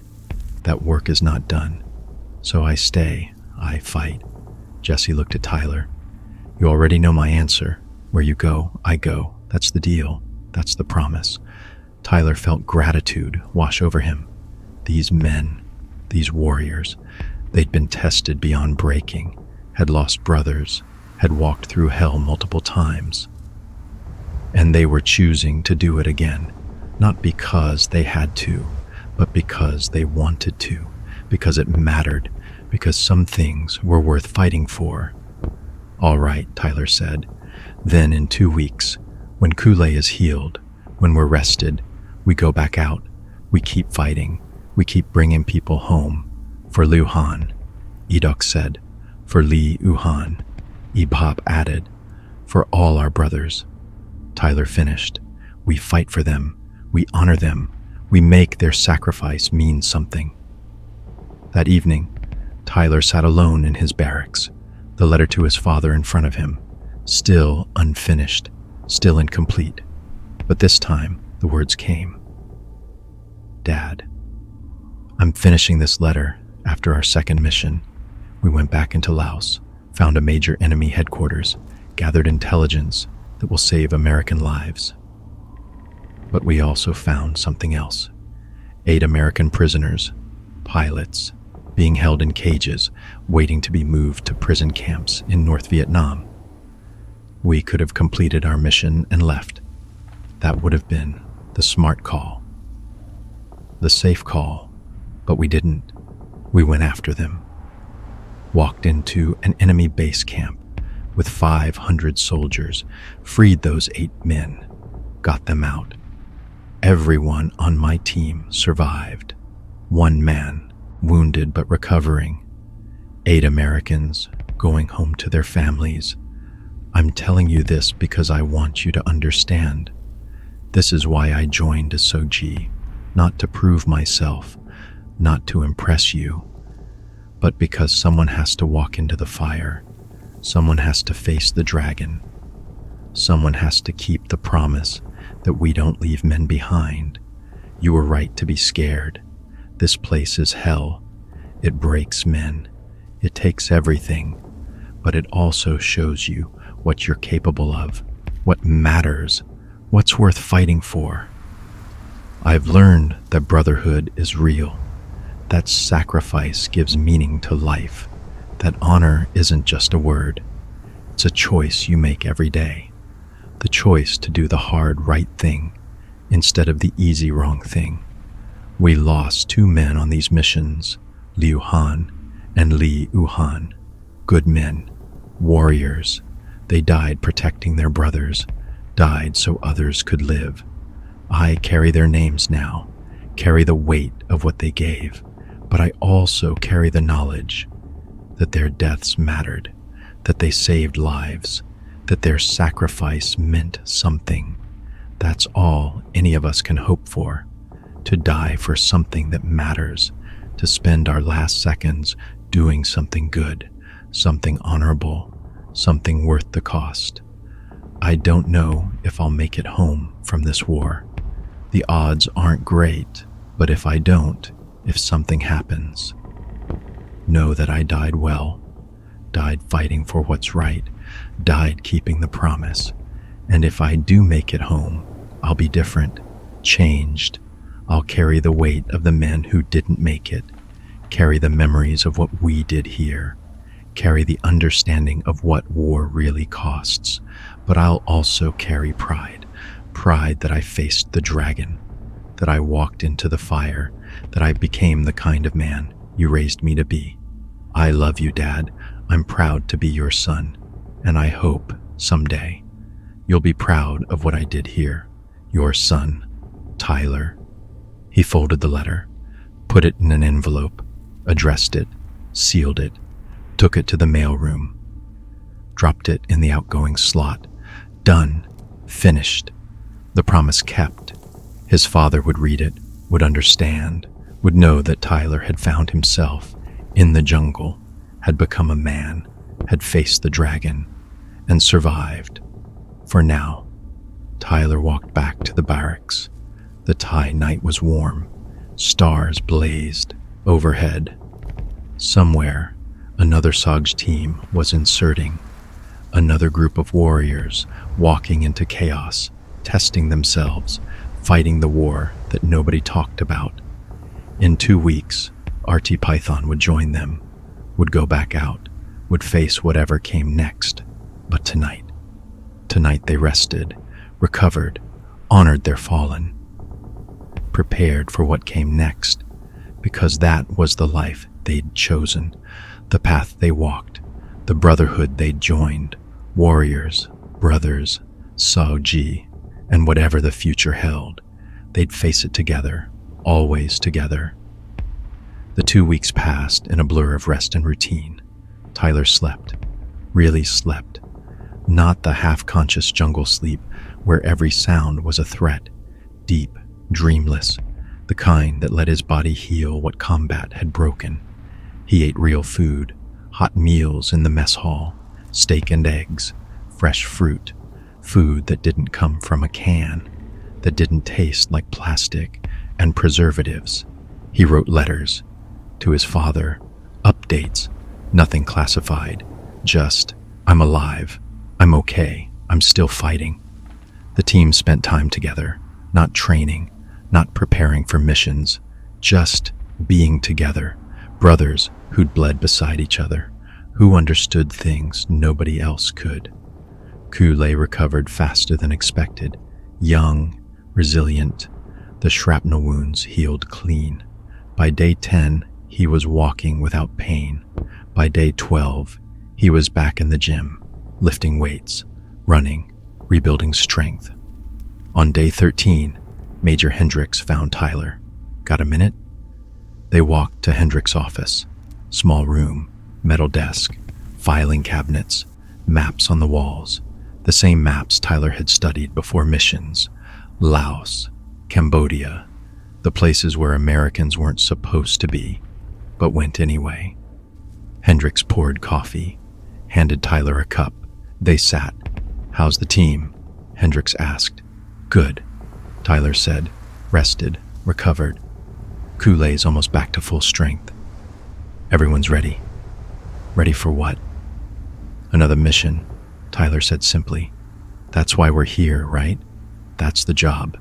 Hendricks nodded slowly. "I have one, if you want it. Different from what you've been doing. Potentially more dangerous, but also potentially more impactful. I'm listening." Hendricks pulled out a map. Not Laos this time. Cambodia, the border region, marked with red circles and annotations. "Intelligence suggests a high-value target," Hendricks said. "North Vietnamese General, Division Commander.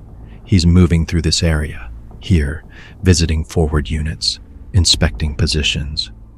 We have a narrow window, maybe 72 hours, to locate him and eliminate him." "Eliminate," Tyler repeated. "You mean kill him?" "Yes," Hendricks said. "No euphemism. This would be a direct action mission, not recon.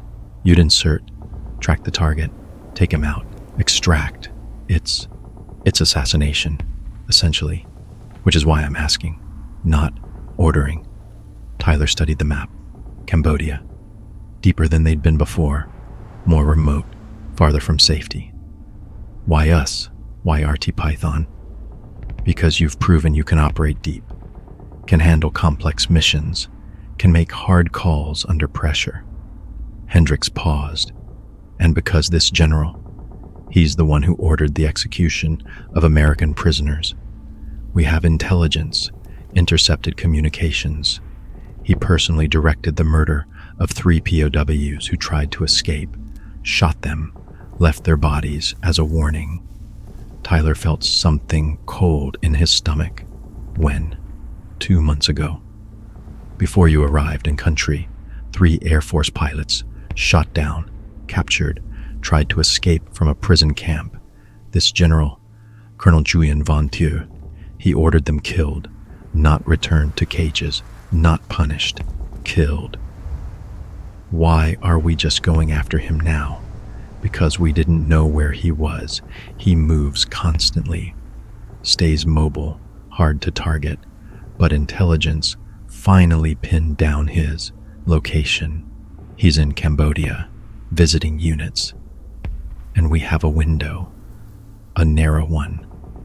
Tyler thought about the 8 prisoners they'd rescued, about Captain Morris and his crew, about how close they'd come to being moved north, to being in the hands of men like this general, men who'd kill them for trying to escape, for wanting freedom. "What's the mission profile?" "Insert here." Hendricks pointed to the map. Small LZ, 5 clicks from the suspected target area. You'd move in, set up observation, confirm the general's presence, then take him out. Long-range shot if possible, close assault if necessary. Once he's down, immediate extract. We'd have birds standing by. "What's the threat level?" "High," Hendricks said honestly. "The general travels with a security element, at least a platoon, maybe more, and he's in an area with significant NVA presence. You'd be surrounded by enemy forces. One mistake, and you'd be compromised.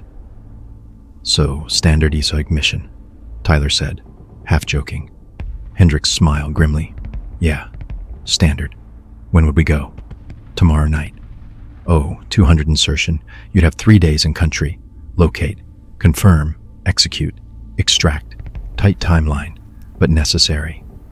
If we wait, the general moves. And we lose him. Tyler sat back, thought it through. This was different from recon missions, different from prisoner rescues. This was targeted killing, assassination, taking a life deliberately, not in combat, but planned, executed, premeditated. What does the team think? Tyler asked. Have you briefed them? No, Hendricks said. I wanted to talk to you first. Get your red. If you say no, we'll find another team. No pressure, no judgment. And if I say yes, then you brief your team, get their input. This has to be unanimous. Everyone agrees or it doesn't happen. Assassination missions, they're different. They carry weight. Not everyone can do them. Tyler thought about Liu Han, about what Ebop had said. Fight for what you love, not what you hate. Was this fighting for what they loved? Or was this revenge, justice, something else? This general, Tyler said slowly, he killed American prisoners. He'll kill more if he gets the chance. Taking him out, that saves lives, right? That's the assessment, Hendricks said. He's a division commander, thousands of men under him. Removing him disrupts their command structure, saves American lives through degraded enemy effectiveness. And it sends a message that we will hunt you if you murder prisoners, that there are consequences. Give me until tomorrow morning, Tyler said.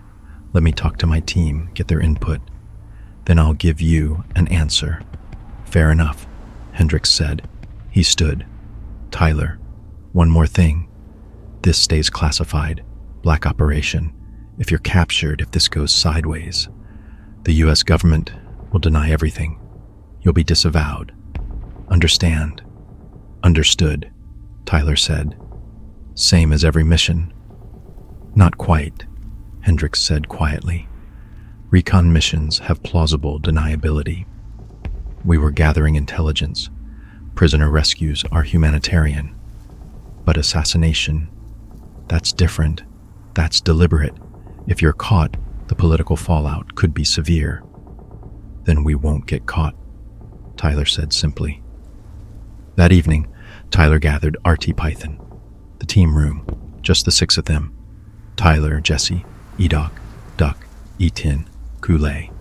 Kool-Aid was back now, recovered, ready, eager to prove himself again. Tyler laid out the mission, showed them the map, explained the target, the general who'd killed American prisoners, the narrow window, the risks. When he finished, silence. Finally, Jesse spoke. This is different from what we've been doing. This is murder. It's war, Edoc said. In war, you kill enemy. This general is enemy, high-value enemy. Killing him is good tactics, but it's planned, Jesse said. Not combat, not self-defense. We'd be hunting him, tracking him, killing him deliberately. He kill American prisoners, Duck said quietly. He murder men who try to escape. Men like the prisoners we rescue. If we do not stop him, he kill more. This is not murder. This is justice. Kool-Aid spoke up. I agree with Duck. This man he is evil. He kill prisoners. Killing him save lives, save Americans. That is good thing. Abop had been quiet. Now he spoke. Liu Han would say, ask why you fight. If you fight for revenge, for hate, that is wrong path. But if you fight to protect, to prevent more death, that is right path. He paused. This general, he will kill more prisoners if he live. He will order more executions. Stopping him, that protect Americans, that prevent death. So I say yes. We do mission. Etin nodded. I follow team. If team go, I go. All eyes turned to Jesse. Tyler's 1-1, his best friend, the guy whose opinion mattered most. Jesse was quiet for a long moment. Then, I'm not comfortable with assassination, with targeted killing. It feels wrong, like we're becoming the thing we're fighting. But, Tyler prompted, but, Jesse sighed. This general killed American prisoners, will kill more, and if we don't stop him, who will? So yeah, I'm in. I'll do it, but I'm doing it to save lives. Not for revenge, not for hate, to protect. Tyler looked at his team, at 6 men who'd wrestled with the morality, who'd considered the weight, who'd chosen to act anyway. Because it was necessary, because it was right. All right, Tyler said. We're unanimous. We take the mission, but we do it right. We confirm the target. We make sure it's him. We execute cleanly. And we get out. No unnecessary killing, no collateral damage, just the general. Understood? 6 nods. Good, Tyler said. I'll tell Hendricks we're in. Mission to brief tomorrow morning. 900. Full tactical planning. We insert tomorrow night. He paused, and everyone. This is different from what we've done. This will change us. Taking a life deliberately, outside of combat, that carries weight. So, if anyone has doubts, any reservations, speak now. No shame, no judgment, silence. Then we're committed, Tyler said. Get rest. Tomorrow, we start the work. Time. 1,000 years. The mission briefing was detailed. Hendricks stood at the map, intelligence officers flanking him, photographs spread across the table, surveillance images of the target, Colonel Nguyen Van Thu, North Vietnamese Army, division commander. The man looked ordinary, middle-aged, thin, unremarkable, but Tyler knew appearances meant nothing. This man had ordered the execution of prisoners, had murdered Americans, was responsible for countless deaths. The target is here, Hendricks said, pointing to the map. Forward command post. Temporary. He's meeting with regimental commanders, inspecting units. Intelligence suggests he'll be there for 72 hours. Then he moves north. Security? Tyler asked. Heavy, the intelligence captain said. At least 1 platoon of bodyguards. Elite troops, well-armed, well-trained, plus the garrison at the forward command post. Probably a company-size element. You'll be outnumbered significantly. When's the best time to hit him? Early morning, the captain said. Between 0400 and 0500, he takes morning walks, habit from years in the field, walks the perimeter, checks security, usually with only 2 bodyguards. That's your window. How do we confirm it's him? The captain slid a photograph across the table. Close up, the general's face, distinctive features, scar on his left cheek, gray hair at the temples, thin build, positive identification required before engagement. Hendricks said, we can't risk hitting the wrong target. Confirm visually, then execute. What's the weapon of choice? Jesse asked. Up to you, Hendricks said. Sniper rifle if you can get a clear shot. Suppressed weapon at close range if necessary. Your call based on conditions. Extract plan? LZ here, Hendricks pointed. 2 clicks west of the target. Jolly Green will be standing by. Once you execute, move immediately to extract. Enemy response will be fast and overwhelming. You'll have minutes to get clear. Volume parts. Soft. Air support? Sandy's on station.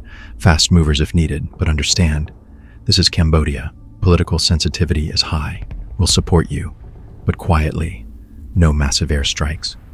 No overt American presence. Tyler studied the map. The target location. The LZ. The routes in and out. It was doable. Barely. But doable. When do we insert? Tonight. Oh, 200 hours. You'll have all day tomorrow to move into position, set up observation, confirm the target, execute the following morning. Then immediate extract. Tight timeline. Duck observed. Yes. Hendricks agreed, but necessary. The general moves after 72 hours. This is our only window. Tyler looked at his team, at 6 men about to walk back into the fire, to attempt something that would change them, that would test their morality as much as their courage. We're ready, Tyler said. We'll get it done. I know you will, Hendricks said. He paused. And Tyler, everyone, what you're about to do. It matters. This general has American blood on his hands. Removing him, that's justice. That's protecting future prisoners. Remember that if the weight gets heavy. We'll remember, Tyler said quietly. The rest of the day was preparation, weapons checks, equipment inspection. Tyler selected a suppressed M21 sniper rifle, modified M14, 7.62 millimeter, accurate to 800 meters with the right shooter. He'd trained with it, was comfortable with it, could make the shot if conditions were right. Jesse carried his Swedish K, always his Swedish K, the weapon he trusted, the weapon that had kept him alive. The indigenous team members carried their preferred weapons, mix of CAR-15s and AK-47s, extra magazines, extra ammunition. This mission might require fighting their way out. They prepared accordingly. That evening, Tyler wrote another letter, not to his father this time, to himself, his thoughts, time, 250 years. His reasoning, why he'd agreed to this mission, why it was necessary. He needed to document it, to process it, to understand what he was about to do, and why. I'm about to kill a man, not in combat, not in self-defense, but deliberately, with planning, with premeditation. This man is Colonel Nguyen Van Thieu, North Vietnamese Army, Division Commander. He ordered the execution of American prisoners, shot them for trying to escape. Will kill more if given the chance. I'm doing this to protect, to prevent future deaths, to bring justice for the men he murdered, but I'm also aware this changes me, changes my team. We're crossing a line, becoming something different, not soldiers in combat, but assassins, hunters, killers. I hope this is the right choice. I hope Liu Han and Li Yuhan would approve. I hope I'm fighting for the right reasons. If I'm wrong, if this is the wrong path, I'll carry that weight. I'll accept the consequences. But if I'm right, if this saves lives, if this protects Americans, then it's worth it. That's what I tell myself. That's what I believe. Tomorrow will tell if I'm right. He folded the letter, put it in his personal effects bag, the bag that would be sent home if he didn't return, along with his other letters, his other unfinished thoughts. At 100 hours, RT Python gathered, 1 a.m., final equipment check. Final words, remember, Tyler said quietly. We confirm the target. We execute cleanly. We extract immediately. No unnecessary killing, no collateral damage, just the general. Then we're gone. 6 nods. Whatever happens, Tyler continued, we face it together, as brothers, as warriors, as SOG, for Liu Han, Iduk said.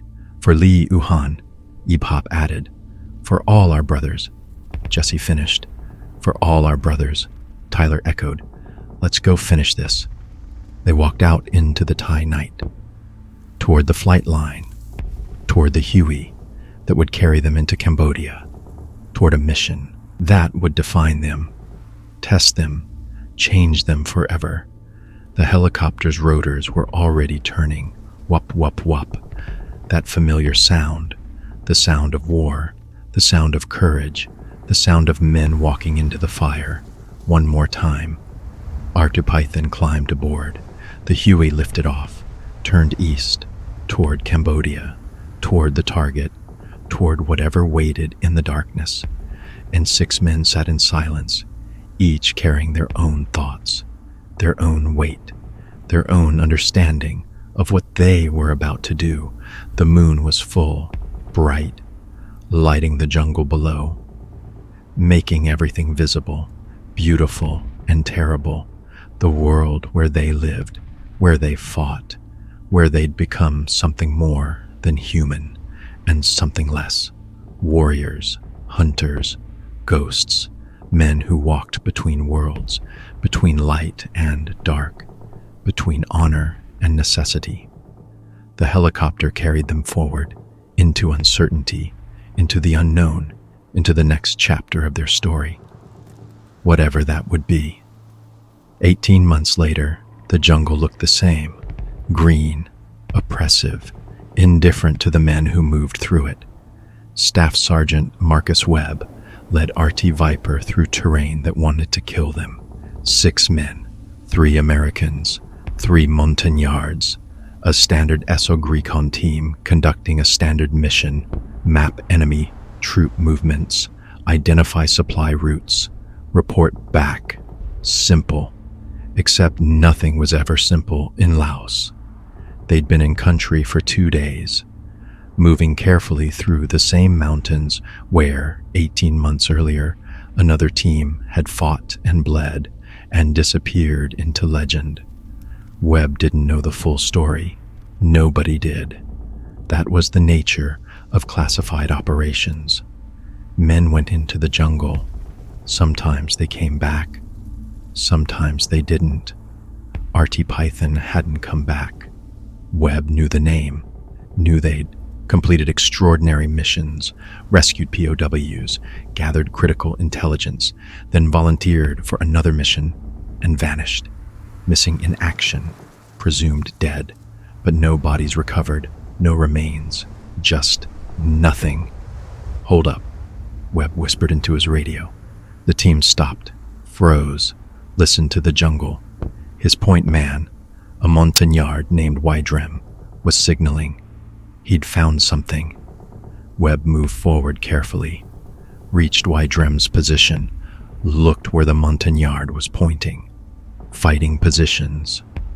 Not recent, overgrown with vegetation, vines growing through the sandbags, leaves and debris filling the shallow trenches, but unmistakable. Defensive positions, hastily dug, oriented in a rough circle. Someone had made a stand here, and from the look of it, they'd fought hard. Webb's pulse quickened. This could be it. This could be where Artupython had made their last stand. "Spread out," Webb whispered. "Search the area, carefully. Look for anything. Remains, equipment, personal effects. Document everything." The team moved through the old fighting positions like archaeologists excavating a tomb, which, in a way, they were. This was hallowed ground, the place where Americans had fought and probably died. Webb's assistant team leader, Sergeant First Class Jake Morrison, called out quietly, "Got something." Webb moved to his position. Morrison was kneeling beside a fallen log, partially covered by undergrowth. He held up a magazine, a 30-round magazine for a CAR-15, empty. The metal was corroded, but the spring still worked when Morrison tested it. "American," Morrison said quietly. "Has to be." They kept searching. Over the next 30 minutes, they found more. Spent brass casings, dozens of them, both 5.5, 6mm and 7.62mm, American and enemy rounds mixed together, evidence of close combat, desperate combat. A piece of web gear, rotted through but identifiable, American pattern, a canteen, dented, bullet hole through it. Still viewed a faint trace of the owner's initials scratched into the metal. LH. Webb photographed everything. documented the positions, sketched the layout. This would go into the after-action report, would become part of the official record, evidence of what had happened here. Even if the full story remained unknown, then why Drim called out. His voice was different, reverent. "Sergeant Webb, you need to see this." Webb moved to where the Montagnard knelt, in a small depression, protected from the elements by an overhanging rock were personal items, deliberately placed like someone had arranged them before whatever came next. A compass. The cover was gone, the glass cracked, but the needle still moved when Webb picked it up carefully. On the back, engraved to Jesse, "Keep finding your way home." Mom. Webb's throat tightened. Jesse Carver, RT Python's 1-1. He'd heard the name in the stories, the assistant team leader who'd followed Tyler Brennan through hell. Beside the compass, dog tags, 3 sets.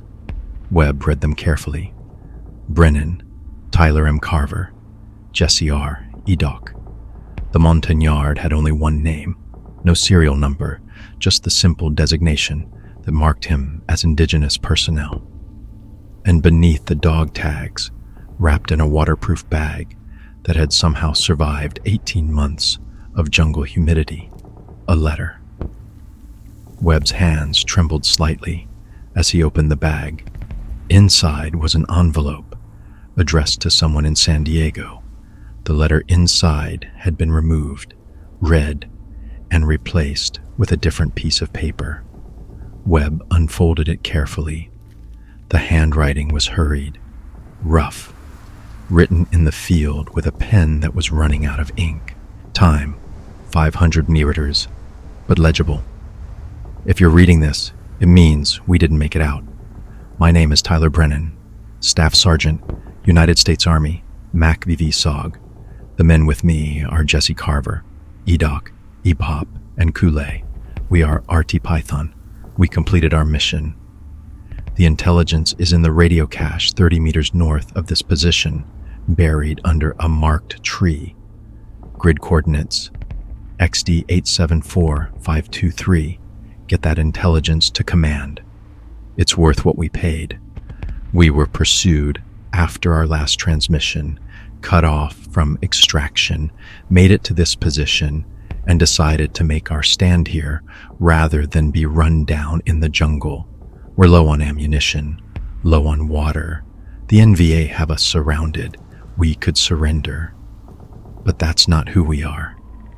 That's not what we do. We're going to fight. We're going to hold this position as long as we can. And when we can't hold it anymore, we'll go down swinging. I want people to know we chose this. We chose to come back, chose to walk into the fire one more time. We lost good men on previous missions.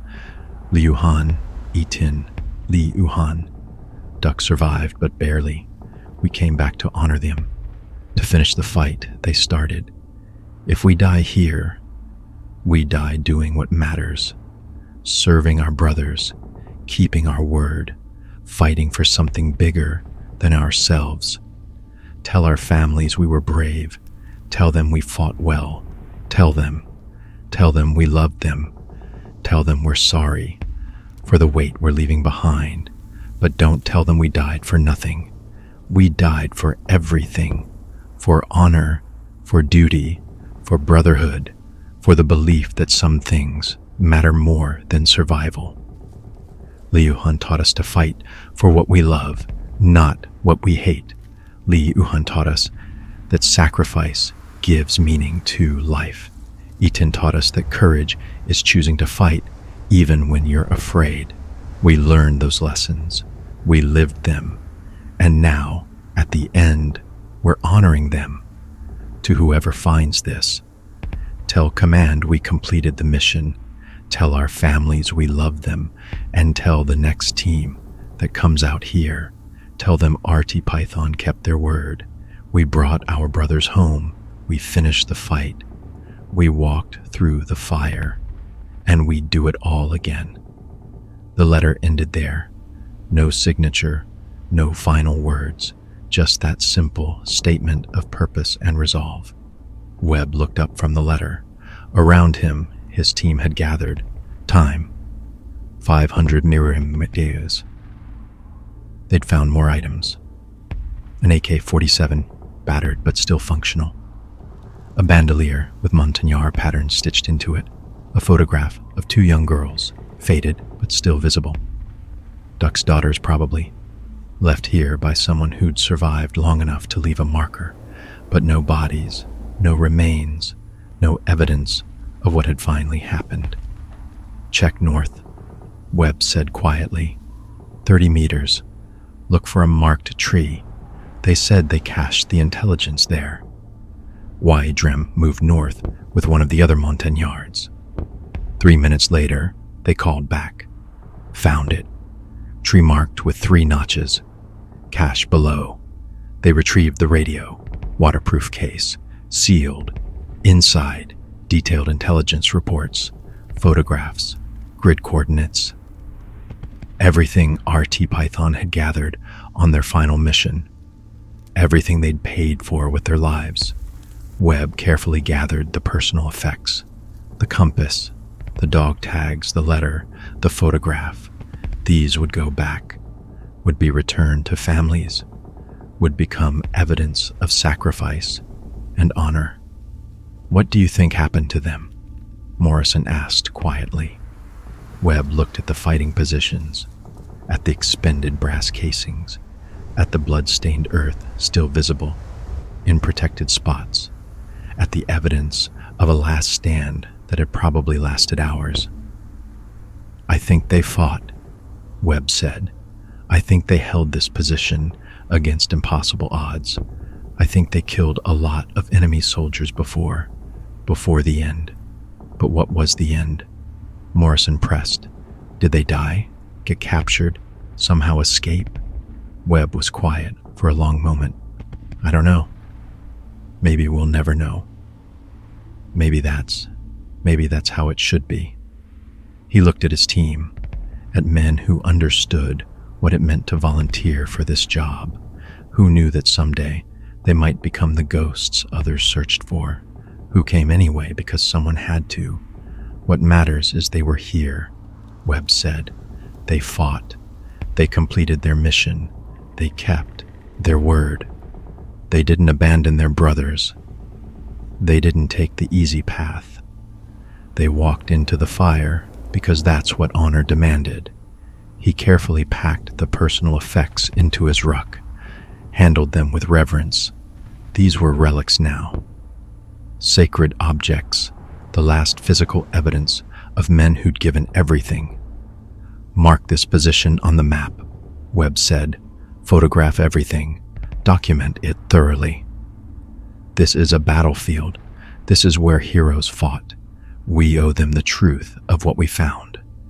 The team worked methodically for another hour, taking photographs, measuring distances, creating a detailed record of RT Python's last known location, building the case file that would become part of history.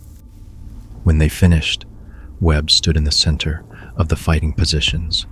He looked at the jungle around them, at the green hell that had swallowed RT Python, at the silence that gave no answers. Thank you, Webb said quietly, speaking to ghosts, to memory, to men he'd never met but felt connected to by shared duty.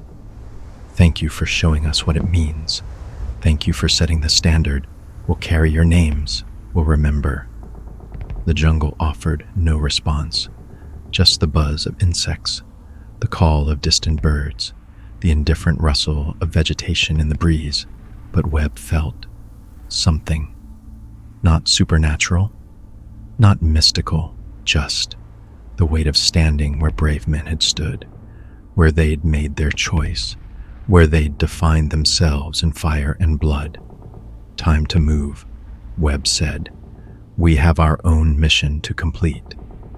RT Viper formed up, checked their weapons, prepared to continue deeper into Laos, to walk the same paths RT Python had walked, to face the same dangers, to uphold the same standards. Before they moved out, Wydrim approached Webb. The Montagnard held something in his hand, a small brass bracelet, Montagnard make, the kind worn by warriors. This was Edoc's. Wydrim said quietly, "I know the pattern. Brew people. He was legendary among us, the best fighter, the most honorable man. We'll take it back," Webb said. "Make sure it's remembered." Wydrim shook his head. "No, leave it here. This is where he made his stand. This is where he proved his honor. Let it stay. Let this place remember. Let others who come know. Here fought Artie Python. Here they honored their brothers. Here they kept their word." Webb understood. This was more than a battlefield. This was a monument, an unmarked grave, a sacred place where men had chosen the hard right over the easy wrong. "All right," Webb said. "We leave it. We mark this position on our maps. We remember." He took one last look at the fighting positions, at the evidence of courage and sacrifice, at the mystery that would never be fully solved. Did Artie Python die here? Were they captured? Did they somehow, against all odds, escape? The jungle kept its secrets, but what mattered, what truly mattered, was that they'd been here, had fought here, had honored every promise they'd made. Webb turned to his team. "Let's move out. We've got a mission to complete. Let's make sure we honor what they showed us." Artie Viper moved into the jungle, heading deeper into Laos, toward their own objectives, their own dangers, their own test of courage and brotherhood. Behind them, the fighting positions remained, silent, overgrown, slowly being reclaimed by the jungle, but marked now, documented, known. The story of Artie Python would go into the classified files, would become legend among SOG teams, would be told in team rooms and briefing rooms as an example of what it meant to walk into the fire. Some details would fade, some facts would be lost to time, but the essential truth would remain. 6 men had walked into Laos on missions everyone said were impossible.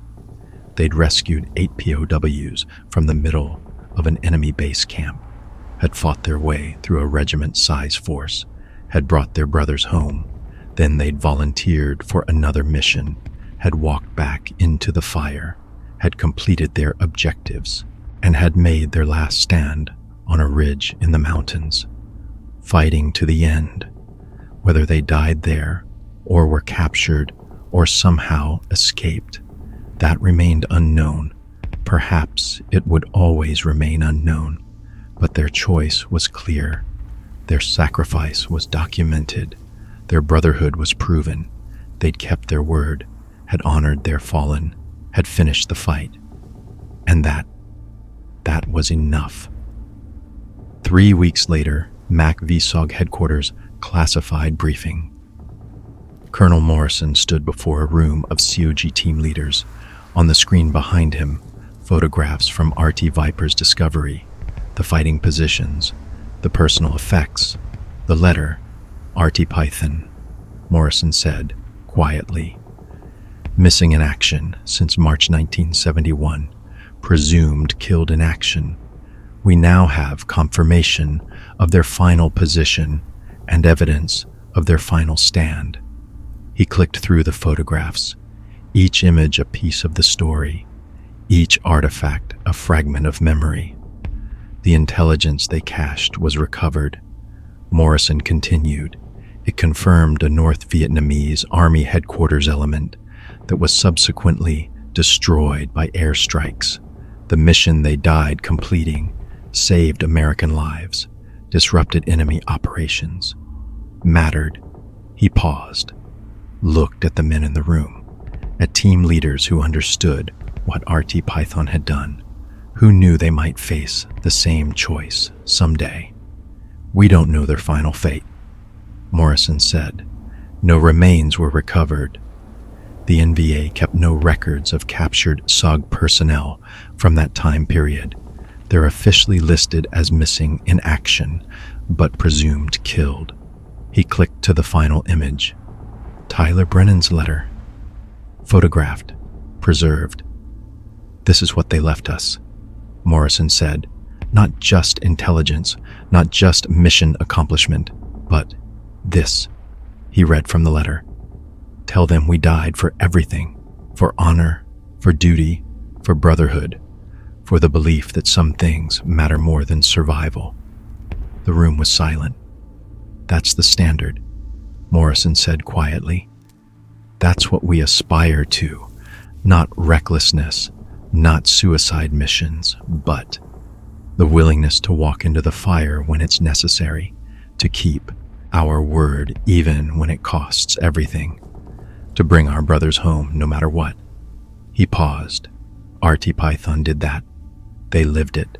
They died proving it. And their example will outlive all of us. He clicked off the projector. Silver stars, posthumous, have been awarded to all members of RT Python. Their names are being added to the memorial wall. Their families have been notified and provided with what information we have. The personal effects recovered will be returned to next of kin, with one exception. Jesse Carver's compass. His mother requested it remain with Special Forces, to be passed to new SOG team leaders as a reminder. Keep finding your way home. That was her message to her son. Now it's our message to you. Morrison held up the compass, battered, cracked, but still functional, still pointing true. This compass will live in the team room, Morrison said. Anyone heading out on a mission can carry it if they choose. As a reminder of what RT Python showed us, as a connection to their courage, as a promise that we remember. He set the compass on the podium. They walked into the fire. They kept their word. They brought their brothers home. That's all any of us can do. That's all any of us should aspire to. Dismissed. San Diego, California. 1 month later, Tyler's father stood in his living room, holding the letter his son had written 18 months earlier. The letter that had arrived with official notification of Tyler's status, missing in action, presumed killed in action. He'd read it 100 times, would read it 100 more. These were his son's last words, his final message. The explanation his father had always wanted, but never thought he'd receive. I'm proud to be your son. I hope someday you'll be proud of what I've done here. Tyler's father wiped his eyes. He was crying, had been crying on and off for a month, grief and pride mixing together in a way that was almost unbearable. His son was gone, missing, probably dead, but not defeated, not broken, not lost. Tyler had found himself in that jungle, had discovered who he really was, had proven himself in fire, and had left a legacy of courage and honor and brotherhood that would outlive his brief life. I'm proud of you, son, Tyler's father whispered to the empty room. I was always proud of you. I was just scared I'd lose you. And I did. He looked at the letter again, at his son's handwriting, at the words that carried such weight. Sometimes the right choice is the hard choice. And you make it anyway. You taught me that, Tyler's father said quietly. I taught you to face dragons. And you faced them. You walked into the fire, and you showed everyone what courage really means. He carefully folded the letter, placed it in a frame beside his own military decorations from Korea. Father and son, different wars, same values, same willingness to sacrifice. Outside, the California sun shone bright. People went about their lives, unaware of the men who walked into jungles so they could remain safe, unaware of the sacrifices made in their name, but Tyler's father knew, would carry that knowledge for the rest of his life, would honor his son's choice by living a life worthy of it. "Rest easy, son," Tyler's father whispered. "You kept your word. You honored your brothers. You made it mean something. That's all any of us can do. That's enough. You were enough." The jungle. Laos forever. The fighting positions slowly disappear beneath vegetation. Vines grow over the sandbags. Trees sprout through the old trenches. Nature reclaims what was briefly hers. But the evidence remains. The brass casings buried in dirt. The metal corroding but not vanishing. The blood absorbed into earth but not forgotten. And on a rock, beneath an overhang, protected from the worst of the weather, a brass bracelet, montagnard patterns woven into metal, a warrior's marker, Edoc's bracelet, left where he made his stand, where he proved his honor, where he fought beside his brothers to the end. The jungle keeps its secrets. What happened to RT Python after their last stand remains unknown. Perhaps they died there. Perhaps they were captured. Perhaps, against impossible odds, they escaped. The truth is lost, but the meaning remains. 6 men walked into chaos voluntarily, faced the dragon, confronted the unknown, kept their promises even when it cost everything. They rescued men who'd been abandoned, completed missions everyone said were impossible, honored their fallen by refusing to stop fighting. And when the end came, whatever form it took, they faced it together, as brothers, as warriors, as men who'd chosen the hard right over the easy wrong. Their names live on, in classified files, in team room stories, in the hearts of families who lost them, in the memory of 8 POWs who came home because RT Python walked into the fire. Tyler Brennan, Jesse Carver, Lee Uhan, Liu Han, E-Tin, E-Doc, E-Pop, Kule, Duck. Some survived, some didn't, but all of them were tested. All of them proved themselves. All of them kept their word. The jungle remembers. The wind through the trees carries their story. And someday, perhaps, the full truth will be known. But until then, until the final answer comes, what remains is this: they walked into the fire. They brought their brothers home. They kept their word. And that is enough. That will always be enough.